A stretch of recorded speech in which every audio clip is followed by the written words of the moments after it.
You have 68 wins. You cannot 69 Mina. Hey everyone, it is the center of attention, Brittany Brooks, and you are watching Simply Reliable Studios. Come on over, Steph. I'm being see, earlier I said something stupid to him, and now this is my receipt. Okay. Sabu's just sabotaging. Yep. He sure did. Hijacking. Yeah, he's taking over. Hijacking is a better word. You're right. Good luck. What up, everybody? This is the People's Babushka, and you are watching Simply Reliable Studios. Shout out to Simply Reliable Studios making their Symphony debut, sponsoring this match and the entire Dragon Kai demonstration. What's up, everybody? It is the hottest flame, the realest Hogan, the bionic baddie, Kiera Hogan, period, and you are watching Simply Reliable Studios. Say his name and he appears. I believe in Noah. I believe in Datula. The Meltzer of the multiverse. I know. Who the fuck wants to compare themselves to another? How much of a mark do you have to be? You couldn't even pick a professional athlete. You went with a fucking journalist? Grow up, man. We just want to say thank you to Simply Reliable Studios for voting us as Tag Team of the Year. Of course. Because you know what they say, right? If you can't swim, you're bound to drown.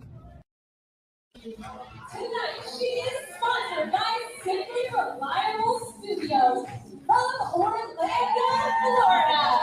She is everybody's favorite BFF, Izzy Marino.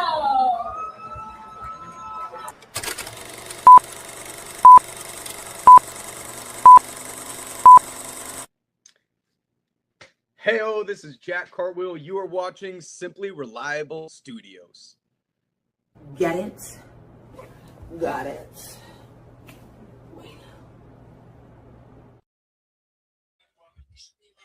Welcome in once again, everybody, to Simply Reliable Studios as I bring you virtually into the hollow grounds of the Arena of Extreme from Philadelphia, Pennsylvania, as it plays host once again, where tonight we will see Death Before Dishonor. And this is Ring of Honor, where honor is real. Welcome, everybody, once again to Simply Reliable Studios live. Watch the event nonstop, watch it on schedule. Let's do this.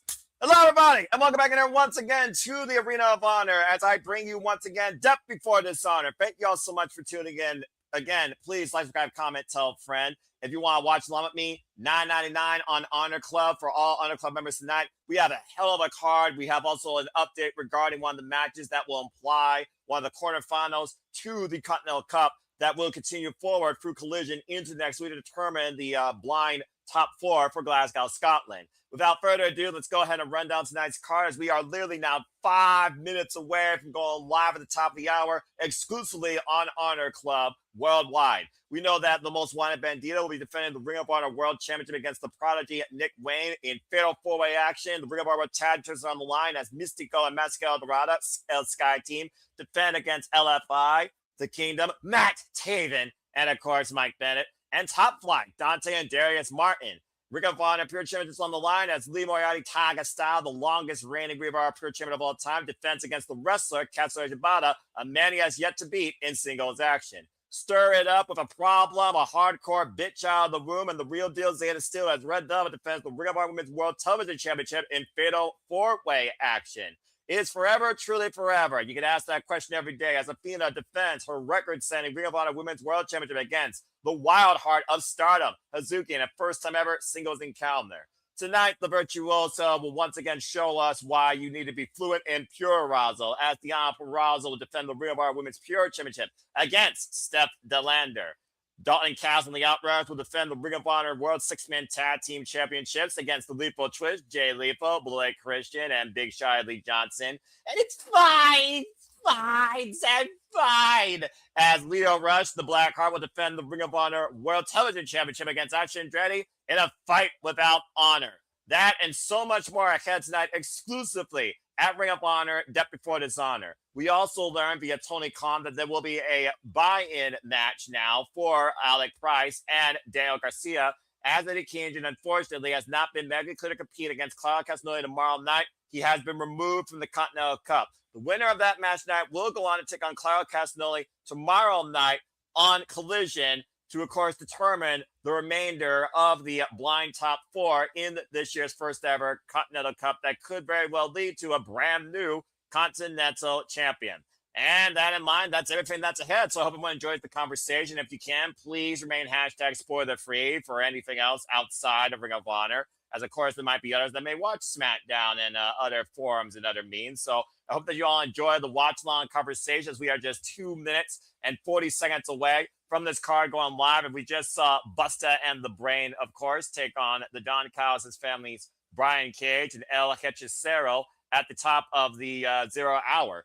So again, folks, once again, many titles are on the line, some grudges that are ahead, a lot of familiar faces for those that don't know, and we are right back where we were last year at this very stage, where we saw a couple of surprising upsets, and Mina Shirakawa become this close to beating Athena for that Ring of Honor Women's World Championship, and freaking Hechicero tying Bandido 25 different ways from Sunday when it came to the Ring of Honor World Championship. And Matt Helms, good to see you as always. Obviously, as of course, ran down the card, encouraging people that they still have time to subscribe to Honor Club to watch this incredible wrestling, pro wrestling pay-per-view tonight. And again, only $9.99, that magical number you remember from a bygone life when the Fed was tolerable to watch. And again, if you want to continue falling in love with us in our non-stop watch-along schedule for everything that we have to come, follow us today on the X. If you're watching there right now, tag it, share it, tell the world what we do here at SR Studios 2024 as Ian Riccaboni and Caprice Coleman, the voices of honor, are running down the card one last time, much like I just did with all of you. So I think without further ado, we will get ready to dive right into the action here shortly. But before we do that, I think what I'll do is once again encourage all of you, if you haven't already, please subscribe, comment, and tell a friend. And again, stay tuned this Sunday where we cover not only Lockdown, but we have a Sunday brunch shenanigans celebrating the regular wrestling JJ Williams' 50th birthday. Again, there will be no shenanigans tomorrow. Saturday night is, for once, thank the Lord, a free night. And of course, after this weekend, we go all in. So stay tuned for all that and so much more with predictions, simply predicting, watch along, shenanigans, and of course, a predictions breakdown with me and Papa Gino. Oh man, this is going to be a great show. I can't freaking wait. So let's go ahead and take a look now into our cold openers. It looks like we are about to literally segue right into the action. Oh, it's going to be fun. By wins and losses and by moments. There are those that feel destined. Nick Wayne saying that Ring of Honor no longer needs a wanted man. It needs the prodigy. Nick Wayne looking to become the youngest ever Ring of Honor World Champion, as he was the youngest ever Ring of Honor Champion, former Ring of Honor World Television Champion. Of course, acting without honor, especially against Jordan Oliver this past Thursday. And the longest reigning champion of the modern era across the entire professional wrestling landscape, Athena, looking to once again defend her throne here in Philadelphia against the Wild Heart Hazuki, who of course has been involved in the dungeon with one Natty Neidhart and Julia. As of course, we are in the city of brotherly love, and two brothers will show no love tonight in a fallout with the most violent of circumstances to bring about our history, a fight without honor. So much to come forward to the extreme as Depth Before Dishonor is about to begin and be on my screen. Love their segues, by the way, as always. Oh, it's going to be fun. I always enjoy doing this. Sometimes you just need to do more than just the big two and the other that is soon enough becoming, I think, a WWE acquisition. I really hope I'm wrong in that. Again, want to remind you, here at the Simba Studios, we are the alternative conduit to watch-alongs that are premium live events at pay-per-views on services that are paid for. We do not pirate or stream the content. Otherwise, we could risk getting caught by internet circumstances that could check us out. As we go to the voice of honor, Bobby Cruz inside a capacity-filled Philadelphia arena. Let's freaking go! And of course, Eric Abani and Caprice Coleman, the voices of honor. Hey, shout out to Mr. TNA guy, also at the ringside here in the Miracle shirt. Mike Bennett, of course, previously involved in TNA wrestling. As I welcome in once again, everybody, to Death Before Dishonor, a stacked card tonight of 9 matches, one with Continental Cup implications. And it looks like we're going to kick things off to see if history perhaps will be made with the face of the franchise for Ring of Honor, Jay Lethal, leading Blake Christian and Lee Johnson. The battles for kicking things off with the Ring of Honor World Six-Man Tag Team Championships. And about to say, the Lethal Twist has shown how much of a twist they could be, especially with the AEW Trios Championship dynamics. Of course, they were part of the reason that the conglomeration lost those titles to the Demand. And I will say this, since Jay Lethal has really been in the mentorship role for young Blake Christian, former GCW champion, and Big Shy Lee Johnson, it definitely has gotten them more of a vocal booking standpoint across the wrestling scene, including Maple Leaf Pro and AEW. And of course, they've targeted the Outrunners and Dalton Castle for quite a while, mocking them on several occasions and attacking them every chance that they can.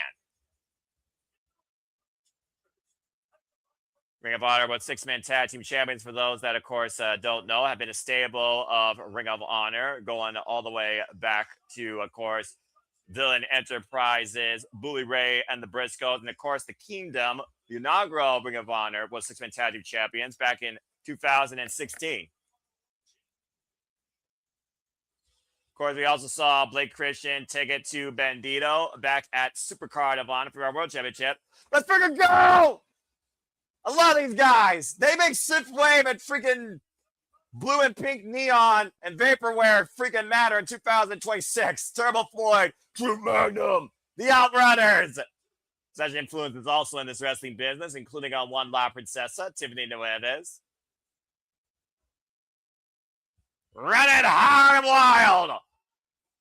And here comes my baddie friend's favorite. Shout out to our Canadian friend, if you haven't already, subscribe to Baddie for Wrestling. And stay tuned, of course, for our next Simple session, which will have our outtakes on G1 Climax 36, as well as some Monopoly shenanigans.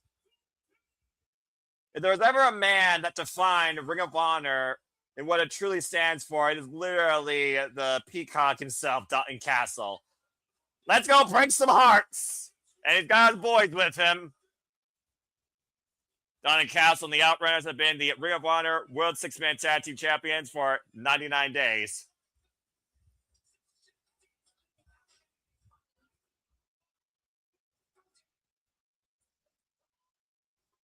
Dalton Castle taking us around the world on the camera. Loves the world of many colors. You could interpret that for what you will. You don't question Dalton Castle. You just experience it. And Dalton Castle, of course, from Ring of Honor World Champion. And this will be the Outrunners Dalton Castle's second defense of those Ring of Honor World Six-Man Tag Team Championships after outlasting Beef and the Premier Athletes. About to say, look at this multicolored scene inside the ring with the Outrunners and Dalton Castle. As the peacock spreads his wings. Let's look at the pageantry here. And Eric Abani, I love their energy. They might be the most energetic duo in professional wrestling. And Eric Abani talking about Dalton Castle's package, which is still awkward for me to hear through my headsets. Good grief. Dalton Castle and the Outrunners, of course, who surprised us all, beating Shane Taylor Promotions for these Ring of Honor Six-Man Tag Team Championships. Standing room only in the Land of Extreme from Philly, 2400 Arena, sold out. Love to see it. I always wonder, though, with Dalton Castle, the fact the Outrunners kind of like explored towards him in the wild, does that make Dalton Castle the brains of this group? And of course, launch of history with Jay Lethal and Dalton Castle and Ring of Honor.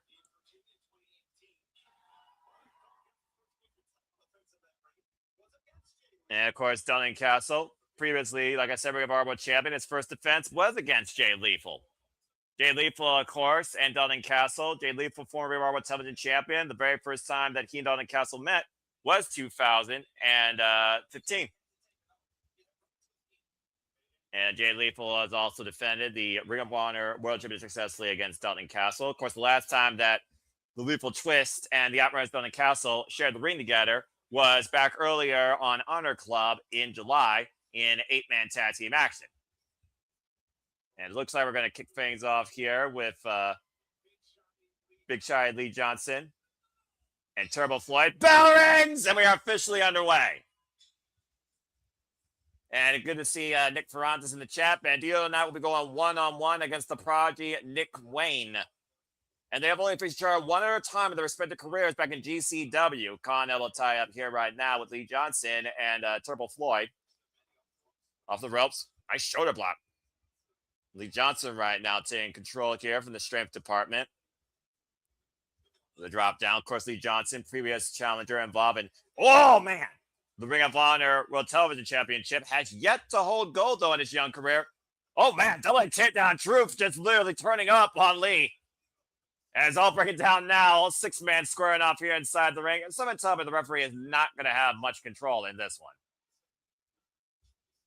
I feel like these 6-man tag team matches always need more than one referee, especially in Ring of Honor. And Dalton Castle and the Outrunners right now drawing the line in the sand against Lethal Twist. Oh, wait a minute. Looking for maybe the bigger ring. This might end early here. And Blake Christian. Oh, jeez. Double super kick against Dalton Castle. Down goes Blake Christian. Down goes Jay Lethal, courtesy of the Outrunners. Now, wait a minute. What the heck are the Outrunners thinking here? Looking like they're trying to rip up their engines. Turbo Floyd, Truth Man, now looking at tape. Hold that thought. All right, go from the opposite side. Double axe handle from the apron, dropping down on the opponents. Again, not the legal men, though. Dalton Castle and Lee Johnson are the two legal ones inside the ring. And we'll see tonight again. We talked about how Bandido has been, of course, one of the most incredible, longest-running Ring of Honor World Champions in this company's and this title's illustrious history. I believe he's the third longest reign and as overall most combined days as Ring of Honor World Champion in Ring of Honor history. Big splash by Dalton Castle. And tag made now. Dalton Castle, of course, so aware of every side of the ring. Of course, Dalton Castle and the boys are also previous Ring of Honor 6-man tag team champions. Oh! Big backdrop suplex. Cover. 2 count only on Lee Johnson. Lee Johnson, the only person so far that's been legal for the Lethal Twist. Of course, we've seen how well Lethal Twist can take advantage in their corner, especially with Jay Lethal's influence. A guy that was once, of course, endorsed by the dirtiest player in the game, Ric Flair. Big deep arm drag there. And right now, whoa! Big hip toss there. And Truth Magnum hoisted up. Wow, nice head scissors takeover. Sometimes you just don't expect what these Outrunners are capable of. They can be shades of a little bit of the Rock and Roll Express when it comes to their style.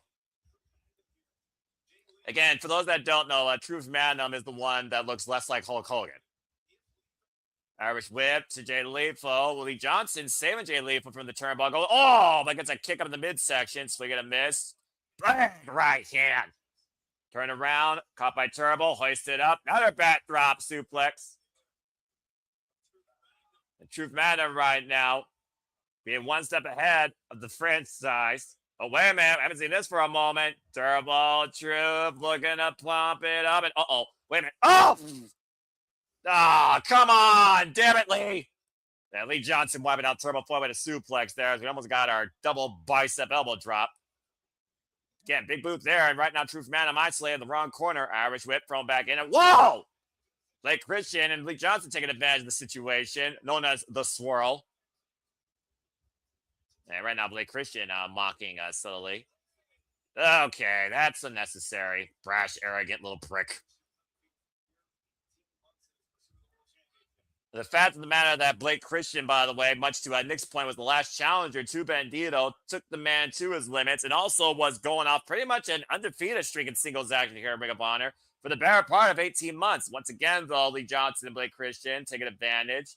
Referee distracted right now, and Truth Madam in a world of trouble. The fact of the matter, though, that we actually have quite a balance here in this Ring of Honor 6-man tag team championship match kind of goes to show how deep this rivalry goes with Jay Lethal and Dalton Castle at the forefront of it, because basically they're kind of leading the teams when you think about it. Right now, sent face first in the top turnbuckle, Lee Johnson legal, and again, Truth Madam on the opposite side of town. And of course, this had to be the game plan that Jay Lethal has. Exploit one of the Outrunners, leave Dalton Castle isolated. I mean, again, Dalton Castle was barely involved in the match of Supercard of Honor, and he was the guy that spearheaded the way to victory for Outrunners, Dalton Castle, this season, those Ring of Honor 6-man tag team championships. Of course, previously was involved in Los Fashions Lima Naves at one point before they were vacated. I think literally right here last year. Bryce Ransberg right now. Didn't see the tag. Asking the crowd here for a little bit of VAR. Get a referee can't call what he can't see, though. And right now, Bryce Ransberg, though, giving a Truth Madam a critical chance to make the tag to his partner after the confusion caused by the lethal twist. Oh, well, he drives to the corner. Tab made, and ref did see it at that time. Tab made to Jay Lethal. Jay Lethal, of course, who already has suffered a loss against Blake Christian and Lee Johnson. That kind of led to him mentoring these young men and turning his back on Tommy Billington and Adam Priest. The Irish whip in the corner. Jay Lethal sent in, catches the boot of Truth. Sidestep, and Truth Madam, critical moment here to make the tag. Woo! Lee Johnson sent to the outside. Again, right now, Truth. Big chance here. Can he make a tag? And turbo drop down by Lee Johnson. Nobody there. And again, smart awareness by the challengers. Blake Christian putting the boots right now to the back of Truth. You can see right now how well the Lethal Twist just know each other's situation and location. And Dalton Castle and Turbo Floyd both taken down now as Blake Christian isolates Truth Magnum here. Magnum back to his feet. Boots put to him in the corner. Lethal Twist in full control right now. The Ring of Honor 6-man tag team champions. Oh, big right hand drop down. Tag made to Jay Lethal.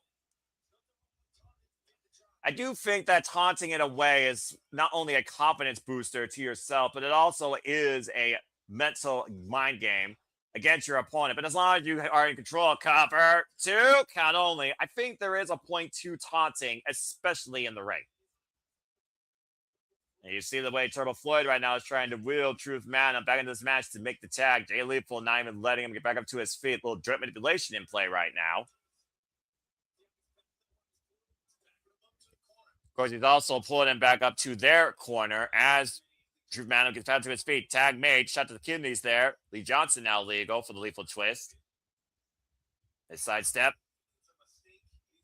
Again, right now we're just waiting to see when the Lethal Twist will make a mistake. They made a mistake earlier, but ever since they capitalized against Truth Magnum, they have been flawless in their game plan, just wearing it down the champions.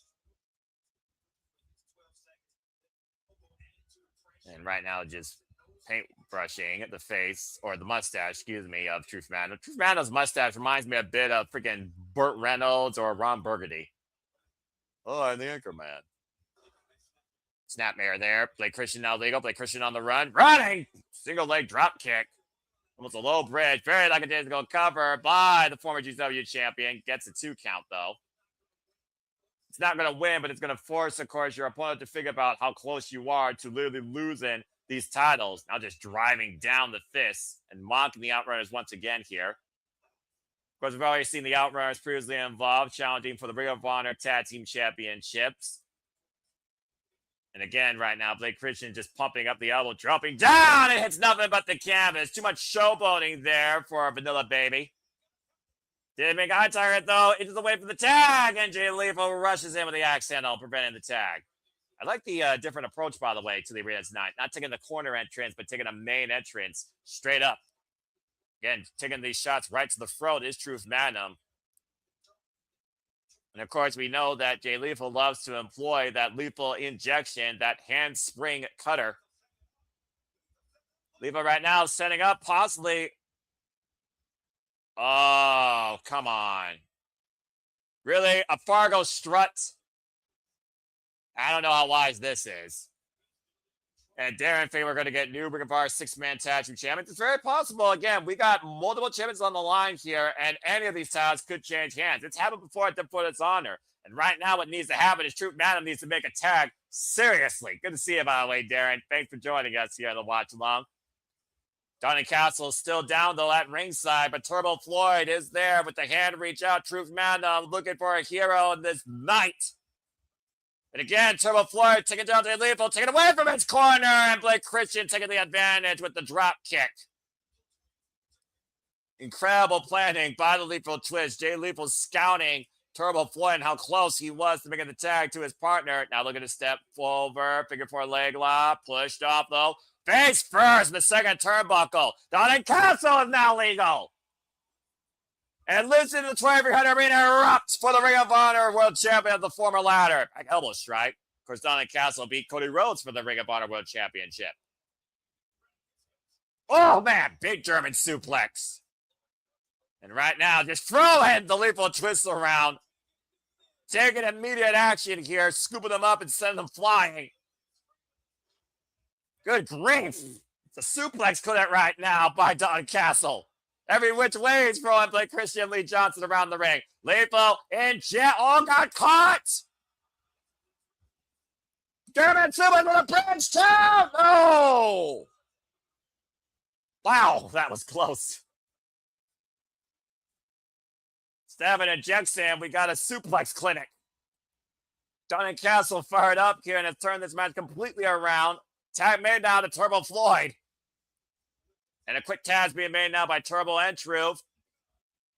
Scoop slam right now. Madnum again. Once again, the legal man as Dalton and Castle, the Outrunners, have isolated. Jay Lethal in the middle of the ring. Oh, listen to the crowd. Fire up here. You feel the power. Oh, what the hell? Blake Christian just took the title from around Turbo Floyd's waist. Low bridge. There goes Donnie Castle. I'm about to say, just won it like 90 days ago. He's never took off that title from its waist. Oh, caught with a super kick. And Big Shy Lee now trying to take advantage. Landing Turbo Floyd up in the Tree of Woe. Jay Lethal calling for the play. Truth Madam coming in. Up and over. Lands on the apron. Blake Christian, though, hooking the head. Drop kick. Down goes Truth, and right now, Blake, Tiger Fan kick in the corner, running drop kick, double offense against Turbo, springing it out with the moonsault off the second turnbuckle. Working play here, elbow drop, Monster Man style by Jay Lethal, big splash by Big Charlie Johnson. Blake Christian slips off the ropes though and botches the 450. Jay Lethal trying to capitalize off 2.5 offense and broken up by Dalton Castle and might have shattered his ankle in the process.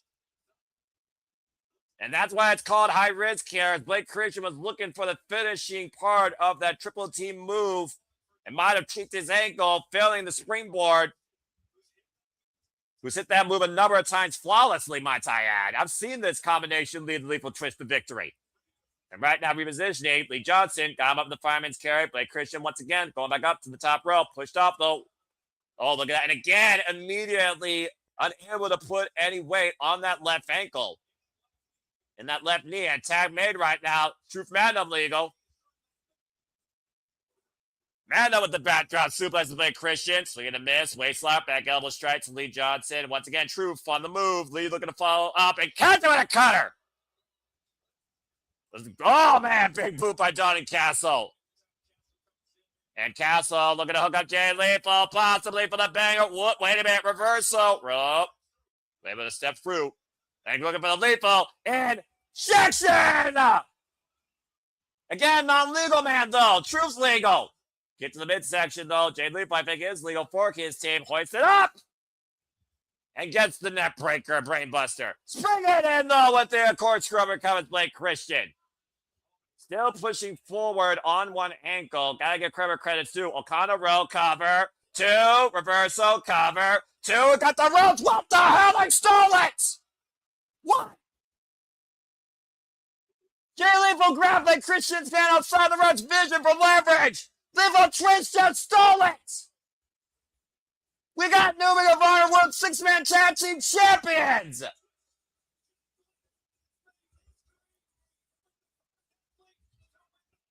Jay Lethal is the definition of Grand Slam, making history tonight. He's now won every men's title in Ring of Honor.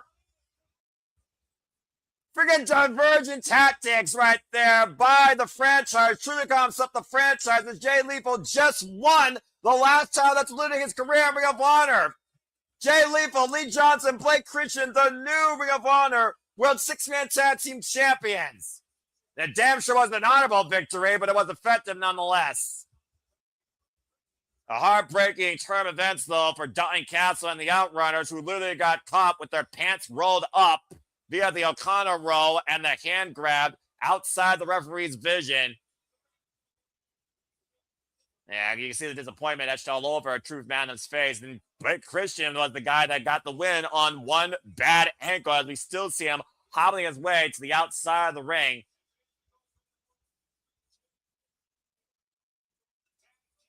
Well, one title change hands already, one match in. And of course, we're going to go from the Ring of Honor World Six-Man Tag Team Championships here to the Ring of Honor World Tag Team Championships. We got, of course, a shot here of Rhea Riccaboni and Caprice Coleman from ringside. And of course, we have Top Flight, Dante and Darius Martin. I believe this is like their sixth chance here. Mystical and Mascara Dorada, El Sky Team, who took it from Los Fashions to Noble. Of course, Sammy Guevara and the Beast Mortos down Arena, Mexico. And the Kingdom, Matt Taven and Mike Bennett, as we go backstage with the lovely Lexi Nair. And two of our tag teams here in this Fatal 4-Way as we get ready for this Fatal 4-Way matchup. I'll be damned, new champions.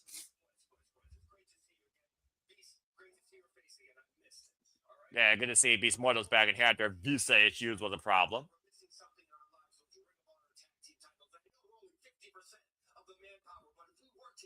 And it looks like Matt Taven here is trying to work a deal here and broker with Sammy Guevara and the Beast Mortos, saying that they work together, there's a better chance that one of these two teams could leave with the titles.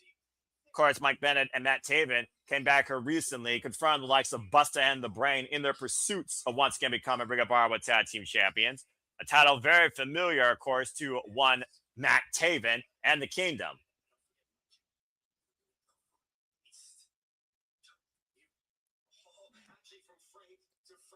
Frank to Franklin? What the hell are these two trying to broker here? I don't get this at all. Imagine we could be able to team up tonight. I don't think that's going to happen, especially with the ego of one Sammy Guevara. Just saying.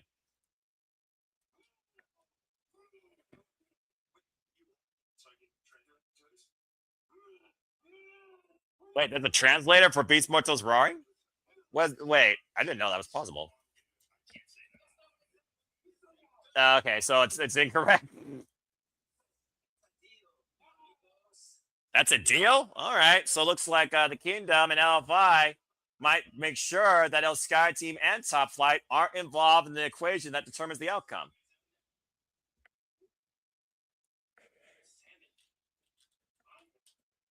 Sammy and Mortos, so well, again, we've already seen one title change hands for the Ring of Honor Six-Man Tag Team Championships. Can we see the same thing happen for the men's Ring of Honor Tag Team Championships? But, of course, we are in for one different form of an extreme with class, unless your name is Steph DeLander, who's shown no class in a dishonorable act, as, of course, the Butcher Rose Deonna Purrazzo once again presents her mastercraft as we get ready now for the Ring of Honor Women's Pure Championship.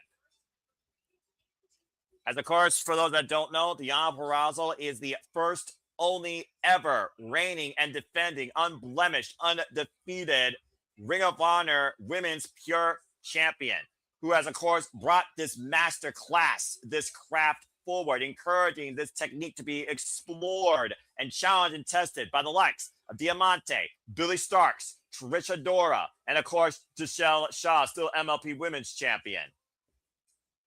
As, of course, we saw Steph DeLander recently face Deonna Purrazzo in anything but a pure type of environment.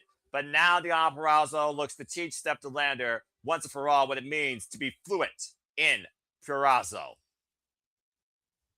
Let's go down to Bobby Cruz for the notes. Of course, there are rules to these types of matches, and I will be happy to share those rules with you as well. Bobby Cruz, take it away. I love pure championship matches. They are a foundation of what I love about professional wrestling. And for those that don't know, here are the rules. Each wrestler has 3 rope breaks to stop submission holds and pinfalls. After a wrestler exhausts the rope breaks, submission and pin attempts on or under the ropes by the opponent are considered legal. And there are no closed fist punches to the face that are permitted. Open-handed slaps, chops to the face, however, are permitted. Punches to the rest of the body are allowed, excluding low blows. Duh. The first use of a closed fist, though, will receive a warning, and the second use of a closed fist to the face will result in a disqualification. And for those that don't know, the Ring of Honor Pure Championships can change hands on a countout or a disqualification. And of course, the first impact that Steph DeLander has already made in ROH has already boiled the, of course, rather unblemished ego, the virtuoso Deonna Purrazzo. Steph DeLander right now looking to show if she can go as pure as she can be hardcore. And for those that don't know, Steph DeLander will also be involved in House of Glory here pretty soon, challenging Shotzi Blackheart, of course, for that title. I don't think anything about Steph DeLander could be put with pure in the same sentence, if I'm being perfectly honest, if you look at this woman's career. Let alone, of course, her tag team partner. We saw what that closed fist did against Deonna Purrazzo under non-pure rules. All it did was instigate the champion. And referee for this contest, of course, will be senior pure official Mike Posey. As we await for the definition of technical excellence, the standard of pure wrestling in Women of Honor, Class 1, the virtuosa, Deonna Purrazzo. Long may she fucking reign. Deonna Purrazzo, of course, like I said, is the only ever Ring of Honor Women's Pure Champion now. And she has been champion now for 260 days across 6 defenses in Mexico, in Canada, and of course here in America in Honor. Of course, the virtuosa, adorned in green and gold. Looks like a bit of a callback here when she first was part of the first class of Women of Honor, going all the way back to, I believe, 2016. Wins over Olympia, Billy Starks, Viva Van, Diamante, Deshelle Shaw, and Trish Adora ever since beating Billy Starks back at Final Battle last year to crown the first ever Pure Champion. I'm still waiting for Serena D, by the way, Tony Khan. Just saying, missed opportunity.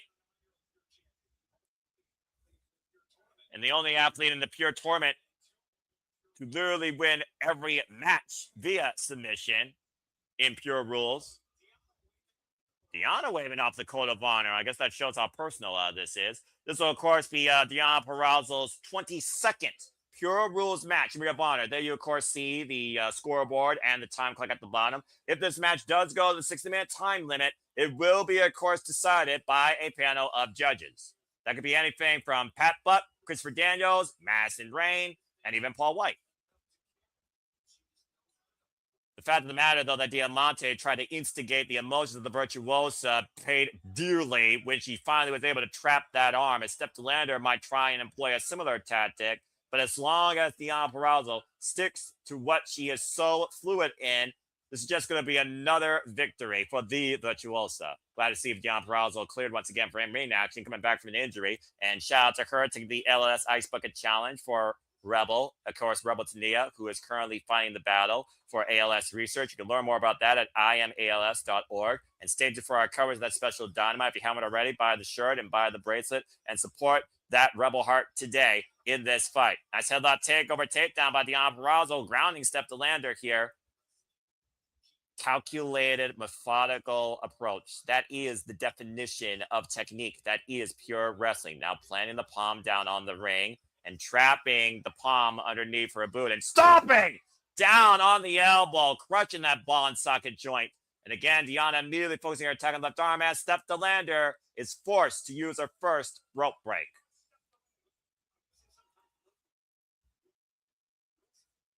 It's also one of those things where it's pretty much a way that the opponent just lures the other one into the rings.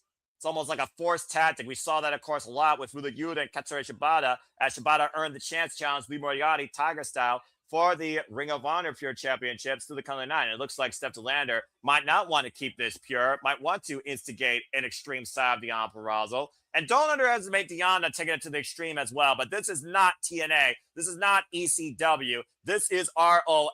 And we are not going to play by those rules. Steph DeLander, though, catching Deonna like a chair, dropping her face first on the apron. Oh, come on now. And Steph DeLander taking a seat on the outside. And Nick wants to remind you, if we do raise $100 that night in Georgia for AEW Dynamite Rebel Heart, he will do the Ice Bucket Challenge live on air. And it's funny right now how Steph DeLander is not attacking Deonna Purrazzo physically, but again, trying to attack her mentally. Now the cover, hook on the far leg, it's a 1 count.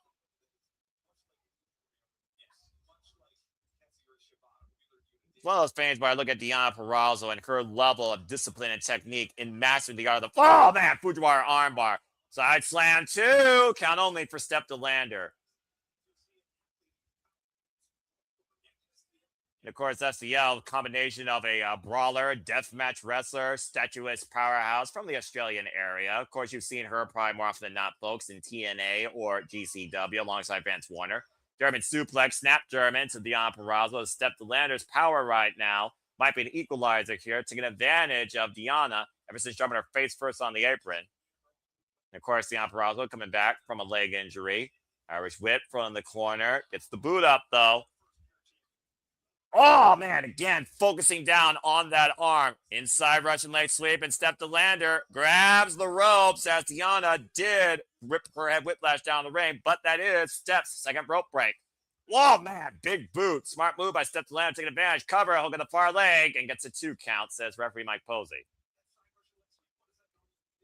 Of course, that side Russian leg sweep usually leads to the takedown, takeover into the Fujiwara armbar, so that actually was smart by Steph DeLander here.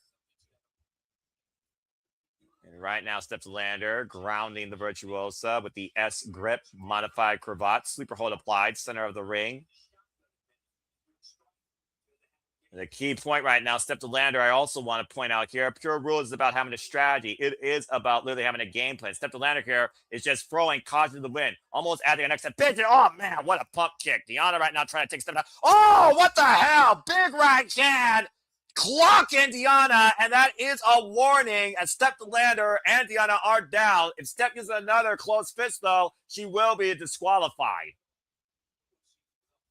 It's almost one of those things right now where Steph DeLander, again, way out of her element.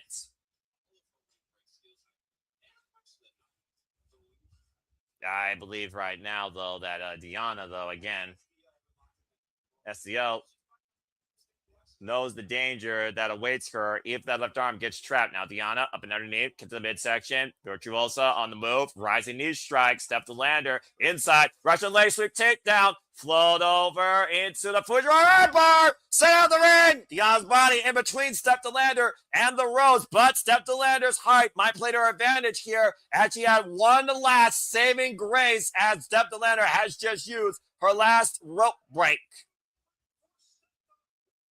And that was the only reason Steph DeLander is still alive in this first ever pure encounter, despite her toxic nature. And now Deonna knows that Steph DeLander has nowhere to go right now. And right now, looking for also maybe the Queen's Gambit, gut-style power driver, able to sit in the cover, though. Kicking the leg. Whoa, Steph almost captured it there. Oh, in the midsection. And right now, Steph's in the corner. Deonna Purrazzo gets the boot up, though. Creates separation. Now, Deonna going up to the second rope. Caught with an elbow that time by Steph DeLander. As Steph knows, she uses the closed fist. Big boot side of the head. She will be disqualified. Hooking the head up Deonna Purrazzo. And rips Deonna off the top rope. Almost a package suplex cover. 2.5. Nearly had a new pure champion. One of those things also where you use not only your power, but your height, much like Big O Alex Crowley, that helps Steph DeLander be so effective in that ring. It feels like, though, again, that Steph DeLander, again, is trying to rely on everything that is not pure against Deonna Purrazzo. Now instigating Deonna to meet her in center. Big forearm, and I'm not sure if Deonna could win this striking exchange against SDL. Another big forearm connects right now. Both these women sharing bombs middle of the ring. Deonna trying to get the better of it, though, with the flurry of strikes here. Big one on the side of the head. Oh, kick to the midsection by the challenger. SDL. Oh, caught with an uppercut by Deonna on the run it. Now Deonna on the move, and Steph DeLander hoisted up the fireman's carry, catching the champion. Oh, whoa, almost caught the referee there. And Deonna, whoa, almost caught Mike Posey there. Oh, another closed fist behind the ref's back. Are you kidding me? Purrazzo might be out. That might be enough. Face first, hung in the near leg, back press, and Deonna with the awareness gets the foot on the bottom rope and exhausts her first rope break. The first rope break used by the champion, and Steph DeLander can't believe it. Poor ring awareness there by the challenger, not hooking both legs of the champion. Now Steph bringing the chair back in, trying to bring her omen into this Pure Rules match. Mike Posey, though, can see it blatantly clearly. I mean, what does this do if Steph DeLander gets disqualified? I don't think she cares. Oh, well, that was dumb. Rebound off the top rope. Schoolgirl roll up, deep roll up. 2 count for Deonna Purrazzo. Oh, big right hand. What happened? My monitor went out. Payback's a bitch. Power bomb. High stack 2. Whoa. Elbow with the push bar. Rip it out and suck it. Game plan back in play for Deonna Purrazzo. Steph DeLander, nowhere to go. That arm almost vertical, left straight. Fujiwara fully locked in, and again, there are no rope breaks. A rope for defense here, trying to come and play with Steph DeLander. Deonna changing position, now trapping both arms here. A massive piece of the Venus de Milo. You gotta tap out verbally, because you can't tap out physically, as your shoulders are ripped out of your sockets. And Deonna Purrazzo makes number 23 a pure clinic.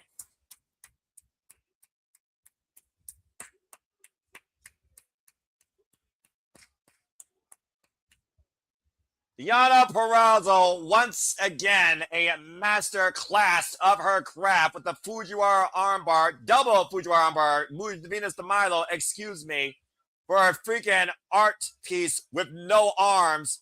Such a demonstration tonight against Steph DeLander in front of the 20-bird arena at the Purrazzo is still Ring of Honor pure champion. FCL was trying to find sneak attacks, ploys in every possible way that she could work, not purely against Deonna Purrazzo, in her favor, and nearly got the better of her. A tremendous match, though, for the Ring of Honor Pure Championship here. Ring of Honor Women's Pure Champion. Wait, who's here? What? Purrazzo retains the Ring of Honor Women's Pure Championship, but oh, look at that. Members of Deonna Purrazzo's family here at ringside celebrating with the Virtuosa. That must be her niece.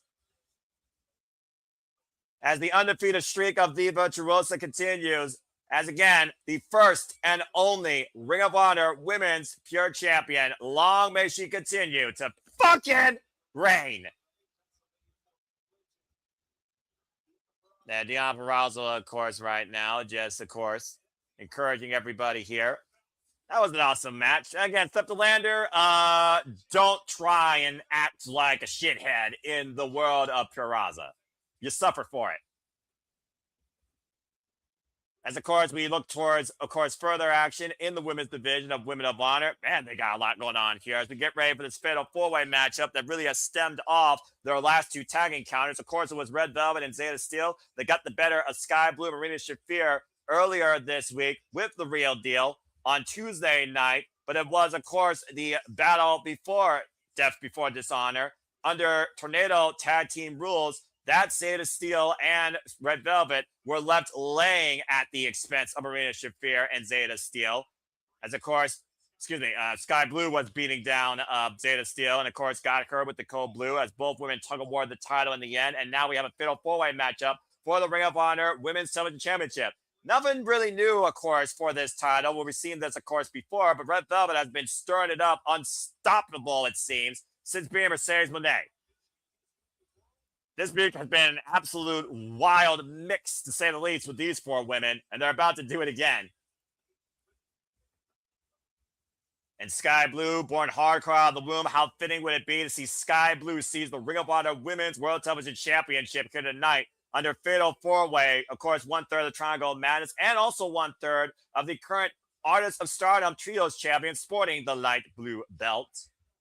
This very well could be Sky Blue's night because, of course, the Fatal 4-Way, there's no disqualification, and Sky Blue is in the home of Extreme. If there was ever an environment or a circumstance for Sky Blue to win a title, it very well could be right here in Philly.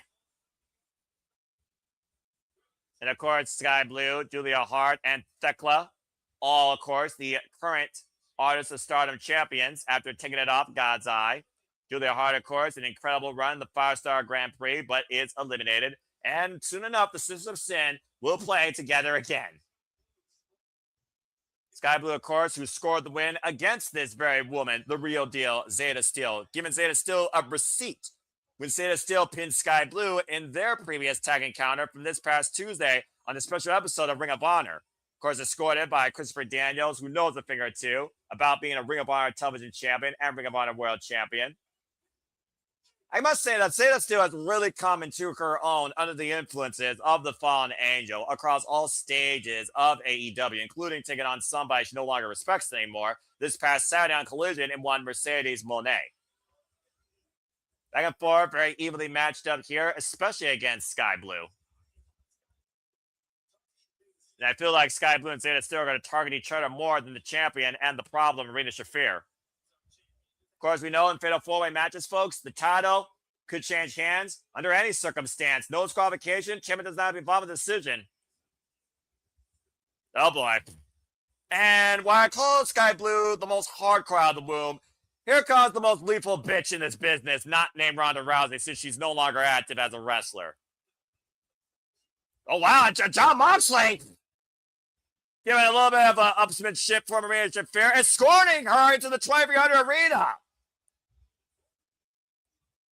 Former AEW World Champion, of course, and current reigning and defending AEW Continental Champion. Of course, we've seen Jon Moxley as a late escort Maria Shafir to ringside, including at Warrior Wrestling, when Shafir took on Hazuki. Of course, the lieutenant of the Death Riders. Of course, we've seen what this woman's capable of under any extreme circumstance. We'll forget Sparta kick you with a bare foot full of glass and still not give a fuck about her own well-being. And Maria Shafir right now echoes in the crowd of the 2300 arena. Ton of respect, of course, shown by Jon Moxley to Shafir, and I think a lot of respect also shown here. And Christopher Daniels needs to be careful knowing what Mama's Milk can do to him after what we saw this past Thursday on Ring of Honor. Yeah, imagine Maria Shafir being the face of Ring of Honor Television Championship. Wouldn't mind seeing that, honestly. I honestly wouldn't mind anybody here with the title. Jon Moxley apparently joining commentary here, encouraging Shafir from ringside. There's a real chance here, folks, that we could have a brand new Ring of Honor Women's World Television Champion. Red Velvet, by the way, has held this title now for 260 days in her second run as the holder of this gold. And tonight will actually mark officially her 8th defense after an incredible effort by the likes of Isla Dawn, Viva Van, Alex Crowley, Trish Adora, Hyon, and even a win over Zeta Steel that drew a lot of respect in the reason that Red Velvet and Zeta Steel tagged together. But she's been stirring up a recipe for success ever since Final Battle last year when she took the title from Mercedes Moné. Bringing that boxing background and all the sugar and spice and everything nice in between tonight.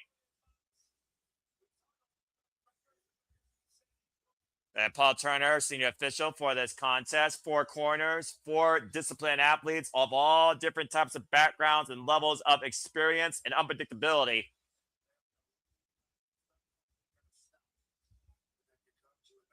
Very curious what approach will be taken here. There you see Paul Turner holding up the Ring of Honor Women's World Television Championship. I'm loving this atmosphere by the night in 2300 Arena. Red Velvet, by the way, is the 4th ever Ring of Honor Women's World Television Champion. Only other ones were, of course, Billy Starks and Mercedes Moné. Bell reigns, and we are underway. Whoa, jeez! And immediately right out of the gate with the boot, the Sky Blue to Zeta Steel. Went for the barefoot PK, and oh. You know, part of me almost like I'm gonna school roll too. I'm about to say, there's been a unique, I feel, respect, but also an aura between Marina Shafir and Sky Blue. In a bygone life, I almost could see Sky Blue as the Death Rider. For those that don't know, by the way, oh, nice net breaker there, stunner. One of our idols is also Jon Moxley. Now Zeta Steel and Red Velvet looking to team up here, taking down Sky Blue. Red Velvet on the move, hoists it up, hit toss, lands on the apron, catches Shafir, stun gun, first across the top rope. Zeta Steel, code breaker, and again the problem, still on her feet. Double drop kick finally takes Shafir down though, and we're down to Zeta Steel and Red Velvet in the middle of the ring. And about to say again, friends, professionals. Oh, here we go. Tag team partners finally colliding one-on-one again. It looks like Code of Honors are here too. And again, Zeta Steel wants to be champion though. Hook to the head, inside cradle, inside cradle. It's a 2 count, the champion. Whoa, and roll up Isaiah Steel again. Gets a 1 count on Red Velvet. Stick and move right now. Stick and move, Zeta. Looking for maybe a backslide to the strength. Red Velvet, though, with her own small package. Look at the leg. It's a 1 count there. Again, could be a flash pin coming out anytime. Deep arm drag takeover, and both women tied the arm up, looking for the hip toss. Irish wins. Zeta Steel sent to the outside. And about to say, if Sky Blue yields a weapon, this match is going to take a whole different type of circumstance. Kick to the side of the head. And Zeta Steel. Oh! Nice code breaker. Almost an X Factor modified into a 1 count, though, off the second rope. Zeta Steel, of course, not necessarily the biggest, most experienced competitor here inside the ring, but also has hung with the problem Marina Shafir. Swinging a mids, both women meet with the drop kick. Stalemate here in the early going. These two so dead even right now. Mutual respect right now. And oh, well, noggin knocker by Sky Blue Marina Shafir showing no respect to Zeta or the champion. German suplex right now. Sky Blue hooking up Red Velvet. And wait a minute, the roll through, 2. Reversal, cover, 2. Sky almost got it. Red Velvet, cover can happen anytime here. White Shafir and Zeta are doing it out in the middle of the ring. Both women right now jogging for position in the quick cover. 2. Reversal, Red Velvet, and Shafir with the waist lock applied to the champion now. Back elbow strike. Hoist it up. Cazadora trying to roll through. And oh, wow. Beautiful arm pick there. Cartwheel escape. Kick to the side of the head. And Shafir right now getting inside the head of the champion. Oh, man. I don't know why I like seeing Marina Shafir right now just instigate her challenger. She's the type of wrestler that I don't mind seeing piss off everybody. Of course, coming to us from an MMA background, the Menace from Moldova, swinging a miss. Going back to those roots right now with the closed fist. How fitting against Red Velvet with a boxing background in her own right. Pressing knee, striking that judo background coming into play. Of course, the judo training partner of one, Rowdy Ronda Rousey, just teeing off against Red Velvet here like a body bag in the corner. Just throwing fists of fury. And right now, starting to taunt the champion. Oh, big right hand. Red Velvet didn't like that. And Velvet right now turning up against Marina Shafir in the corner, teeing up against her like a body bag. Again, no disqualification. Got to keep her emotions in check, though. Again, all she has to do is make a mistake and Shafir can capitalize. Again, right now, Shafir. Oh! What a kick. Right in the bread basket. A little bit of flexing, though. Sky Blue right now looking to hook the problem. Jon Moxley saying sneaky bitch. Oh. Oh, boy. I feel like Shafir respected that, though, honestly. And it looks like Shafir and Sky Blue, again, on the same page here. Might want to duke it out against each other here. And Sky Blue right now teeing up against Shafir. I need this rivalry more. Do better. Open palm strike. Because, again, Shafir challenges everybody to do better. Big super kick. Doesn't ground the problem. Another super kick. Shafir still holding her base. Now grabs the ankle. Oh, jeez. And, oh, man! Butterfly suplex, almost a Death Rider, and broken up by freaking Steel, with an elbow drop. The back of the head. Sends Shafir the outside of the ring. This thing broke down from the get-go. Sky Blue, of course, still feeling the effects of that double hook butterfly suplex now. Zeta might be looking for her own kill switch. Belt, backslide by Sky Blue. Able to roll escape, though. Zeta blocks the knee, catches it. Oh, slap to the side of the face. Again, Sky Blue just trying to instigate Zeta Steel here. Zeta right now teeing off against Sky. The city of very love. There's no love being shown here amongst these sisters of combat. Ankle pick ticking down, and Shafir driving. Good God. Zeta Steel into John Moxley and commentary over the announce table. That's the danger you deal with the problem. Whoa, Red Velvet trying to take advantage. Come on, Sky Blue. And Shafir able to break it up. Well, Zeta Steel right now taking out the equation. Oh, jeez. Vicious hair went down in the middle of the ring. And right now, Shafir steps over in the single leg Boston Crab.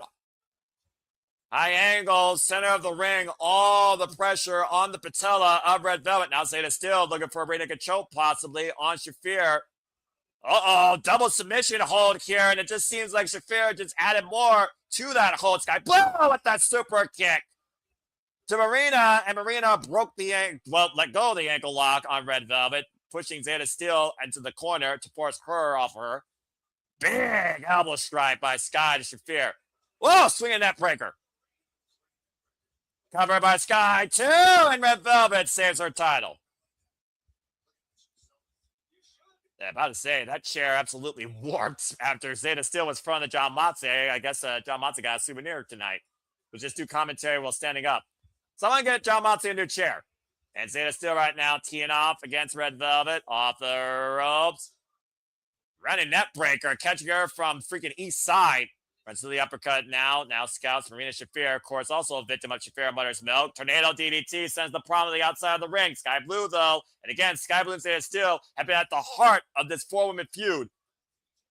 World TV Champ lock right now. Double single knee cold breaker to Sky and Red Velvet. And Zeta Steel right now is the real deal. Fully in control of the Lope Suicida, wiping out everybody.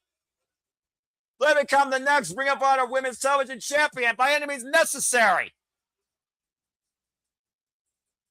Gotta say, Zeta Steel right now in full control, needs to isolate herself with one person and stay in the driver's seat. Don't get caught in the moment here, girl. Oh, man, big right hand by Red Velvet. And Sky Blue, clubbing shot in the back of the head of Red Velvet now. Everybody, of course, for themselves. No friends, no alliances here, no love. Not necessarily hatred, but just a driver competition. And now Shafir from the basement. Uh-oh, I sense disaster. Tower of Doom! Sky, Velvet, and Zeta Steel falling down courtesy of the problem. Not enough energy to follow up, though, here. Take a pin already, Shafir. Pick somebody. And, of course, Zeta Steel from the highest heights, going for the deep double hook. Oh, man. Hooking both legs deep, able to escape at two. Now on the Sky Blue cover, hook on the far leg by Shafir. Gets a 2 count there. Shafir right now, the aggressor going forward, just putting the bare foot to Red Velvet's chest. And now the Irish whip, focusing on Zeta Steel once again. Hard Irish whip to the rib cage in the corner, and Shafir scouting. Oh, man! Forward splash, bringing a pain train forward as Zeta Steel running from one opposite side of the ring to the other. One woman wrecking crew. Oh, man! Runs to Zeta Steel's boots. Sky Blue changing tactics now, focusing her attack on Shafir, squaring up against the problem in the corner, and now Zeta Steel, sidestep by Sky Blue, Red Velvet. Oh! And it seems right now, impromptu, everybody is targeting Marina Shafir. Gets the bare boot up, though. Zeta Steel sent to the outside by Red Velvet here. And Red Velvet using Sky Blue poetry in motion, but Shafir able to catch her. And momentarily, the stutter step here. And again, Shafir catching Red Velvet, looks like. Oh, no. Oh, no. Uh-oh. Oh, man! Red Velvet power bomb on the back of Sky Blue by Shafir. And now Shafir, high stat cover on Red Velvet. And oh, man, elbow drop out of the top by Zeta Steel to break up the pile. Freaking plunge right now to save her chances on season the Ring of Honor Women's Television title. What a matchup here. For reckless abandonment be damned. Covered by Zeta Steel on the champion. Gets a 2 count. Look at this right now. Zeta Steel going once again. Back out to the leg of Red Velvet. This time, high angle, single leg Boston Crab. Oh! And Sky Blue just clocks Zeta Steel with the Ring of Honor Women's Television Championship. And it's perfectly legal. Look for the cover. Uh-oh. Ready to get choke applied by Marina Shafir on Sky Blue. And right now, Shafir might choke out Sky Blue. Wouldn't this be freaking ironic? Sky. Oh, man. Branding Shafir with the title. I don't know if that was wise, though, considering how much we know Shafir is dangerous when you think you got her. Hooking her up, Sky. Uh-oh. Cold Blue denied. And Shafir right now sits in the cover. Hooking a single leg. We got her shot. Almost. Holding on to that ankle now. Reverse ankle lock applied. Going back to this half crowd of sorts again. Of course, Sky Blue came back from a debilitating ankle injury, but she now has a little plate inside her ankle. And right now, looking to turn her around. Sky Blue just failing. Oh, man! Foot implant DDT and Sky Blue in a world of trouble, but Red Velvet, watch Red Velvet from the top! Split leg throw, splash to Shafir, cover, leg hook, Red Velvet retains the Ring of Honor Championship.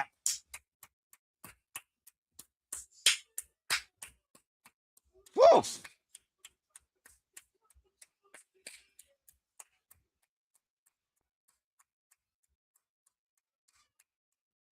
Three of the top athletes that Red Velvet has contended with during her young Ring of Honor career, getting the better of the problem 2 times over now. Shafir caught again in her own submission, but this time thanks to another opponent. It is still nothing to be disappointed in, though. Commendable effort by all 4. And again, the problem, pushing Red Velvet and all to do better. Red Velvet still Ring of Honor Women's World Television Champion. Impressive stuff. Incredible bout, great battle brought by all 4. I can imagine what's going through Marina Shafir's mind right now. You just see Red Velvet once again stirring it up inside Philadelphia. A hard-fought battle.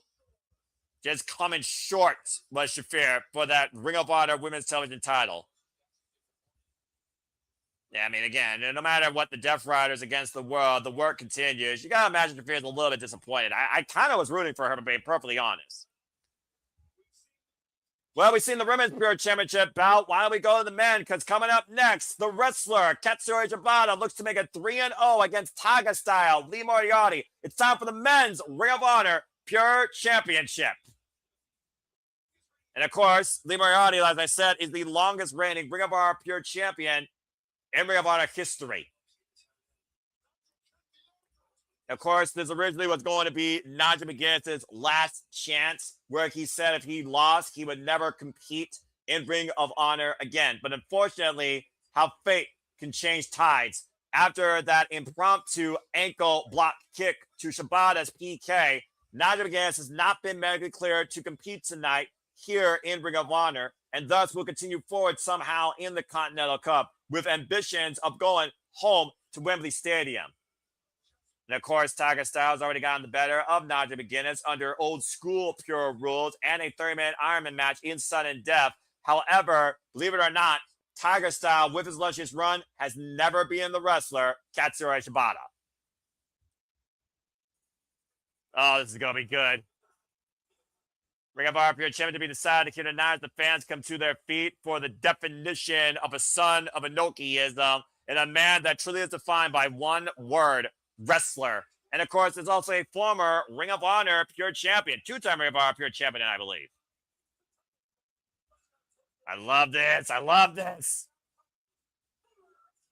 The wrestler Katsuyori Shibata, for those that don't know, has been wrestling now for the better part of over a quarter of a century. And of course, previously was Ring of Honor Pure Champion for 239 days. It was, of course, on AEW. It was, of course, on Ring of Honor Duel of the Death Before Dishonor. That Katsuyori Shibata was able to tie up and submit Wheeler Yuta, a man, of course, that he has a long-term history with, that took the Ring of Honor Pure Championship from him.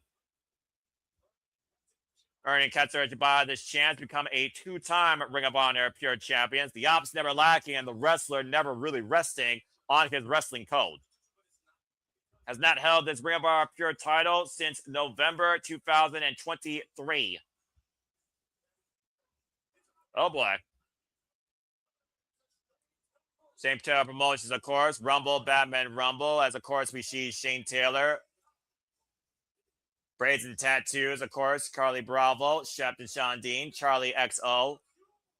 As, of course, Lee Moriarty has been the reigning and defending Ring of Honor Pure Champion. Now, forget this, folks. 757 days. Official number of defenses. Tonight will mark his 20th official defense of the Ring of Honor Pure Championship after outlasting the likes of Jonathan Gresham, Ace Austin, and Haley Cole. Blue Panther down in CMLL, a huge influence on Tiger Styles' career. AR Fox, TMDK's Robbie's Eagles, and of course, as I said earlier, Nigel McGuinness.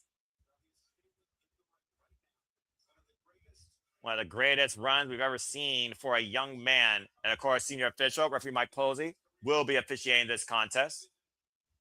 The Ring of Honor Pure title, of course, going all the way back to the foundation that Ring of Honor was founded upon, back to the first champion being the phenomenal AJ Styles in 2004, following legacies set by Samoa Joe, Bryan Danielson, Nigel McGuinness, Jonathan Gresham, Daniel Garcia. And of course, as I said earlier, in case y'all forgot about the rules, as you will see the scorecard at the bottom, each wrestler has 3 rope breaks. Of course, after that, pinfall and submission side of the rope breaks are considered legal. And of course, this goes to 6-minute time limit. It will be defined by a panel of judges. And we know that Lee Moriarty can go up to at least 30 minutes. Of course, Katsura Shibata, a man that rarely ever used a rope break unless he was forced to by his opponent due to circumstances of position, very rarely found himself going beyond, I think, the 15-minute point. And look at this right now. Katsura Shibata grounding the Lee Moriarty. Now looking for the grip. And as I said, this is not the first time that Lee Moriarty and Katsura Shibata have faced each other one-on-one. In fact, there have been 2 other occasions. And Katsura Shibata has gotten the better of Tiger Style on both of them. Looking for the counter. Carrying the body. Bridging out. Shibata grabbing a hold, though, of the wrist. And I think this was the danger that Lee Moriarty was concerned about, though. But this is also the reason that he tests himself as pure champion. The grappling game of the wrestler, second to none in this business. Of course, Katsura Shibata, former, of course, IWGP, never overweight champion. And right now, again, just grounding Lee Moriarty. Double wrist lock here, modified key hold. Just modified R-bar if you're going to keep it simple. Nice leg pick, takedown there. Now transitioning almost to a modified heel hook. Let's see if Lee Moriarty. Oh, wow. That says a lot right now. Lee Moriarty forced to use his first rope break, and we're not even 2 minutes in.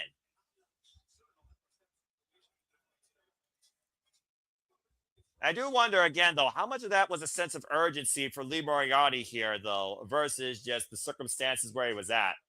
It's not often that you see Lee Moriarty go to the ropes so soon. And of course, Lee Moriarty had been training for Nigel McGuinness, as we talked about. So, again, might be taken out of his game here. Last time these two faced each other one-on-one was back in April 2024 on Collision. Shibata got the better of Lee Moriarty in under 11 minutes. When Katsura Shibata was Ring of Honor Pure Champion, Lee Moriarty challenged him and lost to the wrestler in just over 9 minutes. And that was all the way back in 2023. Of course, Lee Moriarty was able to seize the Ring of Honor Pure Championship from the man that Katsura Shibata lost the title to. And of course, scrappy, yappy Willa Yuta, I believe. The side headlock being applied right now. And of course, the lineage of this title, some of the greats here of Ring of Honor. And again, the jury is out whether or not Nigel McGuinness will get that one last chance for this title. The drop down, we pick up speed, great agility being shown here, and the wrestler caught with a deep arm drag takeover by Lee Moriarty. Now Lee right now trying to get the better. Manhattan drop. Front face lock.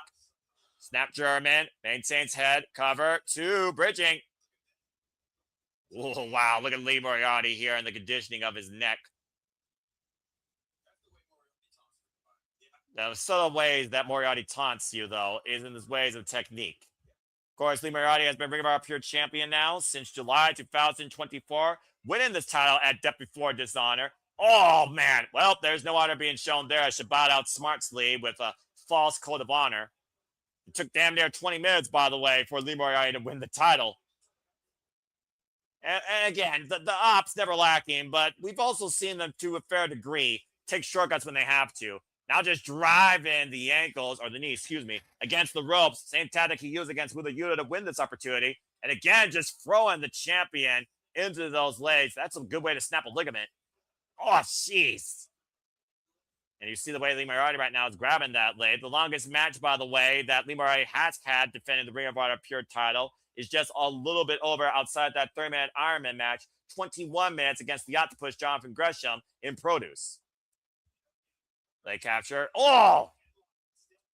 Goes to the headlock instead for the Fisherman Buster. Now steps over. Figure 4 leg lock applied, middle of the ring. And again, all the damage done to those legs with those countless throws into those ropes. And right now, center of the ring. And again, Shibata testing Lee Moriarty to find a way to escape without a rope break. If Tiger Style can. Can he roll through and reverse the pressure? Shibata, who wants to see Lee Moriarty try and out-wrestle him. Shibata looking to once again become a 2-time River Pure champion. And Lee able to get the shoulders up. Right now, every time, of course, Lee Moriarty tries to bridge up, you see the way that Lee is trying to pick, twist, and torque the ankle of Shibata just to relieve some of the pressure on this hold. Shibata, once again, maintains full control.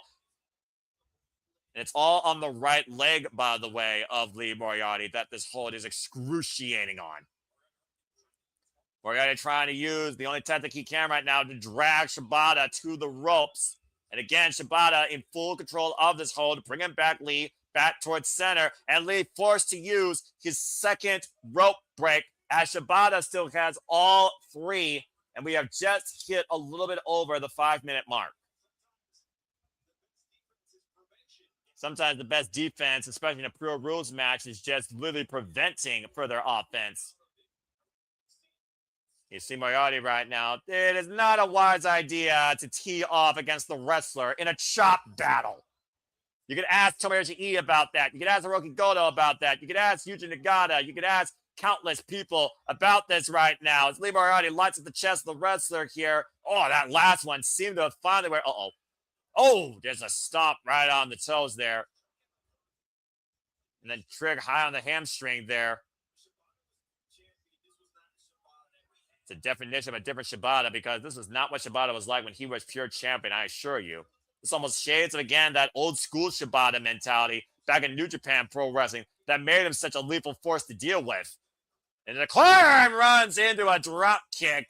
Maybe by pure desperation of defense there, just to create separation for a moment. You see the way that Lee is grabbing both of his legs. Damage done heavily so far, because of the pressure that's been, of course, applied to those legs. You hear the fans right now trying to will the champion into this, respecting the fact that Tiger Style has held the pure title in the longest and strongest regard versus anyone in Ring of Honor history. Irish whip to catch the Shibata in the corner, and Lee follows through, though. Rolling lariat. Pulls on. Side headlock. Throws in for the Bulldog. And takes Shibata down face first, middle of the ring. And Moriarty for the first time right now in control of the wrestler prior to this whole match. Waist lock. Belly to belly. Holding on. Bridge 2. Oh, and again. And the only way that, of course, he was able to get out of that is for Shibata to literally break the grip. Looking for that portion stretch. Shibata right now might have to use a rope break here, as of course right now the next grip breaks across the jawline. Reversal till the shoulders are down, and Lee was had to force to break his hold or he loses title. Knife edge chop. Moriarty with the open hand here right now. Irish whip reversal. Lee rewinds inside the ropes. Oh, catches the big boot though of Shibata. And right now, Shibata and Lee Moriarty, both men on the apron. Dangerous territory here as Mike Posey tries to bring both inside the ring. And oh, God! That wasn't even a DDT. That was like a shoulder breaker because the shoulder caught the apron. That shoulder could have been separated right there. That was nasty. Good grief. I'm glad that, I guess that could have gone a whole lot worse, though. But nonetheless, devastating move done by Shibata, bringing the champion back inside here. Audible gas right now with 20 arena, and I don't blame them. You see Moriarty right now, they're covered by Shibata, bracing down that shoulder. Gets a 2 count. Yeah, about to say, though, was that on instinct, or was that just outside his own nervous hold? And Shibata, once again, going back to the well, once again with the figure 4 leg lock applied. All the pressure to that right leg. Again, Lee Moriarty has a choice here. Get to the ropes, you break it, but that's your last rope break. Turn around the pressure and maybe find an escape. And the torque right now being applied on this heel hook now of sorts inside this figure 4 leg lock by Shibata. Again, the pressure right now too great for Lee to handle as Lee Moriarty has just used his last rope break. This match has been literally 90-10 in favor of the wrestler. It's crazy. 3 rope breaks for Shibata. No rope breaks left for Lee Moriarty. Tiger Style in the worst case scenario for the pure title. Knife edge chop, forearm combination, elbow strikes, teeing off against the champion in the corner. Shibata just wearing down Tiger Style. Once again, looking for possibly that Kenta stable. Hesitation, drop kick in the corner. Got it fully that time instead of that drop kick intervention that Lee Moriarty was able to pull off earlier. Hoisting up the prone body, German suplex, front face lock, float over in the cover, lateral press, do we have a new tap? And Lee Moriarty able to escape. Hook in the far leg though, and 2 count again. Relentless covers here, 2 count again though, hook in the inside leg. Just continually wearing down Tiger Style here. A methodical, perfect game plan so far by the wrestler, just over the 10-minute mark.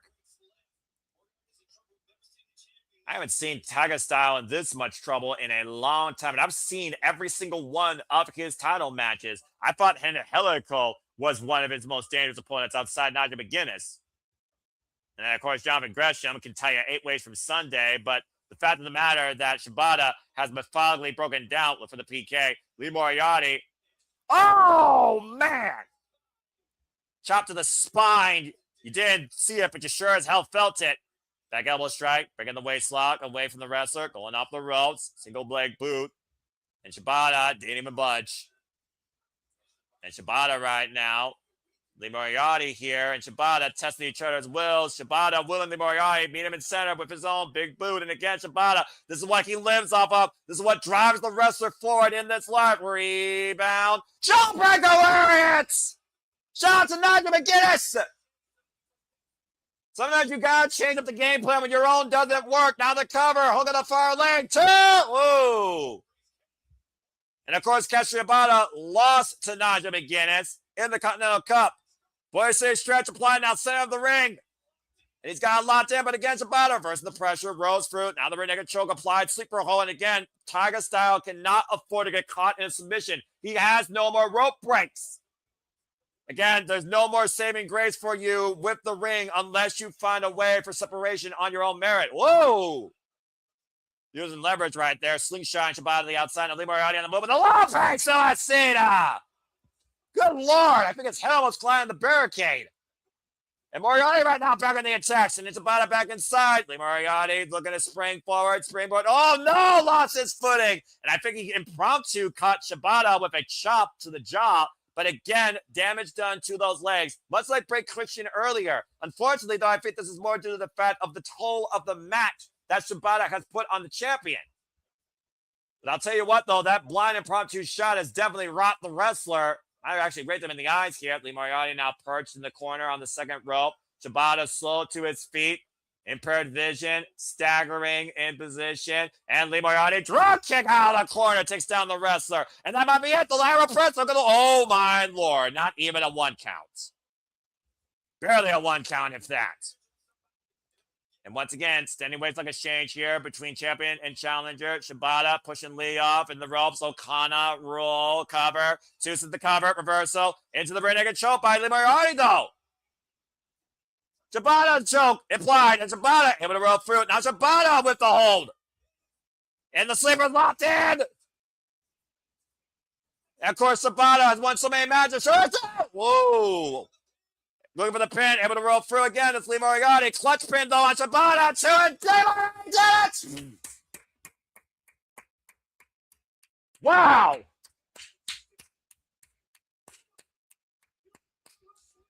How much momentum matters in an exchange, clutching the wrestler off that attempted Shibata hold. Moriarty had to learn more about the extent of what he's capable of when he doesn't have his full arsenal. And he did that tonight. Again, Shibata caught off guard. You can see the frustration. All it takes is 3 seconds in pure rules sometimes, folks. And Lee Moriarty did it.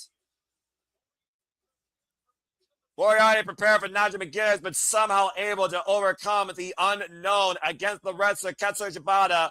Finally getting the better of Shibata for the first time ever in singles action. Now the record 2-1 as Tiger Style once again remains Ring of Honor Pure Champion. Incredible. I can only imagine what was going through the sense of urgency there and panic in Lee Moriarty's mind. Because again, if it wasn't for that clutch roll-up, that Shibata lock could have probably put him to sleep. Well done once again. Tiger Style still Ring of Honor Pure Champion. As we go backstage with the Dark Order.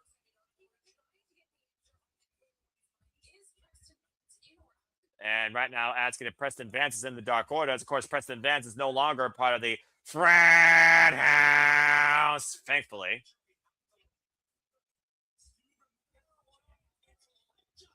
Oh, wait a minute. Preston Vance saying... And Preston Vance trying to maybe restore trust here with the Dark Order. I never trusted you.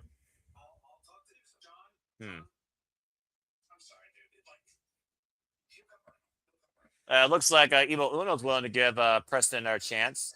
But I guess the rest of the Dark Order, not so much. And considering the way that Preston Vance betrayed the Dark Order and left them, I kind of don't blame number 3 and number 4, Outrunners and John Silver, for their discontent in Preston maybe being part of the Dark Order again.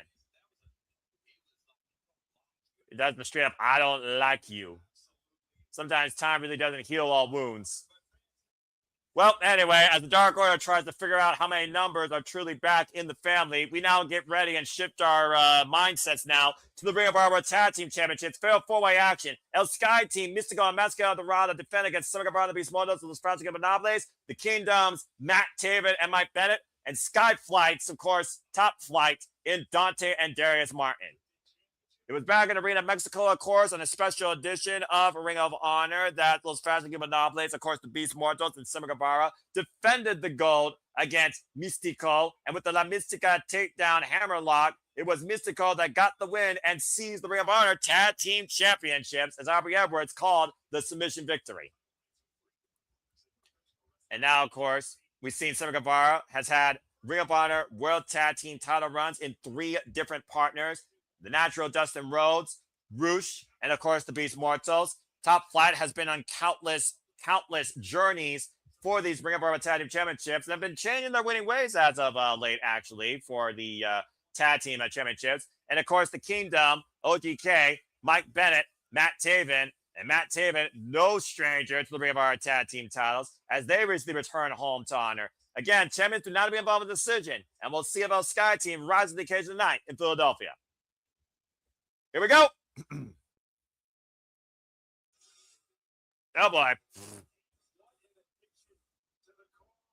It's a great addition, by the way. This just came out of nowhere, by the way, folks. In case you're wondering, when was this match added? It was literally added, I believe, last night on Ring of Honor. Of course, Beast Mortos previously was the Ring of Honor Tag Team Champion. His first title underneath Ring of Honor, alongside Summer Guevara. The Beast. And again, I still don't speak Beast. If anyone speaks Beast, I would be happy to hear exactly what he said earlier. As long as it wasn't profanitized, which I do feel like it might have been. And of course, his history-making partner that's still booed out of the building, the Spanish god, Summer Guevara, who's pretty much betrayed everybody, that wanted to make sure that he wasn't the conversation. Los Tragic Monopolies, by the way, held the Ring of Honor World Tag Team Championships for 203 days across 3 successful defenses before losing them to El Sky Team back in June. And about to say, though, different for his honor, though, Summer Guevara has won the Tag Team Championships here at this stage. In fact, it was last year at different for his honor in this building that he won those titles alongside Roosh. And shout out to the Rage of Wrestling, Walter Cruz. Again, I am never alone because at the end of the day, it's not about me, it's about wrestling. And Walter, I would always back you up for honor, dude, if you wanted to join the calls. But don't feel bad I'm alone because at the end of the day, I'm not. And I'm here to encourage you people to just laugh and enjoy wrestling, and I'm having a hell of a good time. This is what I do, bro. But next time, let's get you back in honor, man. Miss you. As the arena goes purple for thy kingdom come.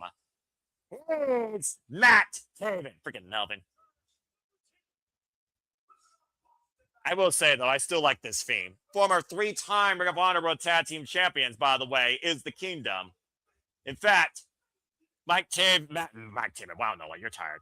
Matt Taven and Mike Bennett, OGK, of course, former tag team champions in their own right. As, of course, the Kingdom has been undefeated as of late since coming back home to Ring of Honor. And Matt Taven, by the way, of course, formerly Ring of Honor World Tag Team Champion alongside Mike Bennett as the Undisputed Kingdom back through 2023 through 2024. Held those titles, of course, for 234 days before losing them to, ironically enough, Dustin Rhodes and Sammy Guevara. They have been very vocal and outspoken about getting back those Ring of Honor Tag Team Championships. Meanwhile, please have your seats in the upright position as we go first class with Top Flight.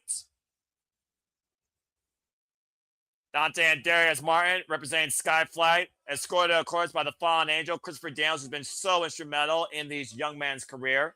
And, of course, we saw how close the real deal Sada Steel was in season the Ring of Honor Women's World Television Championship. It could very well be Skyflight's night, finally. And Dante and Darius Martin's brothers born in this business.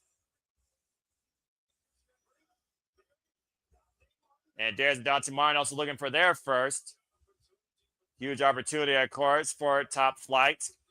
Christopher Daniels, as I also know, no stranger, of course, to holding on to these titles. In fact, Christopher Daniels was part of the inaugural Ring of Honor Tag Team Champions, known as The Prophecy, back in 2002, alongside Donovan Morgan.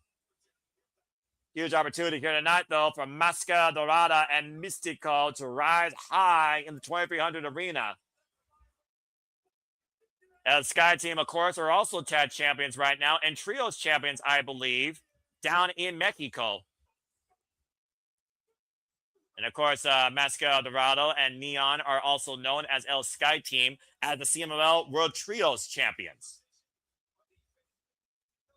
We've also, of course, saw Mascara Dorada face Bandido last year in a classic in Arena Mexico. Bandido, of course, still defend the Ring of Honor World Championship tonight against the prodigy, Nick Wayne. With one of the most legendary luchadors of all time in Mystico, who might arguably have the greatest theme for a luchador of all time. Mystico, of course, for those that don't know, by the way, is still also IWGP Heavyweight Tag Team Champion alongside El Desperado in New Japan Pro Wrestling. Man who's currently holding titles in CMLL, Ring of Honor, and New Japan, as well as PWR, world-renowned Mystico. I love this theme, but I don't speak Espanol. Sorry. I feel like if Walter was here, he would sing it karaoke style. Anyway. Looks like some of the people actually know the song. I could literally wake up to this as an alarm. There's some Mexican fans right there that are singing along. That was just waving their hands in the air. An electrifying atmosphere tonight in the 2300 arena. This is professional wrestling, damn it. Oh, Sammy, you jackass! And immediately, Sammy Guevara, the Beast Mortals, and OGK stopping the welcoming of Mystico and taking advantage of the early going, referee for this contest is Fawn Smith, by the way. And I was like, Guevara celebrating early, and I imagine this match is going to be 4 corners, and only 2 teams can be legal at the same time, as Matt Taven right now hoists up the Ring of Honor Tag Team title. Well, they were on the same page, it looked like, for this. And shout out to Maddox Ware on the chat. WWE doesn't know how to book great wrestlers, and now that he's free, I hope he becomes all elite or he runs roughshod across the UK or New Japan. Much like Nikki Storm, the best in the galaxy, is running roughshod right now across all of Europe. It pisses me off, but again, the Fed, they are the most underwhelming of the wrestling business for me as a wrestling fan.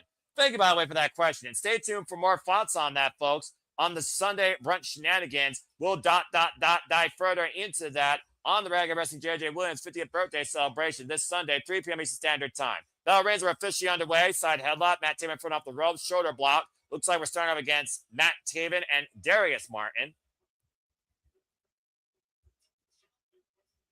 And, of course, their third run was met alongside Skyflight at some point. Skyflight came very close to becoming Ring of Honor Tag Team Champions for the first time at the expense of the Kingdom. Whoa. Great awareness right there for Darius Martin, catching Matt Taven off guard. Meanwhile, Sam Guevara is still fighting with Mystical on the outside of the ring.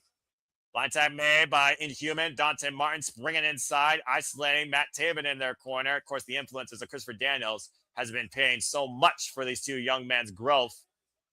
Tag made, and again, slingshot over the top. That slingshot senton, beautiful. Now it's standing. Moonsaw picture perfect. And Taven right now looking for the tag. But wait a minute. Oh! Big boot. That thing. Oh! Elbow. Rolling elbow. Combination. Drop kick out of the corner. OGK right now taking advantage of Dante Martin. I believe that Mike Bennett did make the tag. Irish whip. Thrown off the ropes. Pushed off again. Whoa, man. Take away Harris right there. Wiping out Mike Bennett. Hoisted up. Able to land on his feet. Dante Martin with the waist lock, pushing Matt Taven to their corner. Tag made to his brother, Darius Martin. Now Darius and Dante isolating one half of the kingdom. Double stomp off the spinning Sobot. Eye on the shoulder blades right now. And Skyfly's been in control for most of this matchup, actually. Irish whip, hoisted up. Manhattan drop to the OGK. Bulldog, face buster over the knee. Now Dante with the cover here and gets a 2 count. And so far, we've seen one title change hands tonight. The Ring of Honor World 6-Man Tag Team Championships. Oh, man, what a leg lariat. Spinning leg lariat, wiping out Darius. And right now, hold on here. I mean, Mike Bennett saying tag one of the LFI in, and now the Beast Mortos is legal. I guess they're still trying to execute that game plan where it could come down to one of these two teams. I was saying, we saw, of course, how strong the Undisputed Kingdom was. Roderick Strong with the freaking neck brace, of course. And glasses. Freaking talking about being neck strong.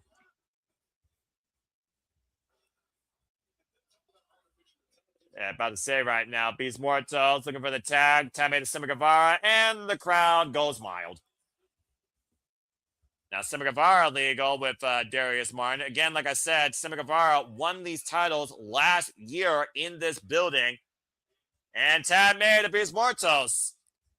All right, a little bit of one-upsmanship.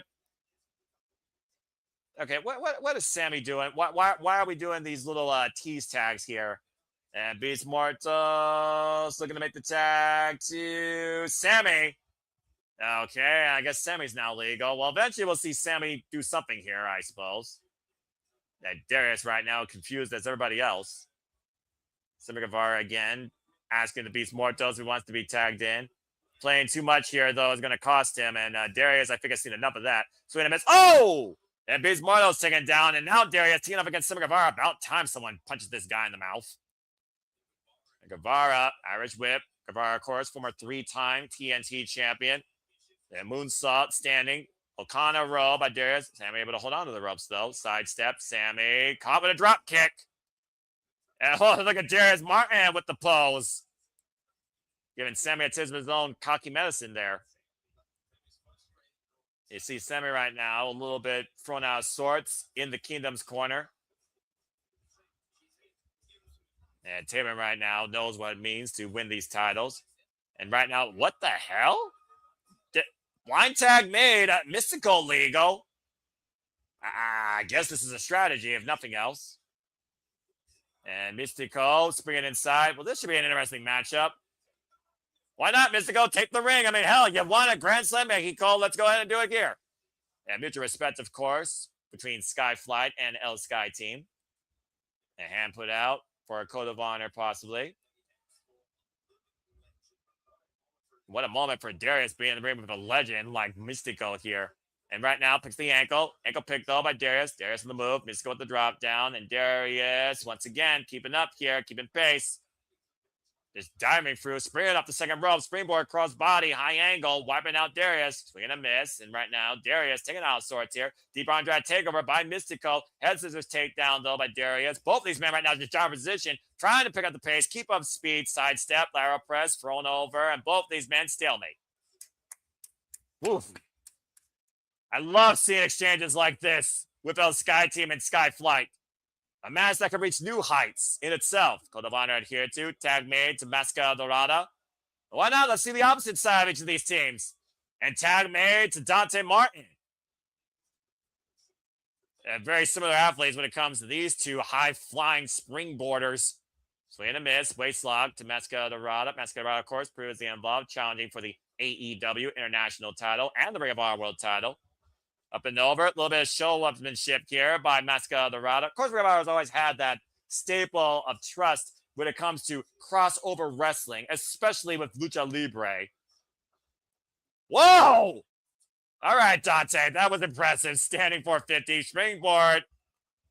Okay, this feels like Cirque du Soleil, and I don't mind it. Kaza, Dora, Andret, takeover, handstand, escape by Dante Martin.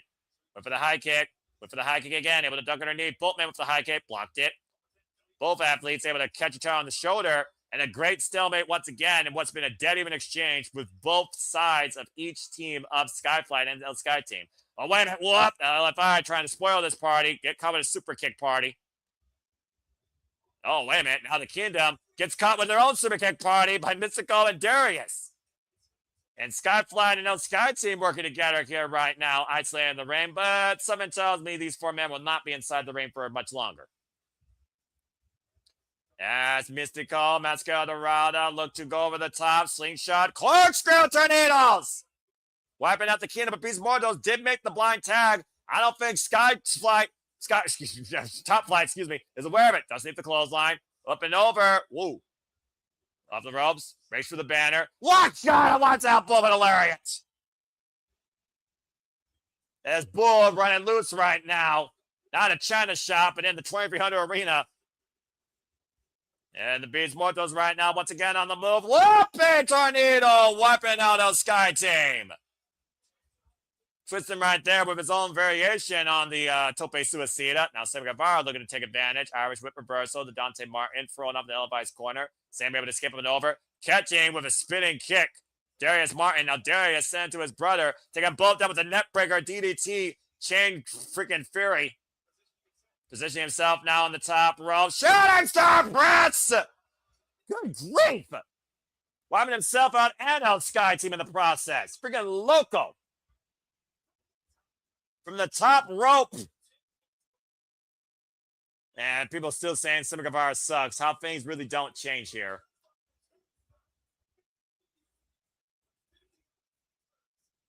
And, of course, Philadelphia has their own fair share of rivalries with people not from their area, much like the 76ers and the Lakers. Of course, Black Mamba, the all-time great Kobe Bryant, whenever he got the better of the now current NBA champions. That's the only sport that's going to get out of me. Oh, God!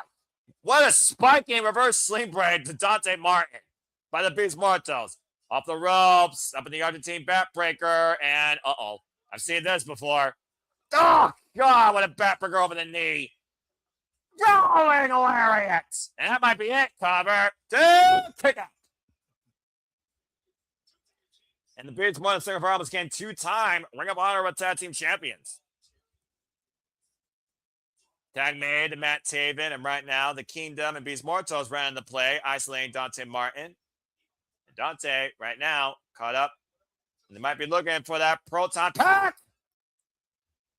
The cover by Matt Taven, becoming new champion. 2.5. Different outcome, of course. Previously, that Proton Pack led to OGK, holding on to the Ring of Honor Tag Team Championships against Top Flight. Pop up. Oh, God, what an elbow. Cover, that might be the KO. And Darius with the save as referee Stephon Smith. Now, Darius from the outside. And again, this match is broken down lucha-wise. All of these men just taking the rules to their own advantage. And what the hell? They're trying to go to the phone for a game plan? And Taven and Mike Bennett front out swords here right now. Don't know what to do. Sending Dante Martin to LFI's corner. The tag mate. About to say, were they trying to message Roosh or freaking Maria Kanellis? And right now, the modified cravat by Sammy Guevara to Dante Martin, Skyflight, Top Flight, in a world of trouble. About to say, would you argue more with technology or your partner? Tag mate, Beast Mortos, now tagging in Sammy Guevara. Oh, man, knife edge chop. And again, Dante Martin, overhead military. And what the hell is this? Now, Beast Mortos just throwing him into a cutter for Sammy Guevara. And now LFI in full control here. Dante Martin. Oh, jumping knee strike. Irish whip into the ropes. Poise it up. Pop up. Samoa drop. Great combination. Almost hit the ceiling. Covered by Beast Mortal's new champions. Almost crowned here tonight. And Kingdom needs to realize, though, if a pin happens and they're not involved in the decision, they can't win the titles. I don't think the Kingdom necessarily want to take the titles off LFI. And next to his chop to Darius Martin, who is trying to come to the aid of his brother. Again, Dante Martin is still legal for top flight. Sammy Guevara instigating Darius Martin, now catching him in a sleeper hold up against the top rope. This whole thing's broken down. The Sky Team finally getting up to the apron right now. Matt Taven calling the play against Beast Mortals against Dante. And Matt Taven now legal as the Kingdom's now legal with top flight. And looking off the top row. Looking for the springboard moves off the second rope. Whoop. Evasive maneuvers by Dante Martin. Tag made to Mystico. And Mystico now legal with Matt Taven. And spring. Back elbow strike. And of course, Matt Taven, no stranger to Mystico if you looked at their illustrious history. Hoisted up and over. Lands on the apron. Blocks the shot. Caught with Izaguri. Turns Matt Taven around. Springboard. High cross body. Center of the ring as Mystico takes flight. Tremendous clothesline. Take over to Harris to Matt Taven in El Sky Team's corner. Tag made to Mascara Dorada. And the champions now back in control and legal in this match. Springing in high cross body on Mike Bennett. Now Mike Bennett coming to the aid of his partner. Irish whip reversal. Drop down and Mascara Dorada off the ropes again. Keeping up with the pace here. Up and over on Mike Bennett. Blocks the shot. Gets to the hamstring. Escalera up to the top rope. And look at the balance here on Mascara Dorada. The human freaking springboard corkscrew out of the corner. Deep arm drag takeover. And Mike Bennett taking all out of sorts here. Makes the tag to Sammy Guevara. Tag made to Mystico. Now Sammy and Mystico legal. And of course, it came down to Mystico and Sammy, I believe, when it came to the titles changing hands. Oh, up and palm strike. Get to the hamstring. Mystico now. Escalera. Springing from one corner to the other. Master the ropes. Walking through. Deep corkscrew arm drag takeover. And Mystico. So we're going to miss by Sammy. Up and around. Got him with the takeover to Harris. Now Sammy taking all sorts. Tag made to Beast Mortos. It's the Dorada now legal. Oh, God, got hit put out of the air. Jeez. That's one way to ground a high flyer. Again, the Beast right now charging forward. Lands on the apron. That's got the Dorada. Oh, man, caught with the right hand. Izaguri, though, rocks the Beast on the ascents. Now Mascara Dorada beating the Beast Mortals. What the hell is this? Both men up to the top rope. This is a very precarious situation here. And, oh, jeez, Mascara Dorada just thrown down. And it's Mortals in control. Now the hook in the near leg. Back press. Gets a 2 count. I was thinking I was going to try to do that overhead military press off the top like he did a Commander. Again, big right hand, just turning Mascara Dorada sideways. El Sky Team and LFI right now, the two legal teams in this fatal four-way. Irish whip, up the ropes, pop up, off the shoulders, standing moonsault, lands on his feet. Swinging a miss by the Beast Mortos. Mascara Dorada once again looking for control. Up and around. Takes the Beast down. Oh, I love Lucha Libre. Well done by one half of the tag champs here. And tag made now to Matt Taven. Matt Taven gets caught with a super kick. And staggered right now. Waistlock, though, by Mike Bennett. Saving his partner. Again, Matt Taven still legal. Caught with a Gamaguri. Takes Mike Bennett down. Swinging a miss. Matt Taven blocks the kick. Eats an elbow, though. And Mascara Dorada continues. And Fuego bringing the temperature forward here. Irish whip. Way! And the low bridge by Mike Bennett. Takes Mascara Dorada down. Double team effort with Mascara being attacked on the outside. Mystico taken down now. And clearly, once again, things bring it down on the outside. Of course, we did see LFI and the Kingdom strike a deal earlier. And wait a minute. Mike Taven, though, might be looking to take flight. Flight of the Common Man. And everybody down the outside. It's a freaking car wreck here. The body's at the floor. And what the hell is this? Flip your chair. Oh, God! Gets the tip off the knee. Goes freaking Darius. And Dante Martin cut with a cutter as the Kingdom wipes out and grounds freaking Top Flight. Now, Mascara and Matt Taven, I believe, are legal. Kingdom isolating the champions here up in the fireman's carry. Death by drivers, McCauley driver. Just a tip. Once again, bends him up like accordion. Matchbook cutter. Oh! And nobody let him break it up. Just Mascarada's sheer resilience, allowing him to preserve these tag team championships. And this strategic alliance right now with the Kingdom and LFI seems to be paying dividends as all four men right now puts the boost to Mascarada and Mystico taken down. And again, Top Flight has been completely wiped out here as Christopher Daniels checks on Dante and Darius on the outside. And once again, it looks like Mike Bennett's going back to that phone for the game plan here. And so far right now, it's just a 4-on-1 beatdown on Mascarada. Might just be a matter of time here. Something's got to give her with these four men, though. I'm just saying. When you figure about using AI as a strategy, you know you're on the losing end. I would never consider AI as a manager for success. And we all know the Kingdom can do this for people that have watched Ring of Honor as long as I have. Like I said. And right now, Matt Taven mocking Mystico with the reach out by Mascarada for the tag. I'm about to say, you don't want to call Mystico an idiot. Now, wait a minute.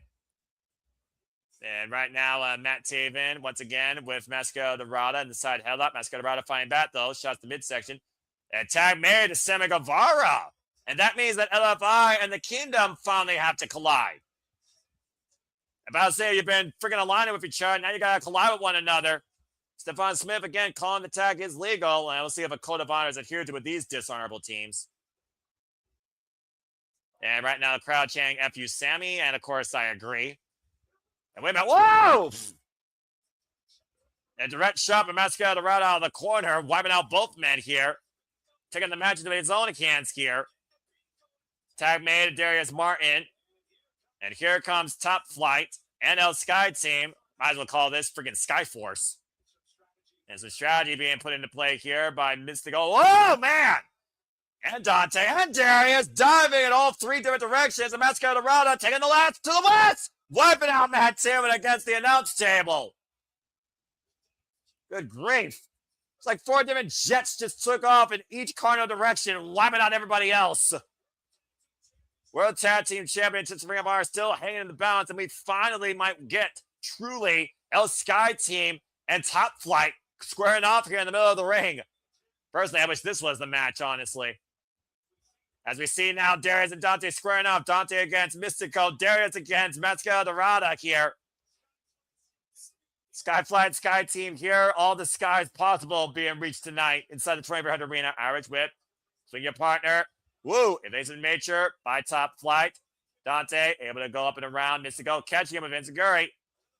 To the skull, and Dante springing inside. High crossbody. What's up, Mascarada? Mystico super kick.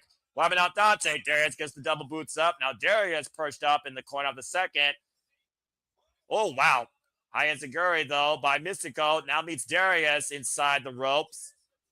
And Darius in a very prone position here as Mystico might be looking to send him for a different flight. Crashing down to earth.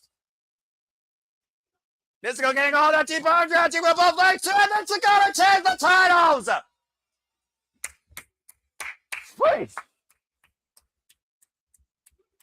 The champs have landed in victory with Darius Martin caught on the opposite end with that crazy move out of the corner. Mystico and Mascarada still Ring of Honor World Tag Team Champions. Damn! El Sky Team arises to the occasion tonight in Philly. Well done by Mystico and Mascarada.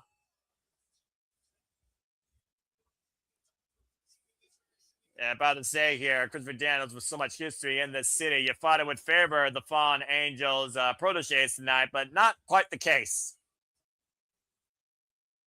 And that would be disappointed, though, in my opinion, for Top Flight. If this was traditional, the outcome very much could have been different.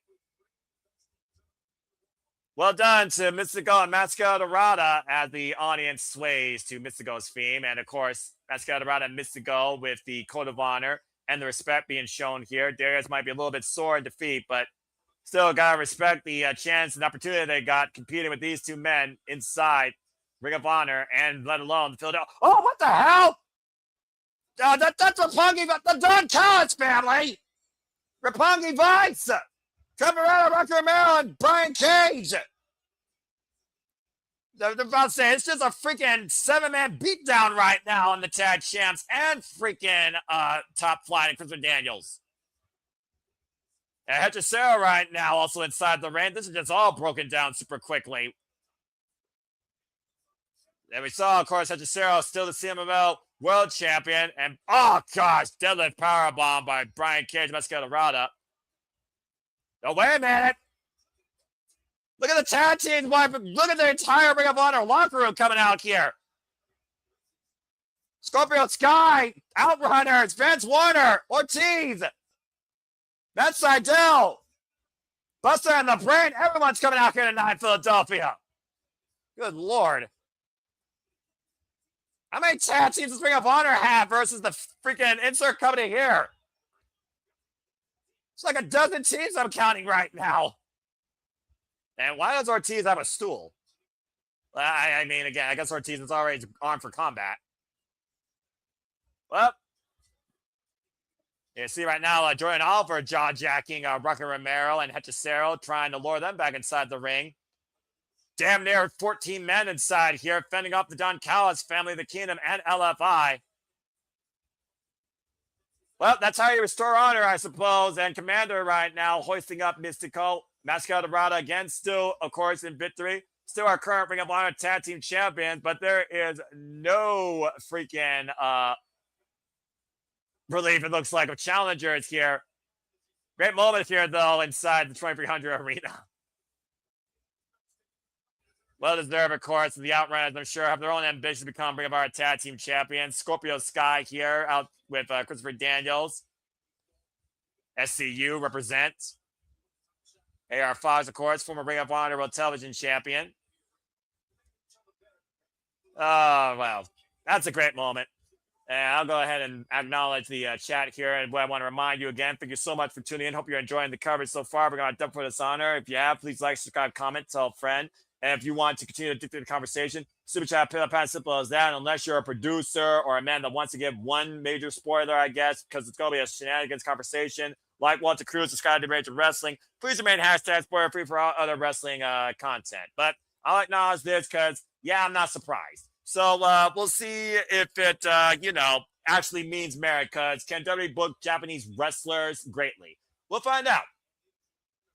And it's an honor, of course, for me to continue bringing forward more than just the Fed to the wrestling scene with my passion for professional wrestling virtual commentary that I've been encouraged to do since 2017. As, of course, Dump Before Dishonor continues. Still to come tonight, Ring of Honor Women's World Championship, Athena versus Hazuki. Ring of Honor World Championship, Bandido versus Nick Wayne. And, of course, our Fight Without Honor with the Blackheart Leo Rush and Action Andretti. And, of course, the Continental Cup will continue on Collision, while Nigel McGuinness has not been, of course, clear to compete tonight here in Ring of Honor. Eddie Kingston, unfortunately, due to a undisclosed injury, has been removed from the Continental Cup. And now Claudio Castagnoli will, of course, face off against the winner of what I believe is going to be our next match with Alec Price and also Daniel Garcia. Again, here's how it works for those that don't know about the Continental Cup. There's no outside interference, no time limits. 16 wrestlers started in 8 blind draws. Those 8 men that we have already witnessed have gone into 4 blind draws. We've already seen 2 of them, where John Mox was able to beat Jay White and Nigel McGuinness was able to beat Hechicero. And, of course, the other 2 men will be determined tomorrow night in Collision. Those 4 men will be put into another blind draw and compete in the semifinals in Glasgow, Scotland. And, of course, the winner of those 2 matches will determine the finals. And the finals will take place for the Continental Cup at AEW All in London, which we will be covering live, by the way. Stay tuned for more on that, August 30th. And the winner of the Continental Cup will not only receive the first ever Continental Cup trophy, but will be crowned the Continental Champion. And yes, John Moxley is still reigning and defending and still alive in this tournament. An incredible first here, bringing the favor of the Continental Classic in its own form to the summer season. Anyway, as we get ready now for this impromptu match, let's go back down the ring with Bobby Cruz. Again, congratulations to Il Sky Team. As of course, tomorrow on Collision, Claudio Castagnoli will wait for either Adam Priest or Daniel Garcia. And of course, Adam Priest right now on a 3-match winning streak. Adam Priest, of course, the long-running tag team partner for one Tommy Billington. And again, we wish the best to Eddie Kingston in his recovery efforts from whatever injuries he may be dealing with right now. As of course, Eddie Kingston demanded Tony Khan put him in this, not for himself, but for the fans that believe in him, believe that he can do it because professional wrestling has saved his life.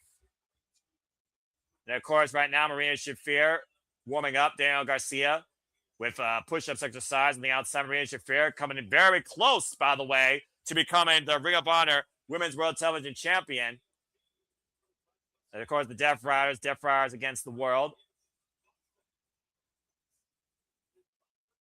And of course, we'll see right now how much Daniel Garcia is ready for Adam Priest. It's kind of ironic that we find Daniel Garcia in action here. It was here in the 2400 Arena, let's forget, that Daniel Garcia chose to join Jon Moxley and the Death Riders. And of course, coming off a great win against one Alec Price of Busta and the Brain just yesterday on Ring of Honor. Yeah, about to say, you're not wrong there, Moore. I'll give you that. Again, when Eddie Kingston speaks, though, that man definitely has his own level of passion for this business. There's no denying that.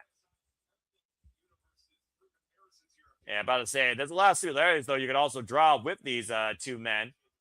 Code of Honor adhered to.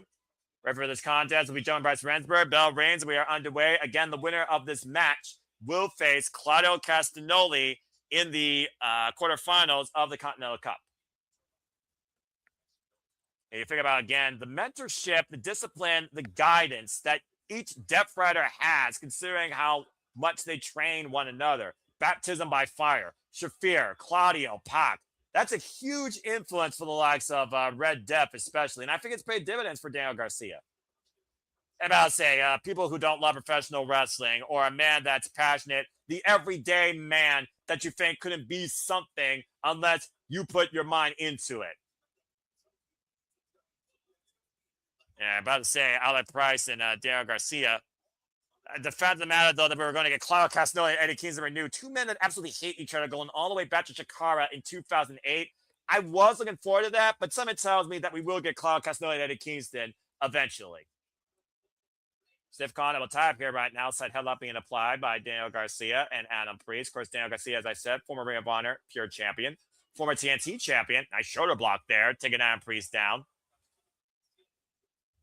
And Priest right now looking to capitalize the drop down here. And once again, Daniel Garcia on the move. Great agility. Was able to scout. Oh! That was very smart, though. Able to scout Adam Priest there on that agility. Now pie facing his opponent. Oh, and there's a kick to the knee. Jumping into Guri. Of course, we've seen Adam Priest impress us as of late across Ring of Honor. Of course, taking it to the ROH scene. Oh, jeez. What a knife edge chop. And right now, Daniel Garcia pushing Adam Priest in the corner, giving him his own receipt with the knife edge chop. Big uppercut. We've also seen Adam Priest him with the likes of course, Dax Harwood of FTR.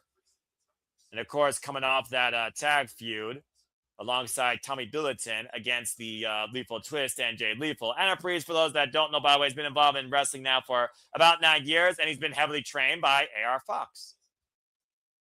Irish whip. Daniel Garcia sent into the corner. Gets the boot up. Oh, man. Vicious chop. And again, working the hamstrings of Daniel Garcia. Current West Coast Pro Heavyweight Champion. Former Deadlock Pro Wrestling World Champion and Action Champion.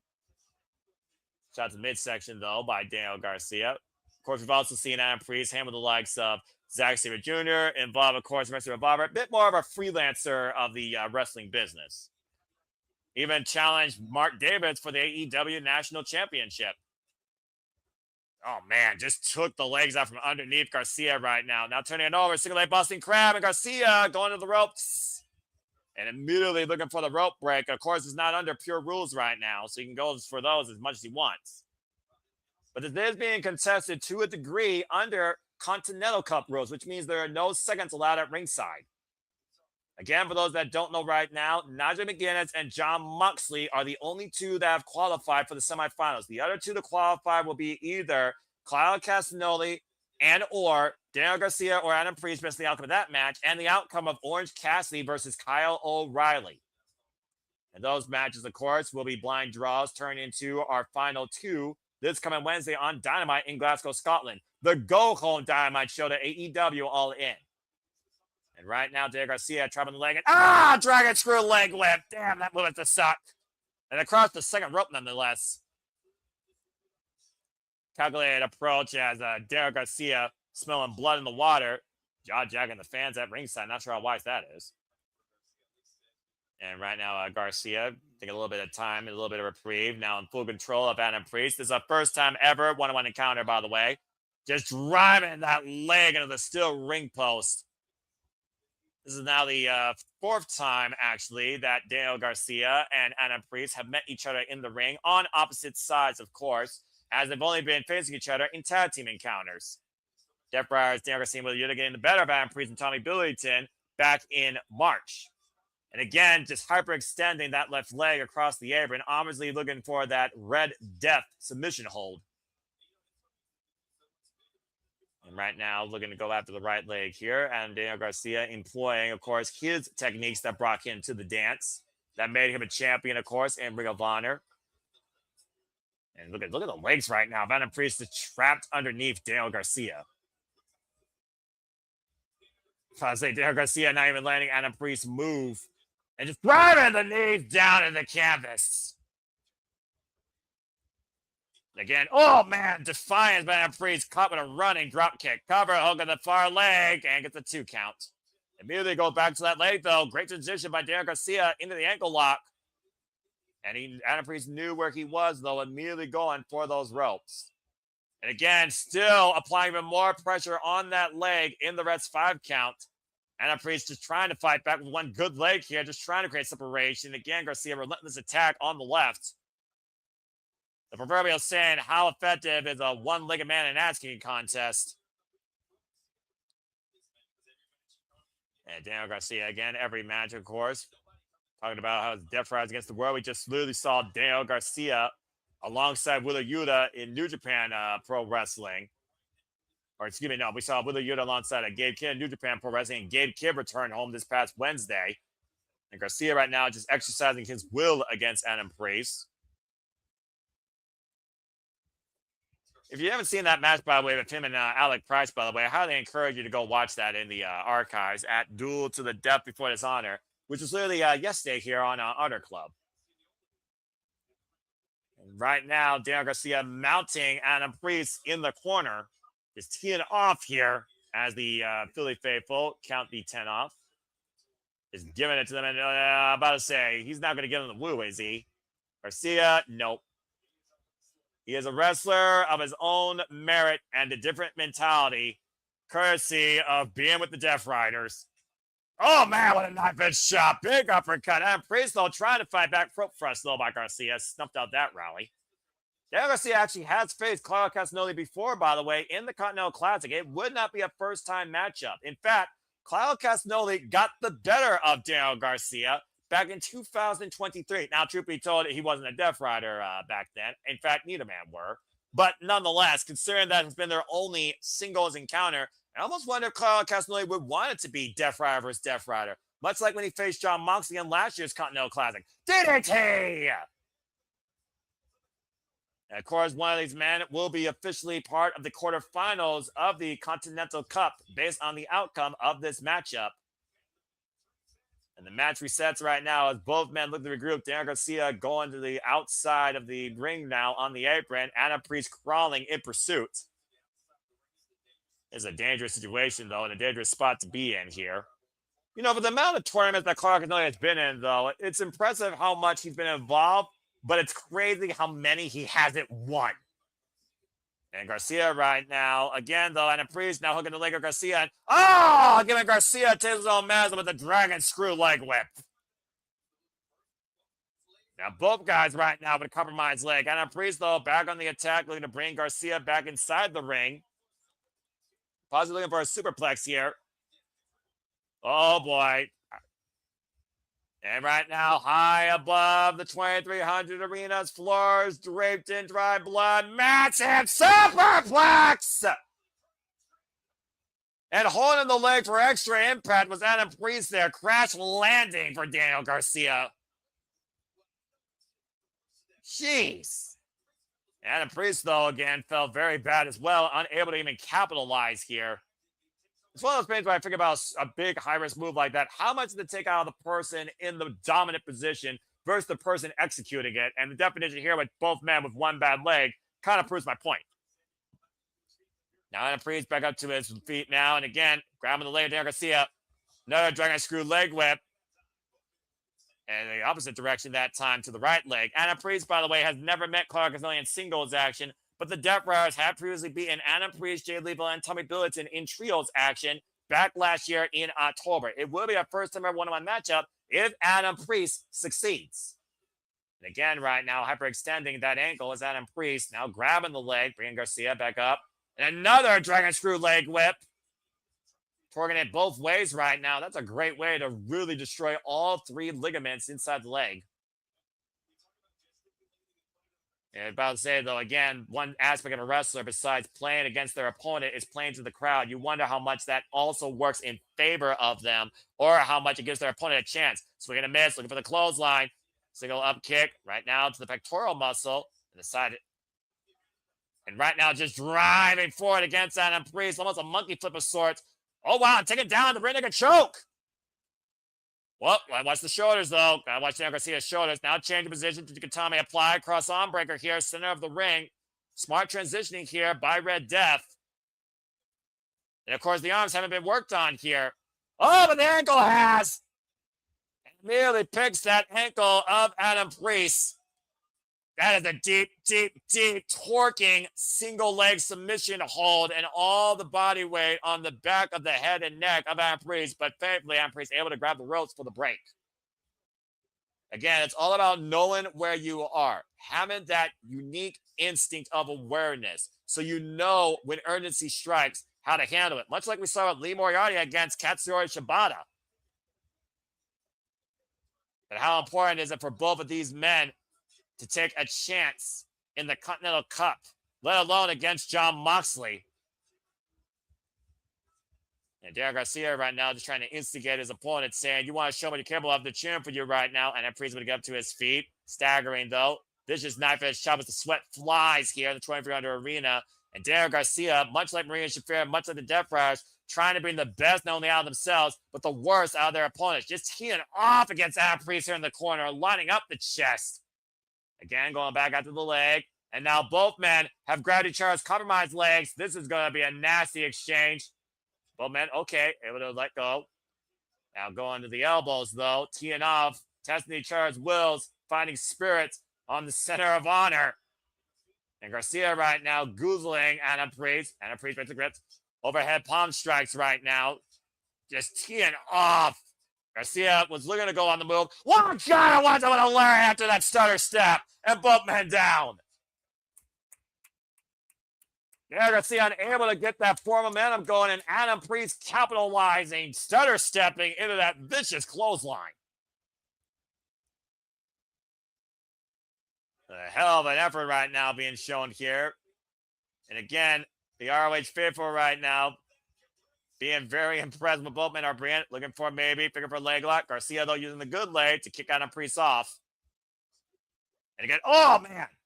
Foot plant DDT. Now, trapping the legs, figure for a leg lock applied on Daniel Garcia. And Garcia now arriving in pain. How long can Garcia endure this? Now watch the shoulders there. Bryce Rensburg for position. And again, fight or flight right now for the Death Riders. Adam Priest might be seconds away from punching his way forward in this unique opportunity, much like how Maya World took advantage of the opportunity presented to her in the Owen Invitation Tournament. And Garcia able to reverse the pressure, though, as the patellas of Adam Priest are his worst enemy. But Adam Priest, once again, able to reverse the pressure back. And Priest has the figure 4 leg lock locked in. Now Daniel Garcia has the figure 4 leg lock locked in with Adam Priest's own legs. Whoa, watch the shoulders. And again, look at the leverage that Garcia is trying to add, pressing up on the canvas. And again, both these men right now just rolling back and forth, back and forth. Neither man finally looking for the break inside the ropes. Still trapped in the exchange here.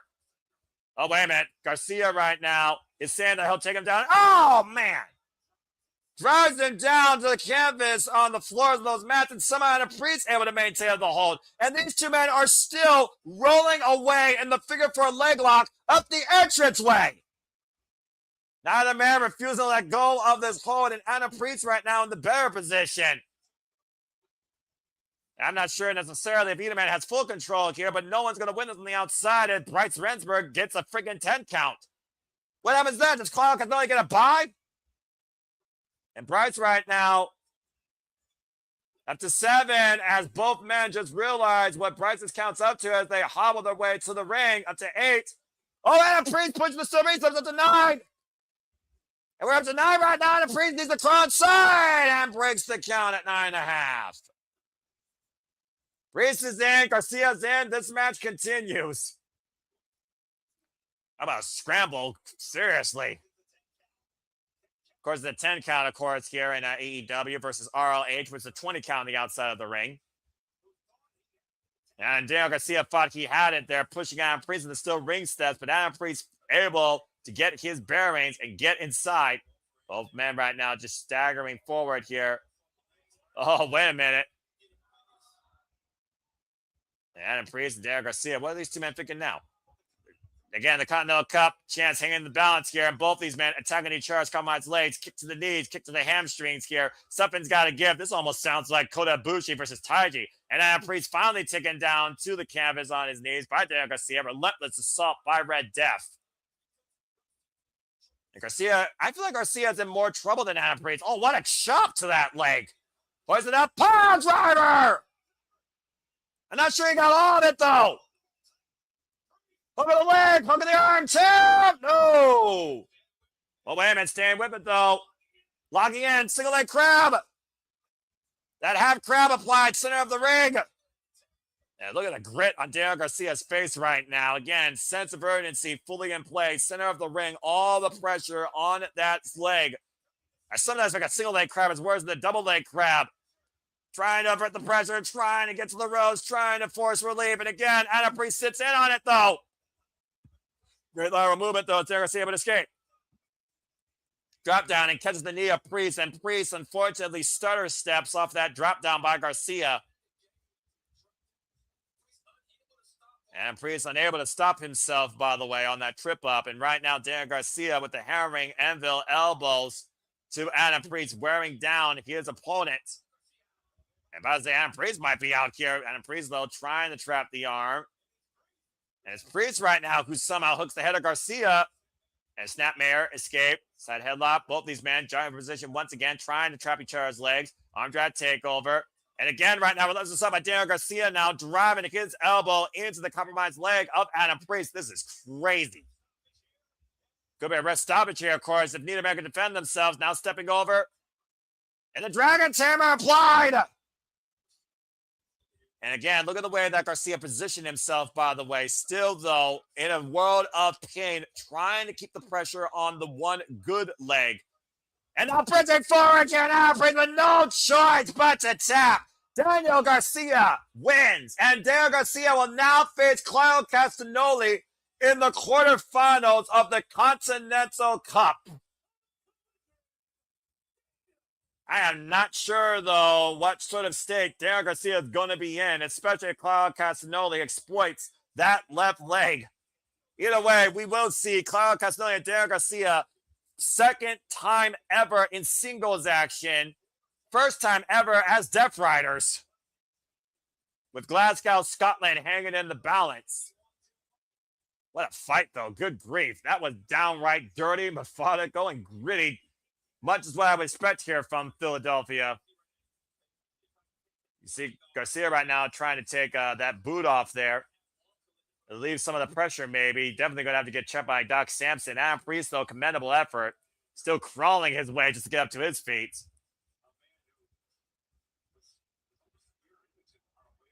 I feel like, honestly, Adam Priest, it was like one-upsmanship or one-upsmanship of dissection. Adam Priest really echoed a lot of Daniel Garcia's playbook. That was a very 50-50 bout. Well fought, Adam Priest, as he hobbles his way. And, of course, the Ring of Honor faithful here applauding both men's efforts in what was a clean, commendable matchup. Again, folks, now we know tomorrow night in Reading, Pennsylvania, Claudio Castagnoli goes one-on-one with Daniel Garcia, and we know that Orange Cassidy will go one-on-one with Kyle O'Reilly. Though 2 of those 4 men will round out the final 4 for the blind draw in Glasgow, Scotland. And, of course, we'll talk more about that following the results, of course, ahead of All In next week as we go All In next weekend. And, of course, we still have so much more to come tonight. We got a fight without honor. We got the Women's Ring of Honor World Championship and, of course, the Men's Ring of Honor World Championship as the Before Dishonor continues here for the 2300 Arena. As we go backstage with Shane Taylor Promotions and the victorious Lee Moriarty. And, of course, right now, encouraging the longest reign Ring of Honor for champion in history, Lee Moriarty.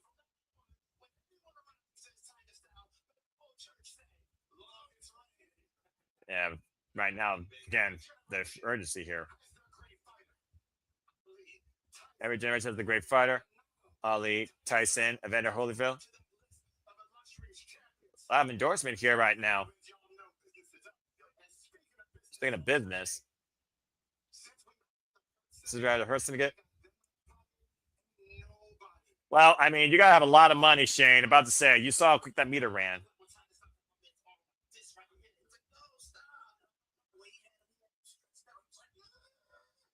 Yeah, Imagery doesn't know much about technical wrestling, clearly. Apparently, Shane Taylor thinks the Hurts to get an STP all together, and with them being together, they are unstoppable. Rumble, Batman, Rumble. Clearly, Shane Taylor Promotions still has more golden ambitions in their future. I'm sure they're going to be popping the champagne tonight after Lee Moriarty's victory. That being said, hopefully they avoid the rain. The rain! The rain! As we go to something that is going to be anything but honorable as the fallout from the crew reaches its final chapter. Blackheart Lio Rush defends the Ring of Honor World Championship against Action Andretti. This is going to get crazy. He remembers the mistakes. He's made many. The rain. It exposes it all. So now you must be punished. Well, let me go ahead and try and speak like a normal person, shall we? For those that don't know, these two used to be part of a tag team called The Crew. And at some point, Lio Rush decided to fall to his own darkness as the rain exposed apparently the mistakes that he made. He being I being Lio Rush. Lio Rush, of course, gained the Ring of Honor World Television Championship, actually not at Supercard of Honor, thanks to Action Andretti's interference, but a triple threat at the expense of AR Fox and Action Andretti at Global Wars Cincinnati.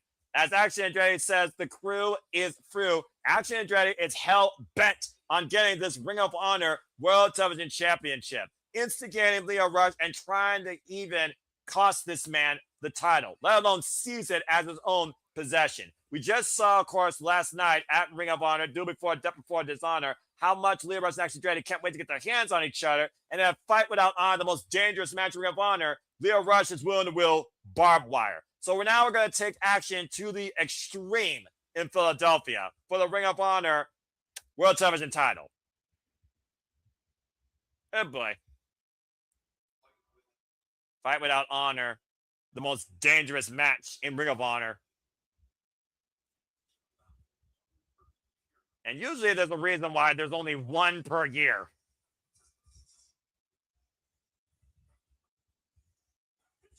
Let's see if Action Andretti actually takes action tonight and seizes this title for the first time. We've also, of course, seen Action Andretti get involved in the business of AR Fox. AR Fox, with mutual respect, of course, for Lio Rush. And right now, Action Andretti is coming off a great singles winning streak 5 of his last 6 matches. This man, of course, no stranger to, of course, that area. Also, of course, used to work out of Maryland Championship Wrestling. Action Andretti, of course, looking to become the sight to see and the new sight to be, the face of ROH TV. And of course, Action Andretti and Leo Rush, for the better part, trusted each other, relied on one another when they formed the crew back last year, I believe. Well, near the depth of Rampage, actually, when they decided to part ways from Layla Gray and Top Flight.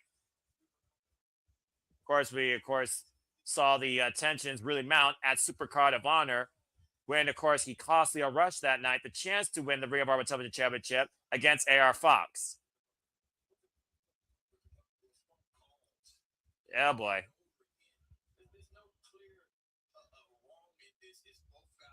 We've got both men here apparently guilty of their own sins against one another. And right now, we wait for the champion to make his way inside the arena. What the hell? Oh boy. And Leo Rush bringing the plunder. Is that a shovel? I guess he wants to make sure that he buries him underneath the rain. Sporting a barbed wire umbrella hat, our current Ring of Honor World Television Champion, Leo Rush. This is beyond bizarre. This unique character dynamic, this metamorphosis of Leo Rush that has led to so much success and opportunity across the wrestling business. I don't know how Denise Salcedo interviewed this guy, I'm being perfectly honest. AR Fox and Leo Rush coming off a recent tag team win against Action Andretti and Cook via disqualification that instigated this even further into a fight without honor. Of course, Leo Rush now the current reigning and defending Ring of Honor World Television Champion. And might I add, he is also the brand new House of Glory Cruiserweight Champion. I feel like for some reason this favors Leo Rush more than Action Andretti. Call it an inkling. This will actually be, by the way, his 5th defense already of the Ring of Honor World Television Championship after outlasting Lee Johnson, 23 Hazard, Oro, and El Clone in Grand Slam Mexico. Leo Rush right now is the current 37th Ring of Honor World Television Champion in Ring of Honor history. Of course, going all the way against Eddie Edwards back in 2010, following legacies of Roderick Strong, Tommaso Ciampa, Jeff Cobb, Minoru Suzuki, The Machine, Brian Cage, Nick Wayne. Of course, the Prodigy will be challenging for the Ring of Honor World Championship. I imagine our main event, and of course, last champion, AR Fox. Ready for this contest, Paul Turner. Boy, did he have his work cut out for him. Same body that used to be the man of the hour is this metamorphosis of that pure black Ring of Honor World Television title underneath the rain.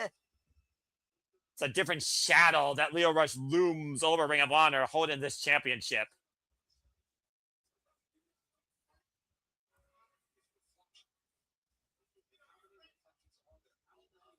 Oh boy. Yeah, about to say Leo Rush and Action Andretti right now. The fallout these two men have gone to. Bell reigns are underway for this contest. For a man like Action Andretti, who has worked so closely with Leo Rush, you wonder if he would have a better chance under a one-on-one circumstance for this title. Of course, Leo Rush, Action Andretti, they actually go all the way back before AEW and ROH in Maryland Championship Wrestling for the Rage Television Championship back in 2021. Big right hand, though, by Action Andretti. Clocking Leo Rush. I'm not sure if that actually did anything. And believe it or not, folks, this is their first ever one-on-one matchup in AEW and ROH. Prior to this, it's been nothing but tag team matches. And right now, the elusiveness and the speed right now of Leo Rush playing in favor. Action Andretti, though, trying to keep up with Leo Rush. And again, Leo and Action Andretti right now so eye-to-eye, dead even with one another. Stalemate there they're going. These two know each other so damn well since being partners as a tag team or under some capacity together since the latter part of 2024. Of course, the first time they actually faced each other in AEW, was for a TNT title qualifying match at Forbidden Door. And Lio Rush did get the better of Action Andretti. In fact, Lio Rush has gotten the better of Action Andretti in their only ever other 2 singles encounters. Huh? Now, what is Lio Rush looking for here underneath the ring? I mean, again, brought a whole cart of stuff up to the entranceway. And Leo right now might need to go to these extremes here. And actually, oh, man! Actually, Andretti, though, not letting Lio Rush go after what the hell he was looking for. Yeah, it definitely is a unique dynamic, but it pays dividends. I mean, again, when you literally invest in yourself, take a chance on yourself, and the company actually lets you try and do that, hopefully they'll do it a lot of Mercuria, you'd be surprised what can happen. And right now, actually, Andretti taking Lio Rush around corner to corner, much like Bruce to the barricades.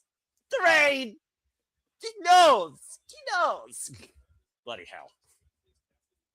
And right now, actually, Andretti wants everything that Lio Rush has taken from him inadvertently. Is that a crowbar? Oh, it's a broom. All right.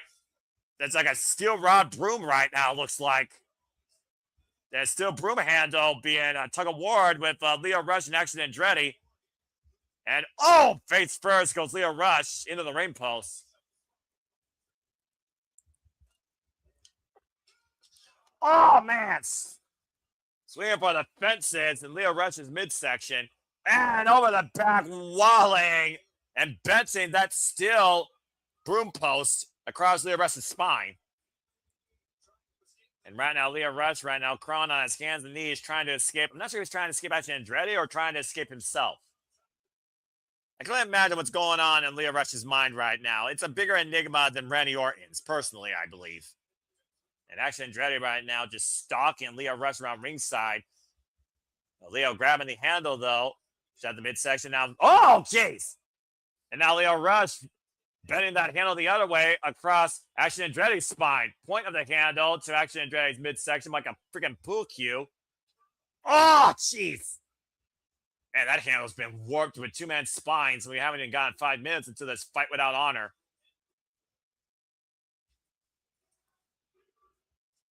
The audience right now encouraging the rest to use the shovel. Uh-oh. And wait a minute, Lio Rush swinging a miss with the handle. Schoolboy roll up, Action Andretti gets a 2 count. And again, swinging a miss. Went for the legs. Caught with a kick, excuse me. Oh, man, crown with a DDT. That arrow press, nice counter by Action Andretti. Gets a 2 count. Yeesh.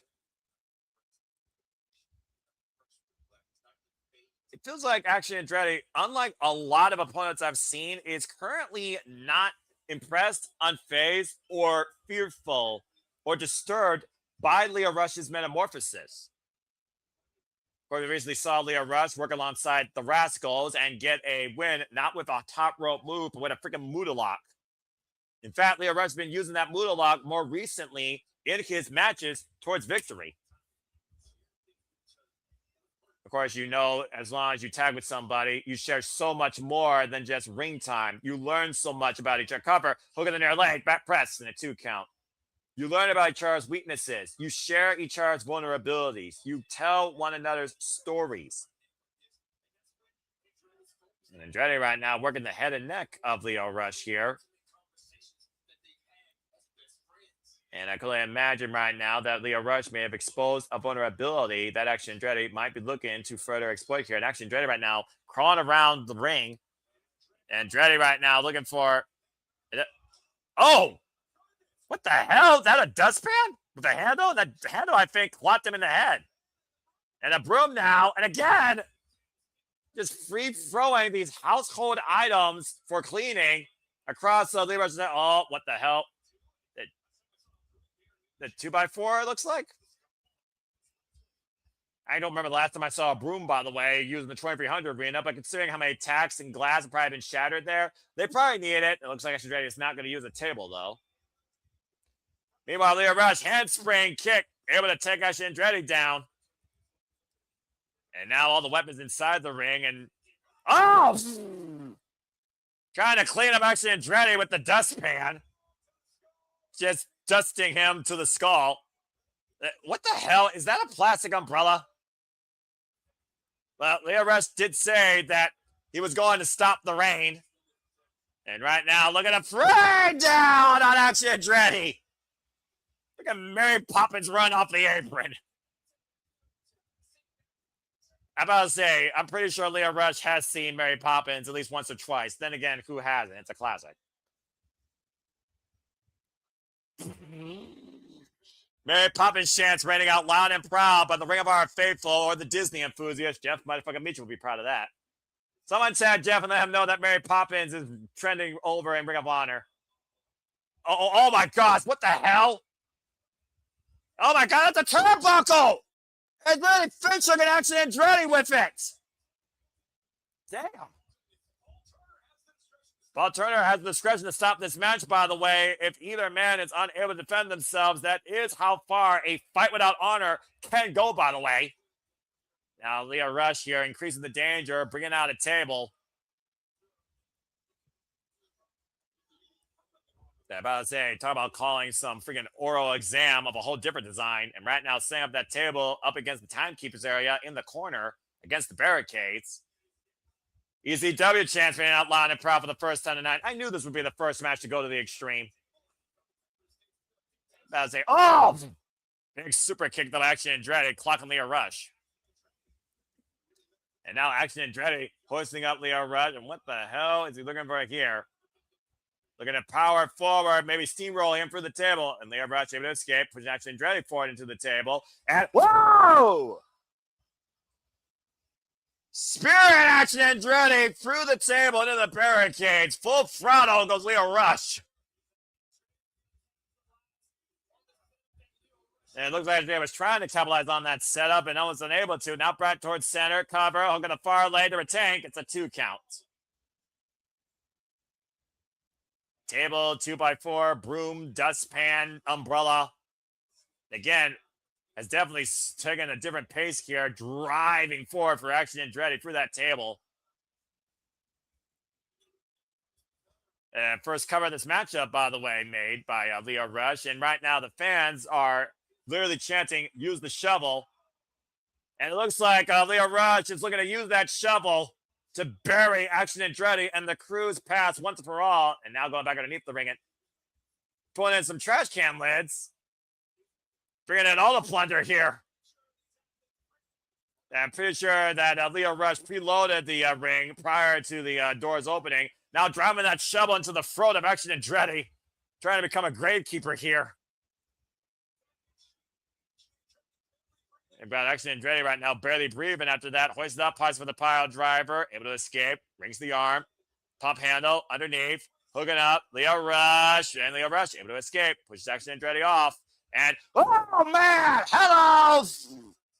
That trash can lid refrown into Action Andretti's face.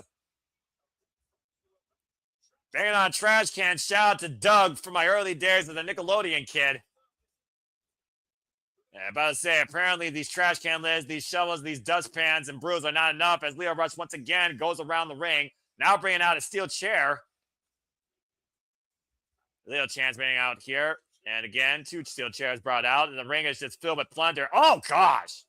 Just free-throwing these chairs in Action Andretti's head. Oh, wait a minute. Wow, look at the chair. Oh! How the hell that happened as the chair was purposely perched across the bottom and second rope across Action Andretti's head? Like a simple set up for freaking Leo Rush. Now stepping forward with a clothesline, though. It's Action Andretti, who may have just woken up from that move. And right now, Andretti looking to hook up Leo Rush again. Pump, handle. Oh! Dang it all of it, though. Got the shoulder to cover. Oh, the shoulder. And 2 counts. If he would have cut Leo Rush more with that chair probably across the back, he probably would have won the Ring of Honor One Summit Championship. And, oh, man, Death Eye driver. And that chair warped Leo Rush's back. Cover hook on the far leg side, Princess and Drake gets a 2 count here. And bottom line, the body does not win against steel. Bone is not stronger than metal, unless you're Wolverine. And crowd chants right now, saying you suck to Action Andretti here. And just nothing but pure visceral right now for this sight that no one wants to see. Actually, Andretti now just mounting Leo Rush, just teeing off against the Brave Art Television champion. Trying to flatline this Blackheart. Oh, jeez. Just curving him with a trash can laid across the spine. That chair has seen more work here tonight than any other weapon here so far in the 2300 arena. Now trying to put that warp chair into the corner. Oh, well, that just is some jagged edges right now. That's going to be someone's unfortunate meeting. Andretti, the Irish. Whoa, man! Good God!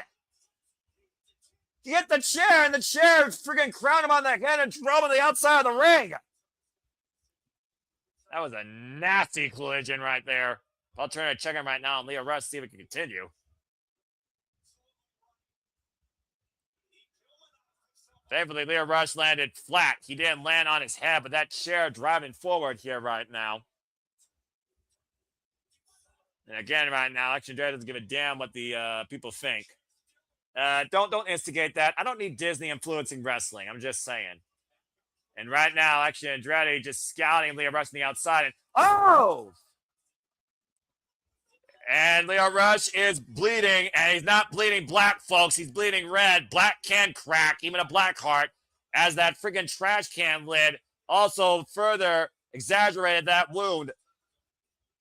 And now actually Andrea just teeing off against that open wound against Leo Rush here. And Leo Rush is a fucking mess. That freaking jagged edge of that steel chair stabbing Leo Rush in the head, and that trash can lid free thrown into Leo Rush's face with no defense. Now breaking the eyes of Action Andretti. And Leo Rush forcing up action. Oh, jeez. Backdrop suplex on the apron. Oh, the trash can across the chest.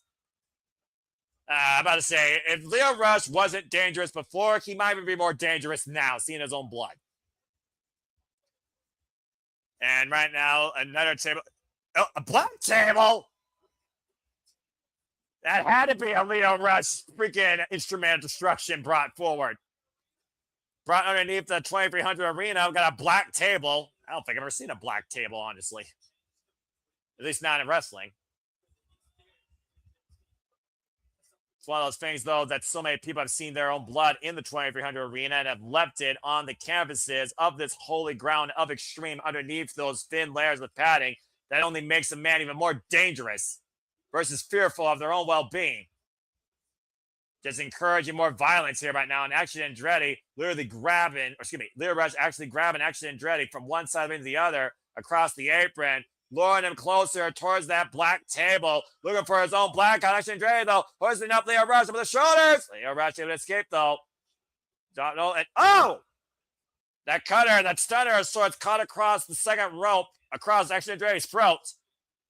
And right now, Leo Rush, like a beast prowling in the night, up and around the ring. A little face to the scene at Action Andretti, like a dart. Bullseye, life and limb be damn. And shoulder first into Action Andretti goes Leo Rush, now bringing Action back inside the ring. And what is Leo Rush looking for now? And what the hell is that? What is that? What's in the box? That's not a toolbox. And a black bag. Oh, no. I'm pretty sure I know what's in that. And a black chain. What the hell? Yeah, Leo Rush right now suspending a chain across the top rope. Actually, Andrea, though, trying to take advantage here. Got a tug of war. Oh, man. And throat first goes out to Andretti into the top rope as Leo Rush got the bear of that tug of war with that black chain. Now, Leo Rush clearly had a game plan for all these black weapons. I kid you not, folks. These weapons are all colored black. What the hell is he doing now? What the? Is that a door? I mean, you know, I've seen doors broken through before. Oh, man. Leg drop with a trash can lid to the back of Action Andretti. So we got black weapons and a red door. I'm about to say, I haven't seen many houses, though, with a red door, though. I'm just saying. A shout out to, of course, the late, great Sabu and many other great extremists of ECW. And Leo Rush. Oh, my gosh! That shattered, broken black glass! And actually, Andretti right now for the first time fearing for his life, and Leo Rush, no, trying to drag Andretti's face down into the glass. Oh man, I'm taking a sharp carve in the head of Action Andretti. It's like having a knife to your hand. Crouch and Usyk, fucking I agree. Now literally grabbing the glass with his bare hands and putting it back in that bag. What the fuck is this man doing? No, he's got a broom now. And he's using that long broom, wide broom, to sweep the glass up. I'm about to say, Leo Rush distracted by the black glass. That is a freaking symbol of his shattered psyche. Good grief. Yeah, I still don't know what's in the fucking box either. Face first goes Action Andretti into that black table. And the black table now decked out in red blood with these black smears. And right now we are headbanging more than Nirvana here. We're not even in Seattle. And Action Andretti now busted wide open. This is like a horror movie brought to life. And oh, dear God. Black wrapped barbed wire chair with black barbed wire. Oh, gosh. Andretti is in a world of torture. Pure black torture. As dark as night, or as dark as the black heart of Leo Rush. And right now, Leo Rush looking to risk it all. Going up to the sky. Wait a minute, actually, Andretti, though. Oh, hello! Free from that barbed wire chair into Leo Rush. And that could have caught the eye of Leo Rush. That's a good way to freaking take an eye out. And right now, Action Andretti trying to follow through up with the fireman's carry. Leo Rush, though, breaking the eyes of Action Andretti. Combination offense with the elbow. Now Leo Rush on the move and Action. Catching him with a rolling elbow. Leo Rush rolling in, though. Catch the big boot. And again, Leo Rush. Bang! Rising knee. Finally stops the champion dead in his tracks. Inside right now. Oh! T-bone collision with a trash can lid. And right now, Leo. Oh, man. With a trash can lid in front of the skull. And look for the rush hour. Bottom rope springboard. Stunner. Roll through. Went for another. Rising knee. Super kick. Combination offense by Action Andretti. Hooking up Leo Rush. Looking for the brain buster. Able to skip out the back door. Waist lock applied. And now it's Leo. Sleeper hair applied. Oh, pushed off. Thrown off into the corner. Excuse me. A moonsault. Was looking for maybe a moonsault cutter. And able to catch him. I don't know where to come out of the ring. The cutter. And the deadlock. And the black lock applied. The Muda lock set out of the ring. The deep cut. The last laceration on the crew. Pasta said, wait a minute. What the fuck?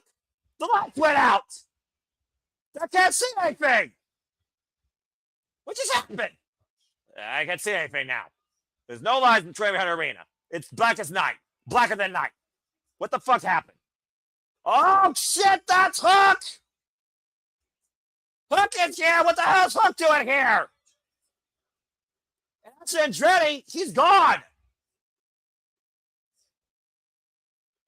About to say, I don't know. He's trying to recruit him to the ops. Uh-oh. And T-bone suplex to Leo Rush. Where the fuck's actually Andretti? What the fuck just happened?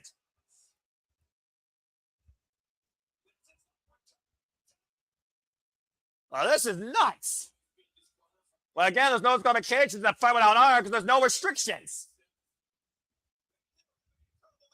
About to say, this is a wild match, one-on-one down the gate, and now the red rum being applied here. Snapmare, though, able to get Hook off, and Hook driven off for the door in the corner. Hook through the red door.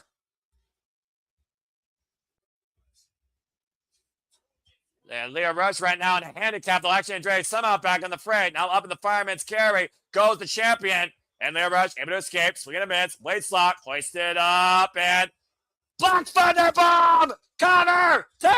No. Damn. Yeah, again, look at that freaking face of a cycle. Yeah, about to say, well, where the hell did Hook come from, though, is what I still want to know. And right now, I guess we'll find out what's inside that small black box. Box chants raining out here. You heard me right in the 2300 arena. And about to say, what the hell is inside there? No, wait, who? Who's that? That's Ebony Bowens! Ebony Bowens on the ops! Trying to grab that black box. And now Hook got the red rum in. Red rum applied. This is fucking crazy. When the hell did actually Andretti get help from the ops? And Leo Rush's black heart might go to sleep. Rush trying to fight out for his own freaking namesake. This has been nothing but a crazy-ass battle. We still got a black table at ringside, by the way. And right now, again, Hook with the hooks on Leo Rush. Just wearing down the Ring of Honor television champion. Yeah, Leo just trying to fight back here. And Bazay, we know there's glass still inside that bag, and now the black shards of glass being doused across that black table, and Leo Rush laid out across it. And wait a minute, Action Andretti right now being encouraged, springboard, 450! Good fucking Lord!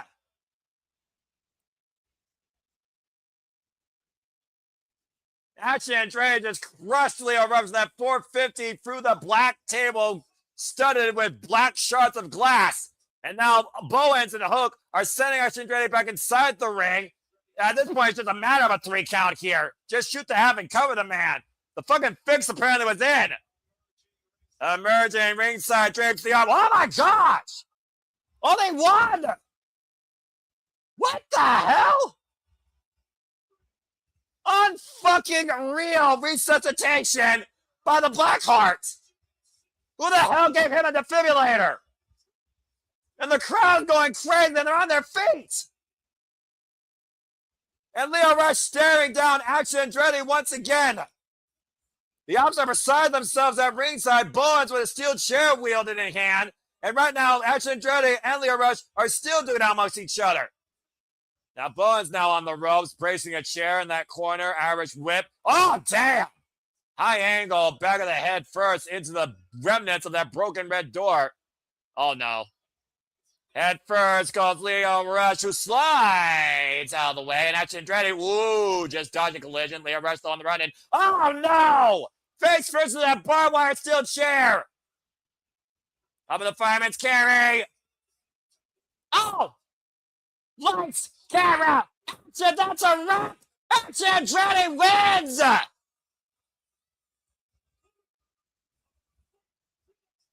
And there definitely was no honor in that fight. Fucking team effort. Impromptu. Action Andretti is the new Ring of Honor television champion. Face the ops! I don't know what this relationship really means right now. A definition of no honor being defined by Action Andretti tonight more than ever. Again, it was a 3-against-1 handicap affair, but again, there were no rules, so there's not much you could say outside of that. I mean, again, if it wasn't for the ops, I think Leo Rush had the match won, and I still don't know what's in that black box. I guess we'll never know. Action Andretti is going to look at the man in the mirror and not give a damn what he thinks of him. At the end of the day, he is the new Ring of Honor World Television Champion. Sheesh. Well, at the end of the day, Action Andretti got what he wanted. Leo Rush still trying to figure out, I think, what the Reign is trying to tell him. And I don't know whether or not this means that Action Andretti is actually part of the ops, but again, never lacking, apparently. Andretti and the ops standing tall in the entranceway. As a why is Leo Rush so fixated on that black box? As a Rush right now is, I don't even know what Rush is thinking right now. And whatever it may be inside that box. Is that a black heart? That's a... Okay. Well, I mean, again, Leo Rush's heart is still beating, but I guess it's still black as night. And you're going to perfuse liquid. Okay. Hey. That black goo coming out of Leo Rush from the ventricles of that black heart. Crowd still chanting for Leo. And we may not understand necessarily what that means and what Leo Rush may desire, it seems, but Leo Rush has definitely proved his merit as a champion and more so as a competitor in the highest degree of extreme. Sabu be honored. Jeez. Well, definition of polar opposites, the yin and the yang, following that pure bout with Daniel Garcia and Adam Priest, and that anything but pure definition of toxic, more than the definition of the word, with Leo Rush next to Andretti, thanks to the opposite interference. Anyway, as we take a break to clean up here, I just want to remind you again, the Continental Cup continues tomorrow night on Collision. Kyle O'Reilly goes one-on-one with First Degree Orange Cassidy, and as we saw earlier, Daniel Garcia will go one-on-one, bloody hell, with Claudio Castagnoli, and of course, the winner of those two matches will join John Monty and Switchblade Jay White in the blind draws for Glasgow, Scotland next week on Dynamite to determine the finalists for All In for the Continental Cup. Also tomorrow night on Collision, Willow Nightingale will fulfill her promise to Maya World, who is now the TBS champion, still TBS champion, by the way, and defend the AW Women's World Championship against the It Girl. Smile anyways and see if this affects our all-in picture where the CEO awaits the winner. And speaking of champions, still to come here tonight, of course, the Ring of Honor World Championship is on the line as the most wanted Bandido defends against the prodigy Nick Wayne for the first time ever. Their second ever singles encounter. Third longest reign and second most combined number of days as Ring of Honor World Champion since winning this title back last year in April against Chris Jericho at Dynasty. But of course, Nick Wayne has made his own legacy of history. Former participant, of course, in the Best of Super Juniors, youngest ever Ring of Honor champion as youngest ever Ring of Honor World Television champion, and now looks to become, once again, a historic man, becoming the youngest ever Ring of Honor World Champion, saying that Ring of Honor doesn't need the most wanted, it needs the prodigy. Looking to follow the legacy set by the likes of Samoa Joe and Nigel McGuinness, looking to add his name to that repertoire. And apparently, according to Nick Wayne, honor doesn't win you championships, talent does. The opportunist versus the standard. And of course, Bandido also 1/3 of the AEW World Trios Champions. Oh boy. This is going to be a good match right here. Of course, Bandido already coming off a successful defense this year at Supercard of Honor against the likes of Blake Christian and outlasting Survival of the Fittest last year at Final Battle with wins over the likes of Konosuke Takeshita, Hechicero, Mascara Dorada, just to name a few in his illustrious career. Our semi-main event's up next.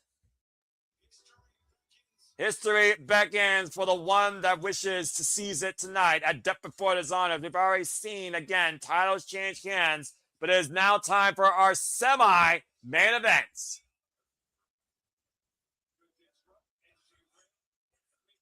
Let's see if Nick Wayne once again turns the page.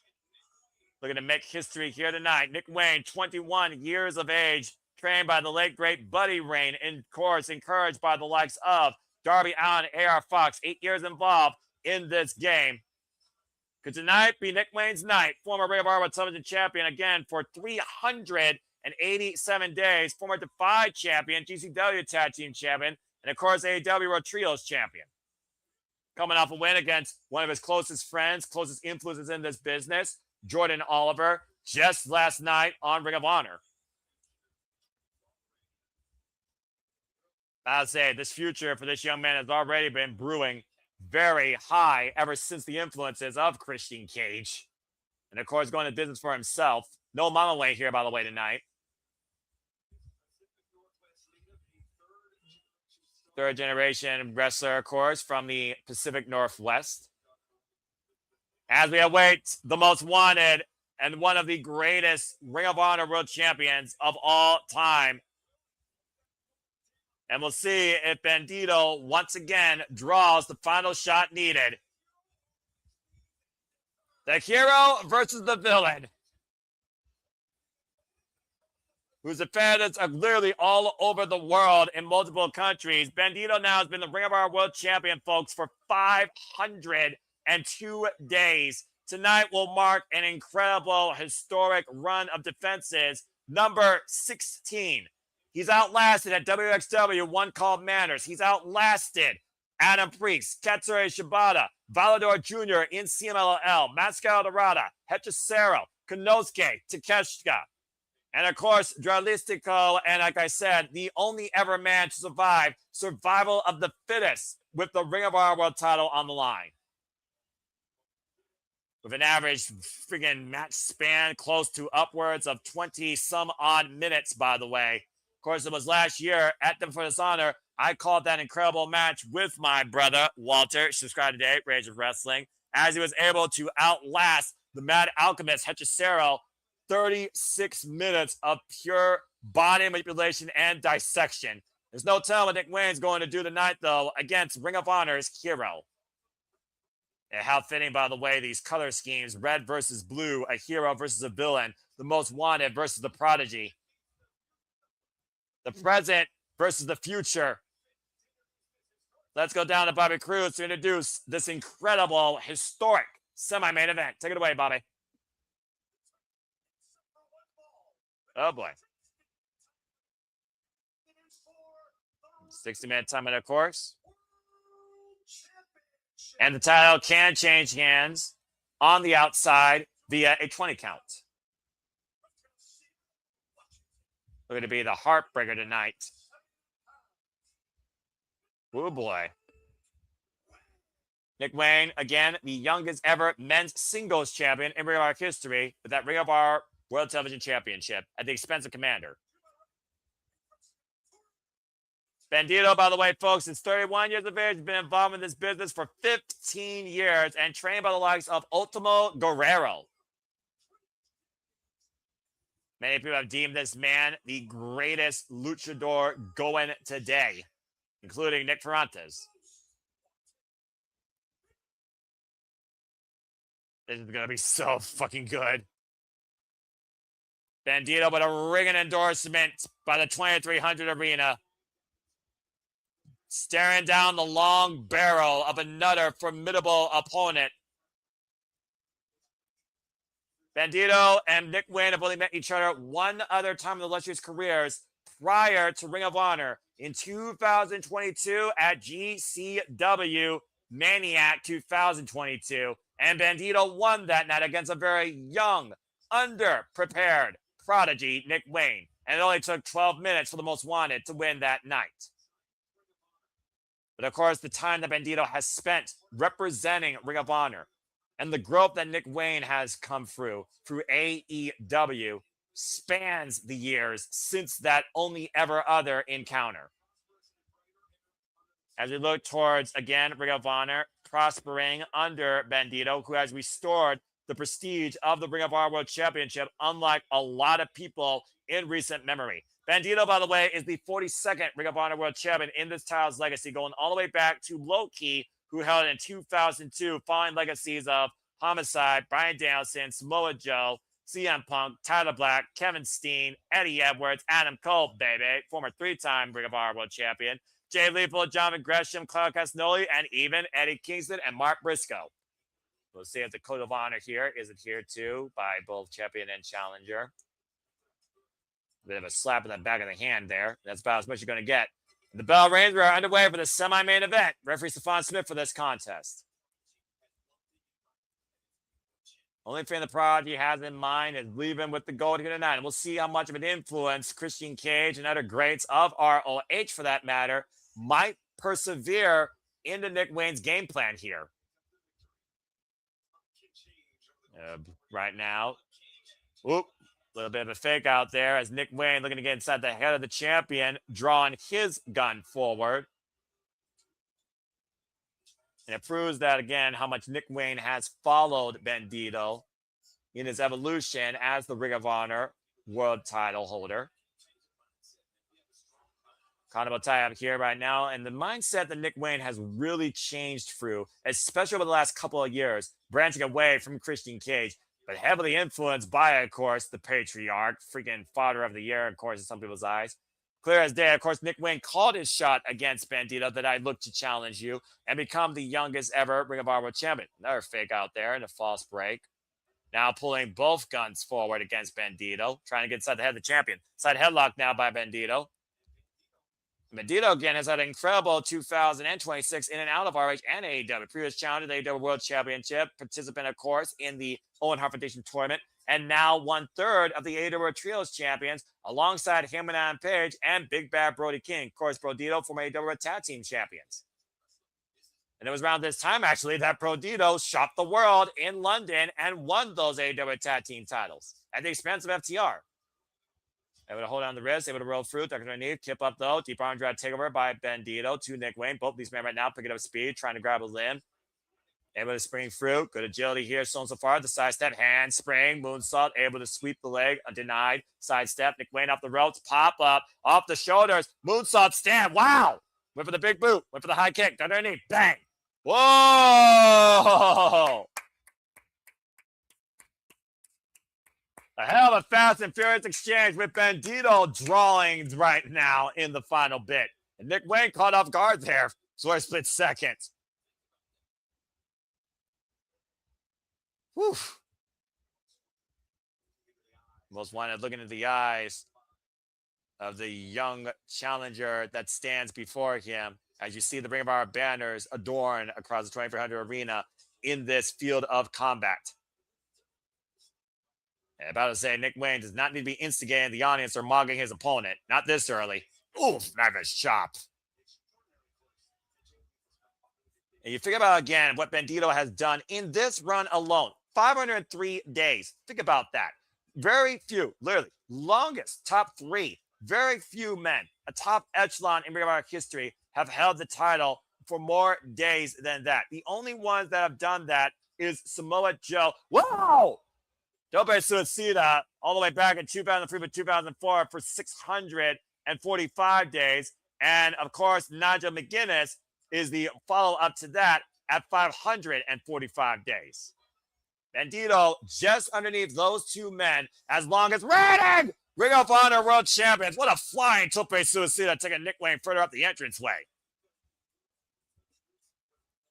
And, of course, Bandido, a calculated man of his own freaking risk, only takes those chances when he knows that he can.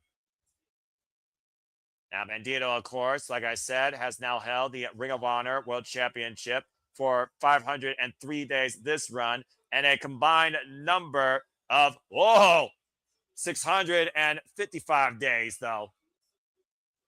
Nice scouting there by Nick Wayne, taking advantage of the most wanted's all momentum against him. Now Bandido crawling on his knees and hands on the outside as Nick Wayne stalks the champion.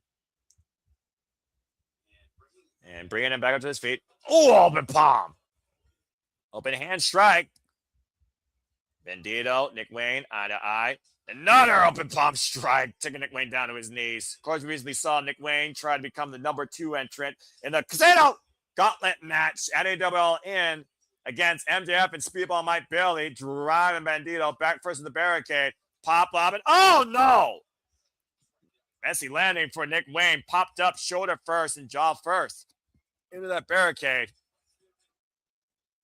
Pound for pound, I would still argue that Bandido is one of the top 3 best wrestlers in the world right now. Looking to call his shot, charging forward. Oh, man, sidestepped into the barricades at ringside. And the results speak for themselves, as well as the opportunities presented to him when it comes to Bandido's calendar year in 2026. And, of course, that's an all-steel barricade, with the only thing between them and the steel is that thin tarp that does not reduce that impact at all as Bandido crashes side first. And, of course, the towel can change hands on the outside via a 20 count, as Ring of Honor uses a 20 count on the outside of the ring. And we'll see right now if Nick Wayne truly is the better wrestler or is the better strategist. And right now, putting those steel ring steps on their side up against the apron, I don't know how wise this is. Of course, those jagged edges of those steel ring steps, we saw how dangerous that was with the steel chair in that fight without honor. It's Nick Wayne right now, sends Bandido hard into the timekeeper's area barricade. And right now, the challenger in full control of the champion here. And just right now, taking it in, soaking in the moment. Just working it out in his mind, I feel like, too, here. Longest match that Bandido has had as the Ring of Honor World Champion, as I pointed out earlier, was here in the Depth Before Dishonor show last year at the Philadelphia Arena against Hechicero, 36 minutes, 26 seconds. Second longest match was actually against Konosuke Takeshita, 29 minutes, 25 seconds. And right now, Nick Wayne, where's the cover? Hook of the far leg. It's a 2 count. And we all know it's going to take far more than that to wear down Bandido. As you see right now, Bandido's holding onto that right elbow. And looking to tear apart that mask. Again, it's not Mexico, so technically speaking, ripping apart the mask of Bandido will not yield disqualification here in Ring of Honor. Bandido had to change the design of his mask, by the way, to wear off, of course. And right now, again, just ripping away at the identity of Bandido is Nick Wayne. Almost a full tear right there, almost exposing the upper forehead, right side forehead of Bandido. But I'm about to say, the fact of the matter, though, that Nick Wayne keeps exposing that mask, I wonder if Bandido will be distracted on the mask and not focus on his opponent. Now driving the shoulders in the corner to Nick Wayne as I say that, though. And Bandido, once again, looking to, get momentum. Picks the leg, drop down, hooks the head, and Nick Wayne, oh, man! Big German suplex in the corner. Awkward landing against the turnbuckles for the champion. And snap German. Explosive nature out of nowhere. And Nick Wayne, of course, also has youth on his side and a reckless abandonment, of course, as well. Able to take to these type of extreme high-pressure situations so easily. Of course, holding the Ring of Honor World Championship, a definition of a title for the best in professional wrestling, has always been the legacy of Ring of Honor since the inception of this company in 2002. Knife-edge chop there. Much like the NWA or the CMLL championships, I feel like a classification in their own right of calling who is the best wrestler in the world is he who holds on to that gold, to that title. And again, just kicks the midsection right now of Bandido by Nick Wayne. Calculated, slow, methodical approach here, just wearing down the champion. Notice the way that Bandido was grabbing that elbow, by the way. Of course, if Nick Wayne compromised Bandido's arms, it'll be hard for Bandido to hit that 21 plex. You see Bandido, gets the boot up, though. Clear separation. Shote, shadow juice from the Liger, springing up to the top rope. And a beautiful corkscrew moves out of the corner. Lovely tornado. Trying to slow down right now was Nick Wayne, and Bandido back in full throttle here. Front kick. Able to get the big boot up. Overhead military press right now on the challenger with one arm. It looks like the arm's just fine. Dropping Nick Wayne down hard and center. And Bandido all the way up to the top rope. Nick Wayne right now in the drop zone as Bandido might be looking to challenge some Latino heat. Split leg frog splash. Legs hook two. No. 2 7/8 about. And Eddie Chance made out loud and proud. Another all-time great. Rest in peace. Again, goes back to that confidence, that moxie, much like Blake Christian had at Supercard of Honor, that Nick Wayne believes that tonight is his time. Looking to form his own legacy while Bandido continues to follow his own and right now hoisted up. And Nick Wayne trying to fight back, though. Overhead shots. Throat thrust off to Bandido. And right now, Nick Wayne might be looking for Wayne's World, but not going to give him that distance yet to go off the springboard cutter. And Bandido now perching Nick Wayne on the second turnbuckle. And that shot to the derriere, actually, throwing off Nick Wayne and now caught up again up in the Argentine backbreaker position. Look at the strength here. And again, Drop down face first. Now Bandido on the move and flies in with the Shining Wizard. Cover 2. No. Sheesh. I haven't seen Bandido use the Shining Wizard in a long time. I don't know if I've actually seen him use that before. And it just goes to show, again, the depth of a champion, able to add to their repertoire, able to adapt on the fly. That torture rack style position, though, that Nick Wayne had no freaking answer for. Drop down face first in the ring, and the immediate follow by Bandido with the Shining Wizard. Great double offense there shown by the champion. Bam! Keiji Muto be proud of that, turning Nick Wayne inside out, upside down. And of course, on men's world title back here, our summer event as the women will close the stage here at the 20 Arena. It's a midsection though by Nick Wayne. And right now, Nick Wayne once again looking to get back on the move. And once again, always up and over. Oh, was playing with a monkey flip and set up and over. Hard landing on the outside. And I think the apron caught his ankles. Now Bandido's bringing up the second. Oh! And Nick Wayne with the awareness, with the uppercuts in the back of the head and shoulder blades. And Bandido suspended, across the apron, holding onto that top rope while his legs are on the second. Swanton bomb! To a suspended Bandido across the apron. And Nick Wayne almost overlaunched himself. And Nick Wayne crashes and burns the outside. I think Nick Wayne knew that there was no good landing there. Again, throwing caution to the wind, but I think that goes again to the extent that Nick Wayne is willing to go to become the youngest ever Ring of Honor World Champion. But he's got to bring him back inside the ring. Can't he even bring up Bandido? Can't even hoist up himself. Damn. I think his back caught the apron there. Sometimes you think without thinking. You actually just, again, you just think on instinct. You just do what you believe you need to do. And Nick Wayne right now with Bandido inside the ring, looking to hook him up. Standing sure annoys, cover 2. No! For those that don't know, that's basically a standing sliced bread without using the corner for leverage. And for a moment, I thought I was going to go for like Wayne's World.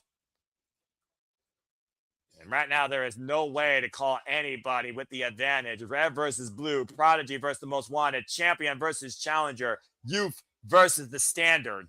This is what this match, tail of the tape, is at Depth Before Dishonor for the Ring of Honor World Championship.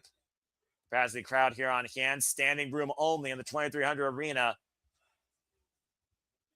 Bandido, who of course has worn the Ring of Honor emblem proudly for the better part of a year and a half.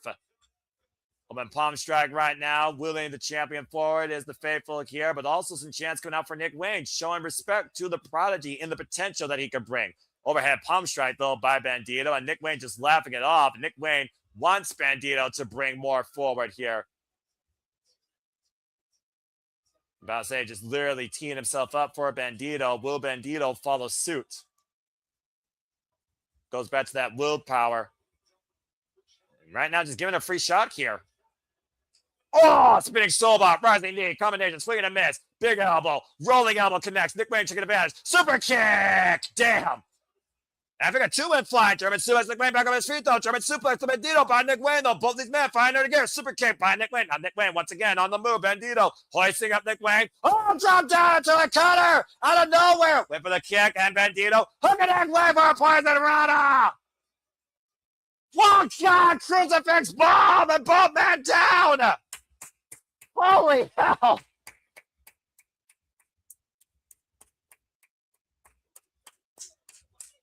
I don't think neither man got the best of that, as we literally just saw 8 moves in the span of 15 seconds and both men laid out. This is professional wrestling, damn it!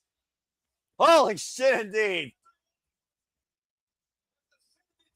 Everyone who is able to stand up, even if they weren't standing up, are standing up now to that, as both men are down, laying prone in the middle of the ring. Almost an arm draped length for a cover, it seems.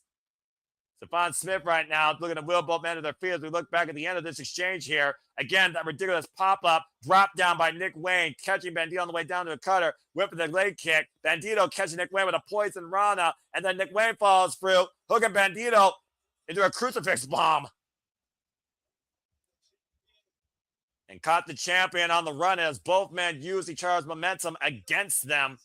Nick Wayne's the first to stir.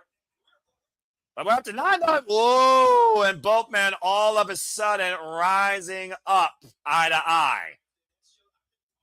That just goes to show again how important this is and how much both these men have left or are willing to give.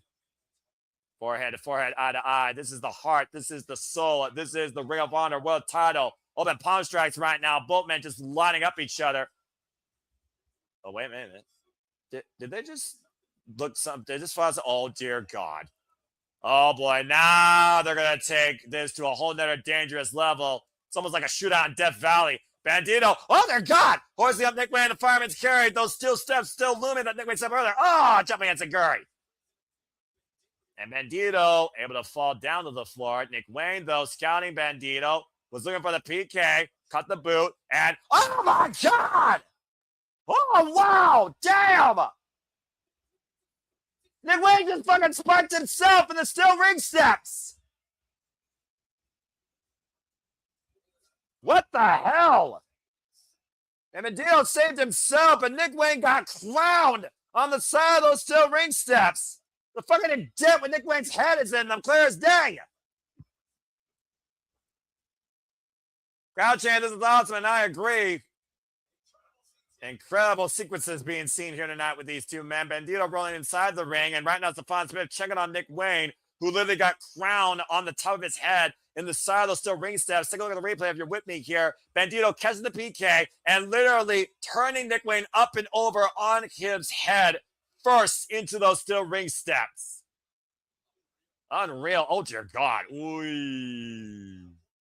The blood in the eyes of the prodigy, and Nick Wayne is bleeding profusely. Of course, the blood escapes the skull. It could lead to so many things, including unconsciousness. But it also shows, again, truly the value and the testament of what a wrestler is made of under the highest of high-pressure situations. It doesn't get higher than this for Nick Wayne. And Bandido, though, with a critical chance to regroup here in the corner. We'll see what happens with Nick Wayne here as the referee starts his count on the outside of the ring. Up to 9, and Nick Wayne gets back inside. The fact of the matter that Nick Wayne was on instinct alone, figured about 10 counts here. As again, Ring of Honor has a 20 count on the outside. And right now, Bandido sees Nick Wayne once again in the drop zone. Looking to once again channel some more Latino here instead. Straight star press, but into Nick Wayne's knees. Nick Wayne taking advantage. Inside cradle, small package 2. Oh, 2.5. Critical moment there. Great opportunity taken by the challenger. And Nick Wayne has to know that his time is limited as long as that blood keeps protruding. Both men meet in center. Bandido and Nick Wayne moving forward here again, colliding in center. And both men drop to a knee. The president versus the future once again. Never more precipice than this match. Blocks the shot. Big headbutt by Nick Wayne. Oh, God, I watch out with a lariat by Bandido. And now it's Bandido in the driver's seat, hoisting up Nick Wayne, who has nowhere to go but down goes on high up. Oh, wait a minute, Wayne, though. Behind the head of Bandido? Trying to push forward. Oh! Come down! No! Nearly seizing the title. Wow. Shout amazing red with that one. It's also one of those things, also like we talked about earlier, when it comes to a man seeing its own blood, what does it bring out of them? The best or the worst? And right now we're seeing that with Nick Wayne. The sheer awareness and what he was able to do from that hold, the desperation that he's willing to go, all in pursuit for the Ring of Honor World title. This is a fucking clinic. At this point, though, you may not know better. You just literally might be like, fuck it, I'm going to do what I have to do to win. Because that's what I believe in myself. I am the prodigy for a reason. That's got to be what Nick Wayne's saying right now, I would think. And right now, Nick Wayne trying to get the best out of this situation. Rising up to his feet, trying to hoist the Bandido, who drops to a knee for leverage. Again, right now, we'll see who has the power advantage here. I still think it's on Bandido's side. Looking to hoist up Nick Wayne up in the fireman's carry. And again, able to get out of the shoulders. Bandido, once again, hoisting up Nick Wayne, though, on the run-in. Caught it. Oh! Bandido hoisted Nick Wayne up and dropped him down on the knee. And right now, the dealer might be looking to show his hand to hit the jackpot. Looking for the Clear. Nick Wayne, but escape the poison Rana. How the hell he do that? Nick Wayne moving forward. Let Bandido cover. Kick out one. Bandido somehow went for it. Oh, Nick Wayne clocking him though with a high kick. Once again, hooking up Bandido. Fisherman Buster. Cover leg on two. No. The resolve of Bandido. The resilience of the challenger. 2 count only as this turmoil continues. Crowd chanting fight forever, and I agree. And right now, the Prodigy might be looking to send Bandido into his world. Out of the corner into Wayne's world. Got caught, though, up in the fireman's carry. X-Knee connects on the bridge of the nose. And once again, picture perfect Bandido. Once again, looking for the 21 blocks. Pinch. 2. No. Nobody kicks out of 21 flank when it comes to Ring of Honor World Championship. Nobody. But now what does Bandido do? Does Bandido start to doubt himself? You'll see how much deeper Bandido is willing to dig versus how much more Nick Wayne is willing to lose and risk. Gut wrench hoisted up on the shoulder. Once again, might be looking for the X-knee. Up in on Gary. Oh, Nick Wayne grabs the leg. Able to block the shot. Turn around. Waist lock. Stephon Smith. Whoa, high in the corner. Oh, the low blow. Oh, no. He stunned the champion down to his knees, and now Nick Wayne up to position. Wayne's World. Holding on to the head right now is Nick Wayne, not going for the cover here in the driver's seat, hooking him up. Prodigy Plex.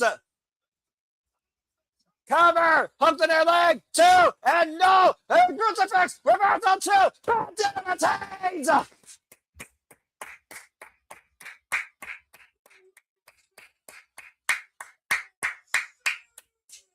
Holy shit!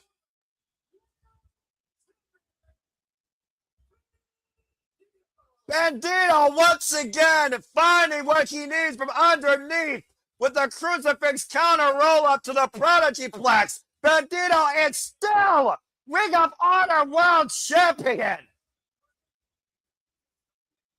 And I do think it is destined and determined for Nick Wayne to become the Ring of Honor World Champion. But tonight was just not his night. In their first time ever altercation for this title, Nick Wayne left it all out there. But Bandido proves once again why he is the most wanted.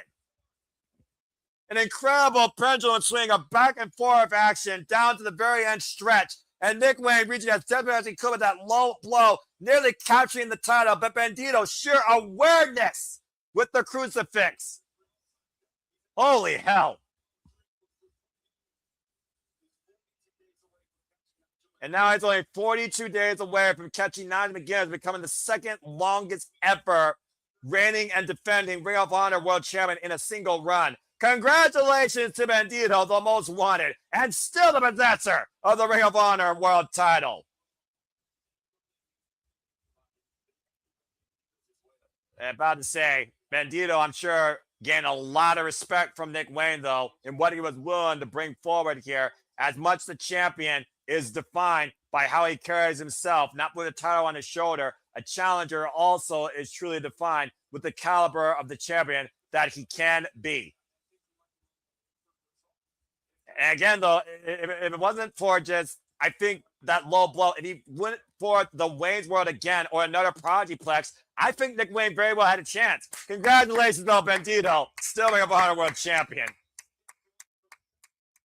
And again, less than 50 days away from the second all-time record. And I think officially it has earned the moniker. So for those that know in the chat, I'm not Dave Meltzer. I don't rate, I don't rank. But when a match, when a freaking situation in this business brings a level of passion out of me, unlike other situations, you all can type in the chat. You know what I'm about to say. I do this. For Bandido and Nick Wayne's first ever one-on-one singles encounter for the Ring of Honor World Championship and their second ever singles encounter ever here tonight at Death Before Dishonor, where honor is real, where wrestling is quality assured and pushed forward and respected. Simply put, that's professional wrestling! Damn it! Oh man, what an incredible match here tonight. An incredible contest brought forward by Nick Wayne, and Bandido proving exactly why he holds Ring of Honor in such a high regard, and he is the gatekeeper of the world title. That was so fucking good. On the championship up high tonight for the 2300 arena to see Christian loud and proud. There's a reason that this man is so well respected and why he is still our Ring of Honor world champion. And it looks like we got John Matsuya standing by, actually, excuse me, with Daniel Garcia and Maria Shafir.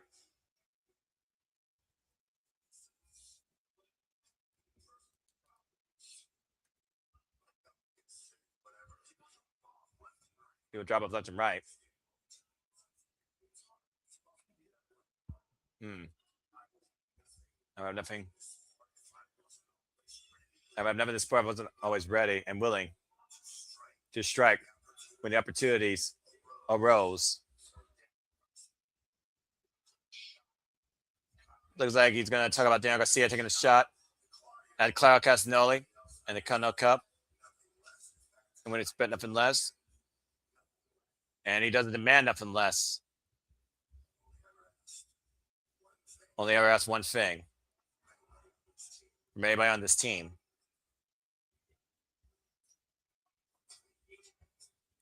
$100%. 100%.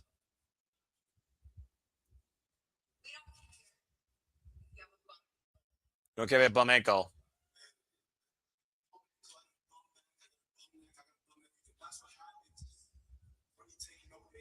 That's what happens when you take no days off.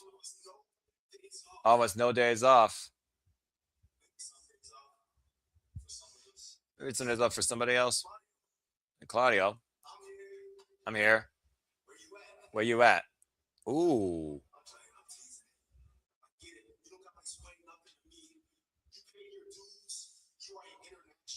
And again, the Death Riders against the world. No days off for this crew, much like no days off for us here at the Steph Studios. That's why I ride with you. And again, folks, like I said, they do this little promo. Again, tomorrow night, Daniel Garcia, Claudio Castagnoli, winner moves on as part of the Blind Four with John Moxley and Nigel McGuinness to Glasgow, Scotland. I don't got no wife and kids. I got no fancy house. Wrestling is all I have. It's not a sob story. It's not a love story. When I have it any other way. A testament to the Death Riders.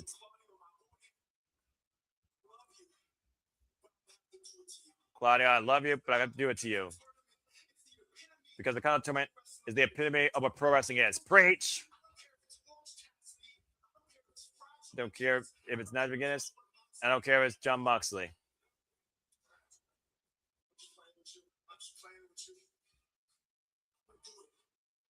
Oh boy.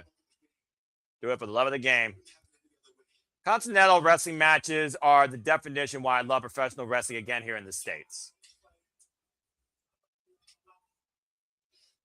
And Shafir, as always, steal the eye as ever.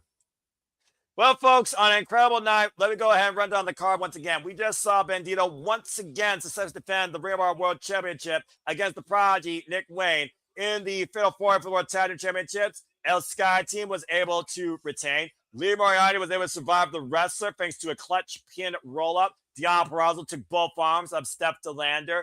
Action Andretti and the Ops triple team Leo Rush in a fight without honor. How poetically named. And we have a new Ring of Honor television champion. Maria Shafir, Sky Blue, and Zeta still unable to seize the title from Red Velvet as Red Velvet took advantage of Maria Shafir's submission hold to hold on to her Ring of Honor Women's World Television title. And of course, we saw the lethal twist bring forth dirty shenanigans and become the new Ring of Honor six-man tag team champions. And Daniel Garcia has punched his ticket to face Claudio Castagnoli now in the Continental Cup quarterfinals to Monday Collision. It all comes down to this, because forever, is it forever? Or does a wild heart take down a fallen goddess and rise to the occasion. Our main event's up next for the Ring of Honor Women's World Championship. Athena defends the gold against Stardom's Hazuki. And of course, Hazuki, as we saw, was involved in this year's Women's Own Heart Foundation tournament, has also been involved in tag team action against Athena and MIT. And now Hazuki looks to seize Athena's greatest accomplishment and reigning defending prize. As we welcome in the Wild Heart, the former Goddess of Stardom tag team champion and high-speed champion, longtime friend, of course, and fan of Ring of Honor. And I love this partnership, by the way, with Stardom and New Japan Pro Wrestling. As we welcome one of my all-time favorites, the Wild Heart Hazuki, who at one point was contemplating retirement. And of course, I'm so glad that she didn't. And of course, Hazuki has never faced Athena one-on-one. And Hazuki has also been training in the dungeon with Julia and Natty Neidhart. Also, currently still the Spark Joshi champion.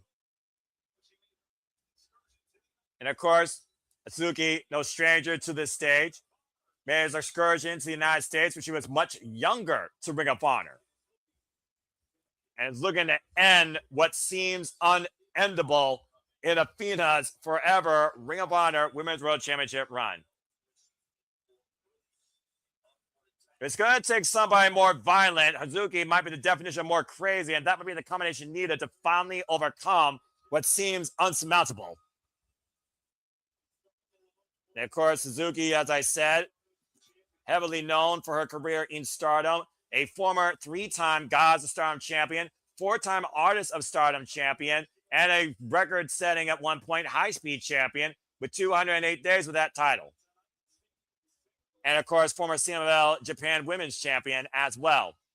Of course, seeing her first accomplishment here in the States for Ring of Honor,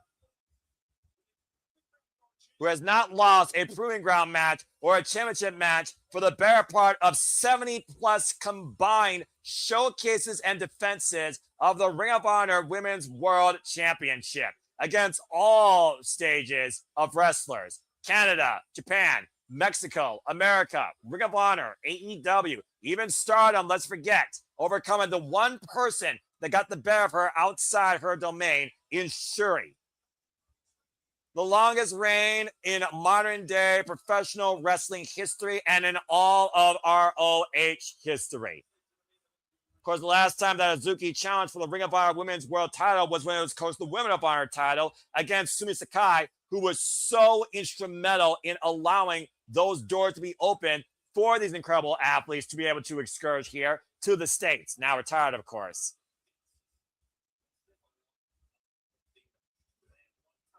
I still cannot believe the incredible amount of defenses and legacy that Athena has led. 1,351 days. Acknowledge that. Across 38 official defenses. Take it away, Bobby Cruz. Here we go. Big Five Field!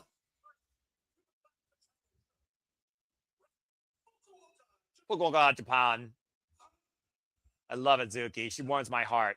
A 8-time champion in Stardom. Hazuki has been involved in this business for 12 years, trained by Fuka, who was instrumental in Stardom's development and the Japanese wrestling scene. And of course, Dallas, Texas's own fallen goddess, Athena, who has been involved in this game now for 19 years, endorsed by the likes of Booker T and Lance Hoyt, are reigning and defending for over 1,300 plus days, Minion Overlord and Ring of Honor Women's World Champion. Outlasting the likes of Shuri, Maya World, Taylor Rising, Persephone, Billy Starks, Red Velvet, Hikaru Shida, Queen Amanada, Mercedes Martinez, Allison Kay, Diamante, Legit Layla Hirsch, Mia Yamashita, Willow Nightingale, Yuka Sasaki. The list goes on and on and on. The Marina Shafir, Burt Vixen, and Kiera Hogan, including a tables match, 2 out of 3 tables match, a Halloween Ring of Horror, best 2 out of 3 falls, and the only ever survivor of the fittest for the Ring of Honor Women's World Championship. Ring of Honor is owned by Athena, but eventually a leader can be and has been overthrown. Athena, by the way, is the 4th ever Ring of Honor Women's World Champion since the rebirth of this title and this division following Roxy, Deonna Purrazzo, and Mercedes Martinez. Someone tell me the Code of Honor is not going to be adhered to. Code of Honor, well, immediately going for that pump kick. Both women right now starting off fast, looking for the backslide, hoisted up, gory, reversal, great counter. And Hazuki, of course, former high-speed champion. Athena's got to be aware of the agility that Hazuki is going to impose here, not to mention her aggressive nature. And smart strategy right out of the gate, immediately going after the champion here. I love it so far. And hoisted up. Athena able to escape. Waist lock. And right now, hoisted up. Side headlock. Oh, nice handstand escape there by Athena, who so far has not gotten the better of the challenger. Of course, last year, as I said, it was here at Double Dishonor that Mina Shirakawa came very close in beating Athena for the Ring of Honor Women's World Championship. When it comes to the Japanese wrestling scene, they are formidably Athena's greatest challengers to overcome. Last year at this arena, it took 25 minutes for Mina Shirakawa to be defeated by Athena. I see the Code of Honor is adhered to. Hazuki, I would not fall for it, my friend. And Baze, you see the fingers crossed behind her back. Hazuki unaware of it, though. And both fingers in. Whoops, swing and miss. Able to beat her. Oh, what an elbow! Just dropping Athena on the outside of the ring. Athena right now throwing a hissy fit, throwing all out sorts here, not just by the fact that Hazuki got the better of her with that sucker punch to the mouth, but the fact that this alliance is 100% in favor of Hazuki. And I do think that people in Ring of Honor want to see a change. Athena has done absolutely everything, not just for this title, but for this division, but for this company. And I do mean Ring of Honor. And I think it is time for Athena to let somebody else hold guard. Why not Hazuki, especially while she's on this excursion? Hazuki's basically been Hazuki versus the world as a freelancer ever since leaving Stars in Stardom. Of course, with the Gods of Stardom Tag League coming up, she might, of course, reteam with Koguma, of course, to FWC to possibly become tag team champions again. But we'll see. A side headlock applied right now by Athena, trying to hold down Hazuki and trying to stick to a game plan here. The side headlock applied. Side headlock takeover. Head scissors, though, by Athena. Trapping Hazuki here right now, looks like. Finally grounding the challenger for the moment. And I'm about to say, Hazuki knows how to escape a head scissors, though, if you've followed her for as long as I have. Almost to a butterfly position of sorts there. And again, drops down the arm, traps the arm, and Athena now changing strategy. Hazuki able to roll through. Hazuki, once again, the gut wrench, applying the challenger, ankle pick by Athena. And Athena right now twisting the ankle of Hazuki. No sheer panic right now on Hazuki at all. Just wrenching it in. Athena right now just looking for a limb. And immediately Hazuki once again going back to the next. Look at the leg. Whoop, gets a 1 count. Nice exchange so far here. Athena right now just literally trying to pick a point to game plan for and is unable to find any sort of Achilles in Hazuki. Maybe looking for a test of strength. Greco-Roman knuckle lock. Baze, not intimidated here. And of course, Hazuki likes to have fun a little while too in the ring as well. Playing the games. And it looks like finally Athena Hazuki will lock up. Greco-Roman knuckle lock, middle of the ring. See who gets the better of this strength exchange. Immediately going for the double wrist lock, though, is Hazuki. Athena looking for the escape again, but the handstand, arm drag takeover, grounding Hazuki now. The pressure being put on the left arm right now of the shoulder of Hazuki. Deep arm drag. Again, oh, and a throat thrust. There's a dirty tactic that always finds a way to put the match in your favor. Athena, of course, is so used to dominating, being the aggressor in the early going against her opponents. And now looking for the Irish whip. Hazuki counter. Oh! Damn, what a freaking shoulder tackle. Short range shoulder tackle. Ripcord style. Now Hazuki on the move, and Athena hooking the head of Hazuki. Possibly looking for the tiaras. Oh, man, exposed her core for a vicious kick. And so far, Hazuki has had an answer for everything against Athena. Just driving forward now with the side elbow. Irish whip. Back in the corner. Hazuki once again on the move. Just throwing her body into the side of Athena. Snapmare, follow through. Oh, wow. Overhead, blockbuster, follow-up, drop kick. Quick offense by Hazuki here. Now sits in the cover. 2. Ooh. There's a 1 count there, but definitely getting inside the champion's head. Oh, and look at this. The friggin' minions of MIT, Billy Starks and Diamante, can't help but be involved at ringside. They've been so instrumental to Athena holding on to that Ring of Honor Women's World title for as long as she had. And Hazuki is just trying to fan them away like annoying gnats that they are. Of course, Billy Starks couldn't do it on her own. So she just fell in line once again. Freaking slave. Swing and a miss. Hazuki once again on the move. Up and around. Athena on the strength. Coming into play. Finally taking her down face first. Cover. Leg hook 2. No. The Minions prematurely celebrating here as Athena finally gets maybe a little bit offense in. And of course, they're just literally exercising the game plan of Athena. Athena clearly scared of Hazuki here. Didn't think she could do it on her own, so she added the freaking minions for insurance. Shot to the spine right now by Athena to Hazuki. And right now, Hazuki drawn up to her feet. Big elbow strike. And again, the control and the dominance that Athena's been looking for has finally been found thanks to her freaking minions at ringside. Oh, big elbow strike. Taking Hazuki down. And Athena right now, in her element, driving that boot forward across the throat of Hazuki. Now mixing up with Mike Posey. Oh, wait, look at Billy Starks. Turn around, Mike. Turn around. Eject these idiots. That Billy Starks right now just wrenching the neck of Hazuki. And once again, Athena trying to impose her will on the ring environment and the referee. And ref right now, I agree with this audience. This ref does suck. This is when I feel like you do need 2 referees. Athena, though, again, for all of her friggin' bullying tactics, such a great calculated wrestler. Cover, of course, leading another generation of wrestlers through MPX. And, of course, Nikki Storm will be going through there soon enough, taking on Brett Vixen. And, of course, Athena, no stranger to the outside interference to her advantage. You can look at the last few runs, ever since Persephone, ever since Survivor of the Fittest, where Billy Stark and her double team Maya World to make sure that Athena held on to that title, which she couldn't beat her. And look at this. Almost a modified bow and arrow type stretch here. Oh, jeez. Just driving Hazuki down face first, shoots the half, wicked witch cover, and a 2 count. Gets the shoulder up. Is literally rearranging Hazuki's whole body there in that modified stretch hold. Arguing her back, rearranging her legs, working pressure on the shoulders. Athena now with wrist control. Just dragging Hazuki. And wrist control is so instrumental here, of course. Big elbow, though, as Hazuki tries to fight back, answering kind.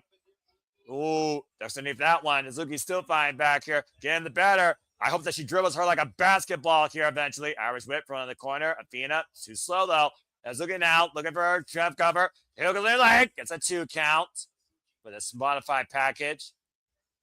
And big elbow strand. The forearms right now going forward here against Athena now, trying to wear down the champion here. Oh, man, big haymaker. And that, of course, is Hazuki's stronghold, is those forearm exchanges, as much as her speed. Big uppercut, though, by Athena, who runs in. Athena following through, and another running elbow coat, returning kind by Hazuki. Again, Athena, waist lock. Big German suplex, high angle. Oh, wait a minute, Hazuki, that wild heart fired up. And hoisted up, fireman's carry, drop down steamroller, roll through. Again, up in the fireman's carry is Hazuki on Athena's shoulders. Athena trying to be the aggressor, and Athena in control. Hazuki still fighting back, though, with these elbows, trying to wear down Athena. And whoa, whoa, whoa, whoa, whoa. And somehow the power of Athena still pressing forward, holding Hazuki in position, who still is drumming those elbows in the side of the head of Athena. That hoisted up. And Hazuki, oh, just plants Athena down, almost a seated senton.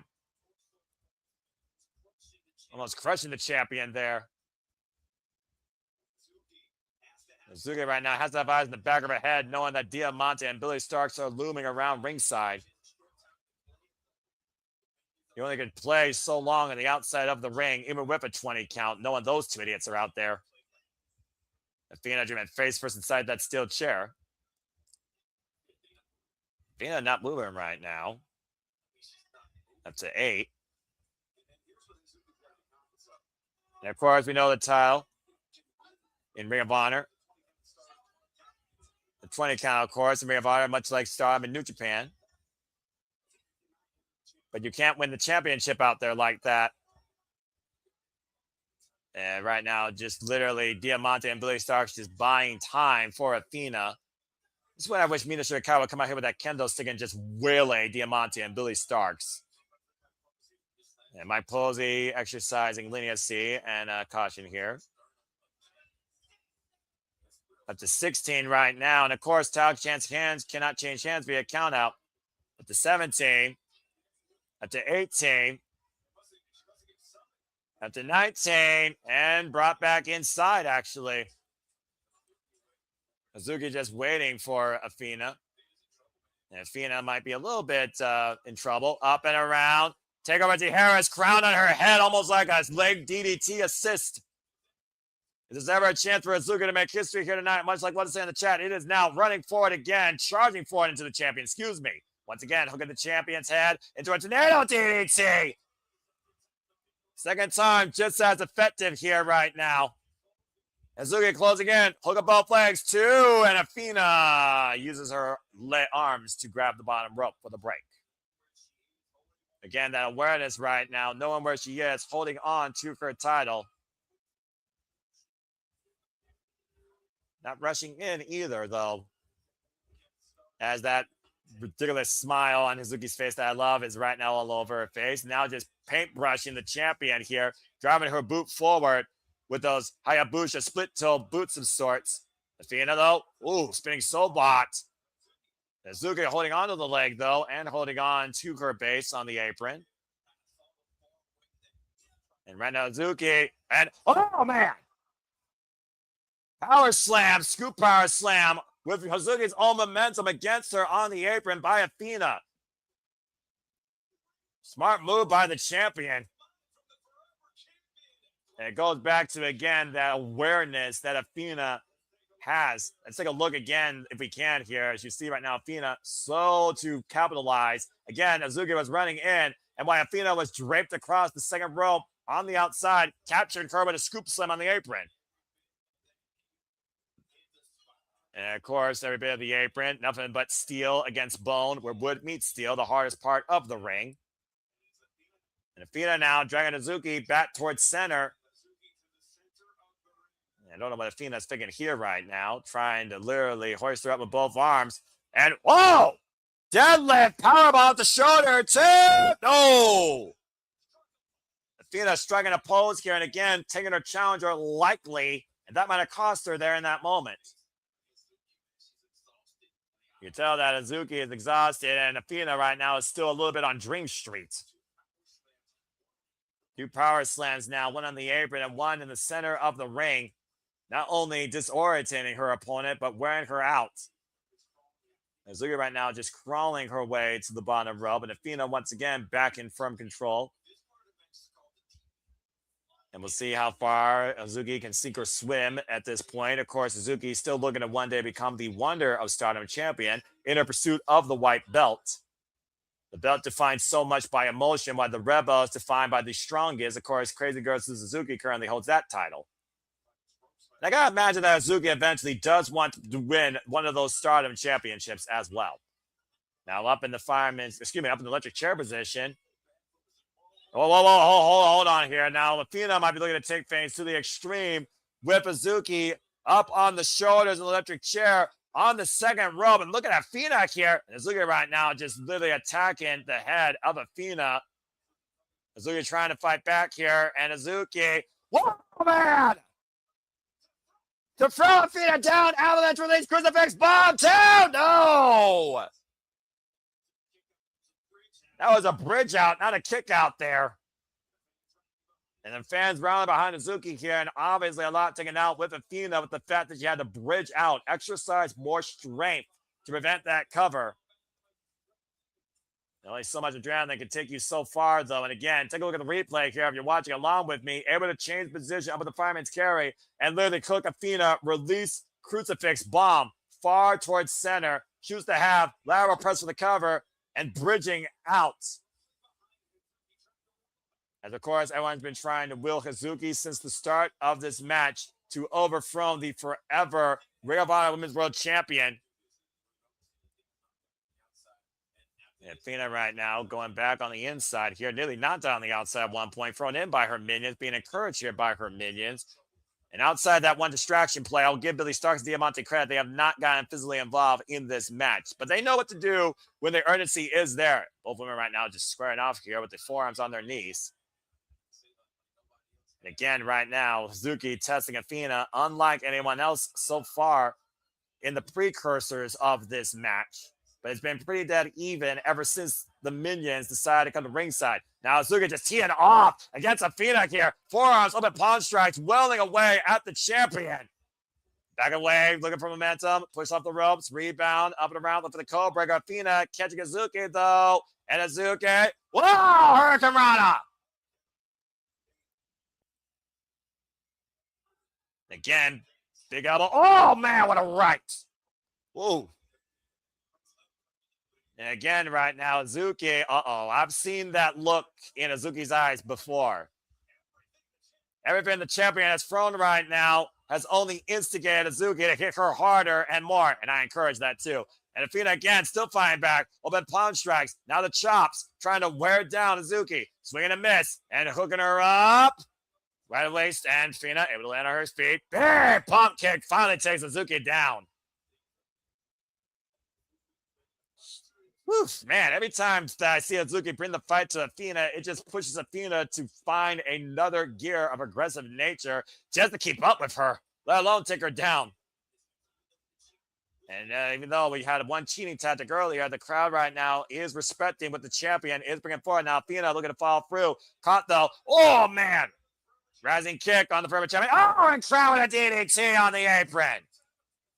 That's 2 times now Athena's been spiked on her head by Hazuki. And Hazuki right now might be on the precipice or the doorstep on creating history here. Is it her time? Out of the corner, off the top rope. Missile drop kick sends the champion up and over. Athena, though, still trying to fight forward. Hazuki once again on the move. Pop up. Code breaker! The knees right onto the chest of Athena. And Hazuki runs in, catches the boot. Sidestep. Hooks both legs now. Split ligaments now on Athena. And Athena in a world of trouble.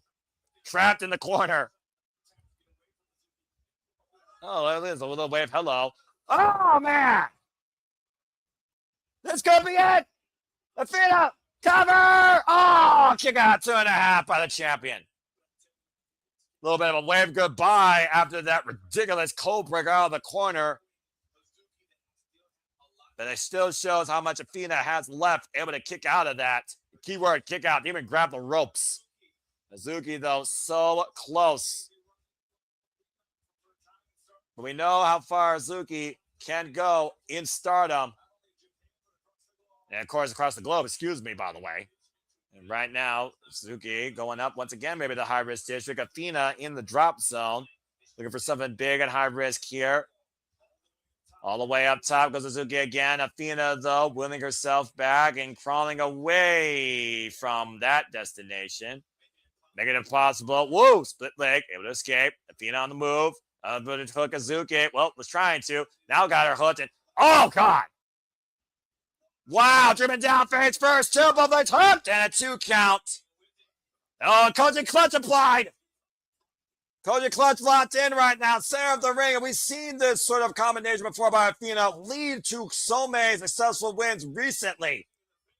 And right now, Billy starts getting in the face of Hazuki.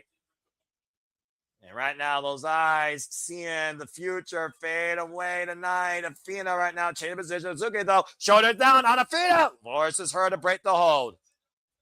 Goes into offense. Oh, man, runs through Hazuki with the uppercuts. Athena with the great wherewithal to know that Hazuki was able to reverse the pressure to prevent the pin and immediately follow through with more stiff offense, creating separation and keeping the match in her favor.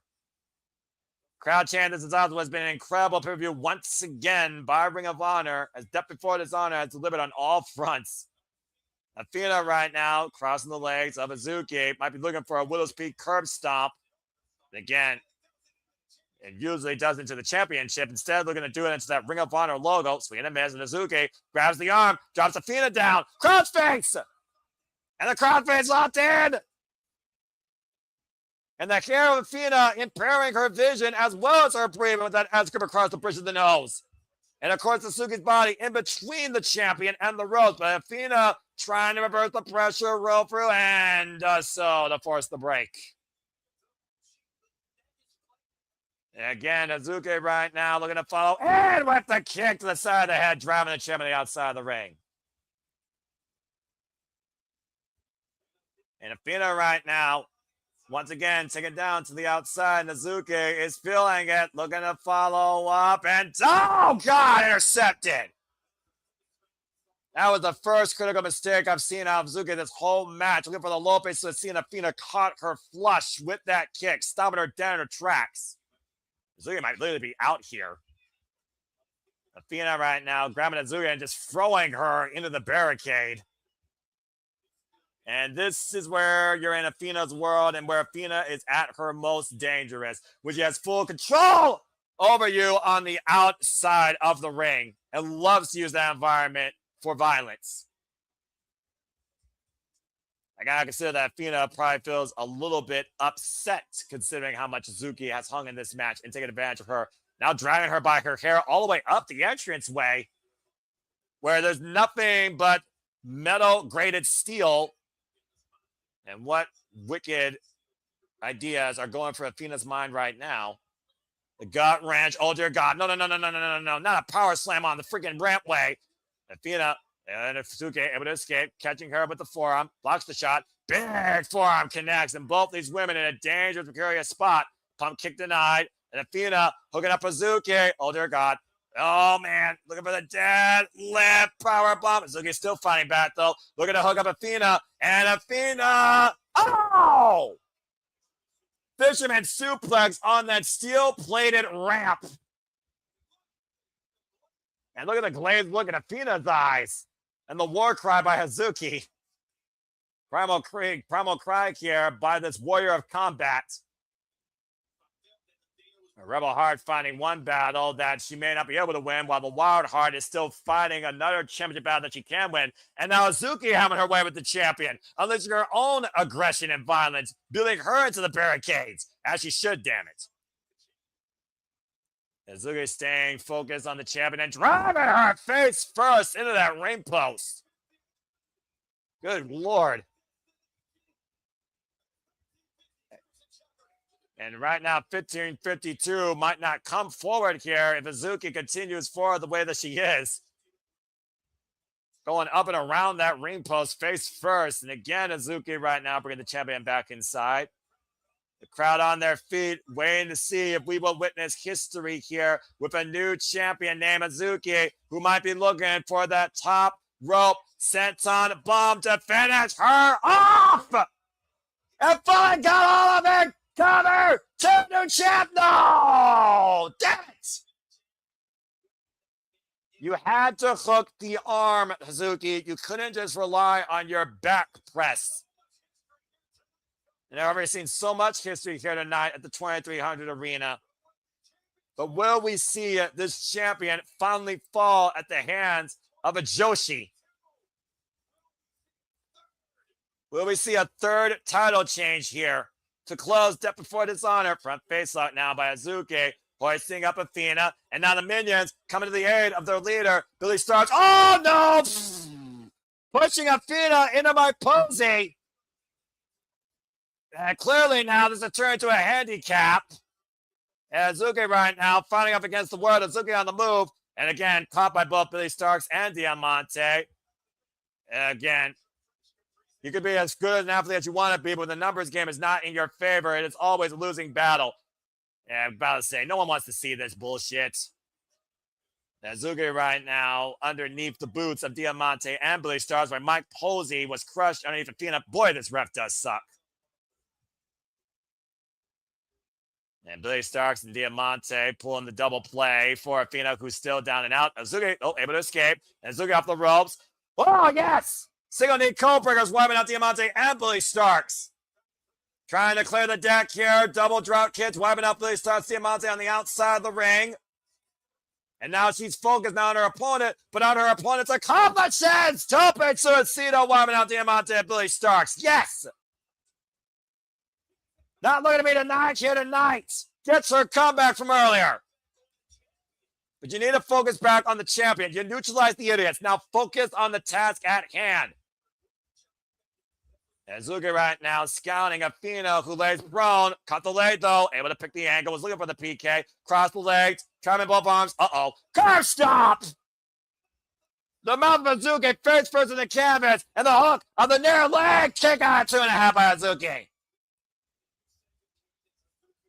And Hazuki right now in a world of trouble. Athena might be looking for that pump handle, facebuster, take him into the Koji clutch combination, hoisting up Hazuki. Hazuki fighting back though, and again Athena, the strength of the champion. Oh God! Hazuki coming a plow driver, kick out 2.5. And Athena right now with literal sense of disbelief etched all over her face. Hazuki able to kick out of one of the great finishing combinations that Athena has used for the better part of the latter run of her run as we are our Women's World Champion. Mike Posey back, of course, by the way.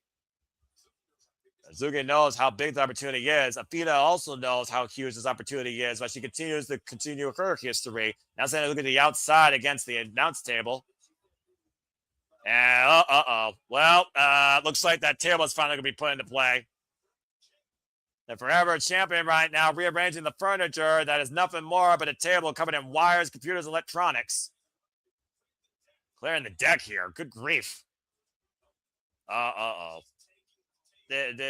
She's taking the table away from Ava Garbani and Caprice Coleman. This is not going to end well for somebody. What is Athena thinking here? The violence right now that Athena might look to unleash might be unlimited. Hoisting up Hazuki up on the apron. Oh man, open palm strike. Blistering the chest right now, and Athena. Oh jeez. Push a member of production staff away. That's probably gonna be a fun, but I don't think Athena fucking cares. Hazuki able to escape. Super kick! Clocking Athena. And Hazuki right now, once again, in control of the champion, draping her from the apron. DDT on the floor! That's the third time now Athena's been dropped on her fucking head. And Hazuki right now has crazy ambitions prior to that table. If someone could be just as crazy or as violent as Athena, I think we found it. With the champion here in a prone state. Double axe right now, driven down into the side and the chest. And Hazuki right now. What the hell? Hazuki. No. Hazuki, don't do this. Hazuki going to the highest of extremes. How fitting over in Philly. Hazuki asking the will of the people. The challenger, crazy son of a bitch. Oh, man. Cross body across Athena on that table that doesn't give. And now Hazuki looking to bring the champion out of that heat back inside the ring. The challenger firmly in control. On the doorstep. Forever might finally be over. Hooking her up. Hazuki got her up in position. Virgo drop brain buster.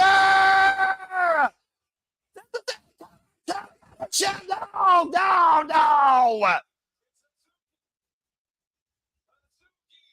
Hazuki at 2 9/10. And somehow Athena's still alive.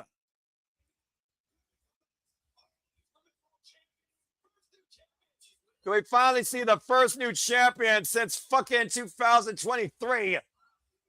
And the crowd might be believing it.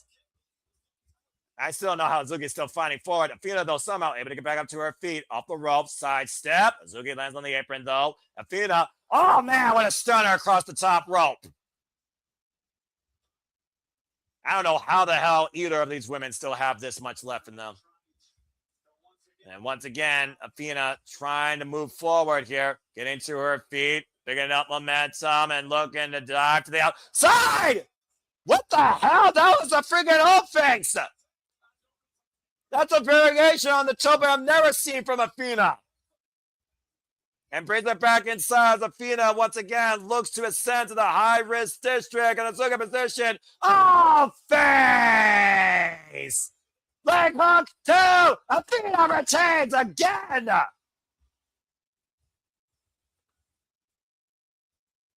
Damn! 1,352 days and counting. Unfucking believable. The heart of Hazuki as the wild heart demonstrates her entire young professional wrestling career. Still so much more to offer, but the resilience and the drive and the desire of the Ring of Honor Women's World Champion to not let forever be altered.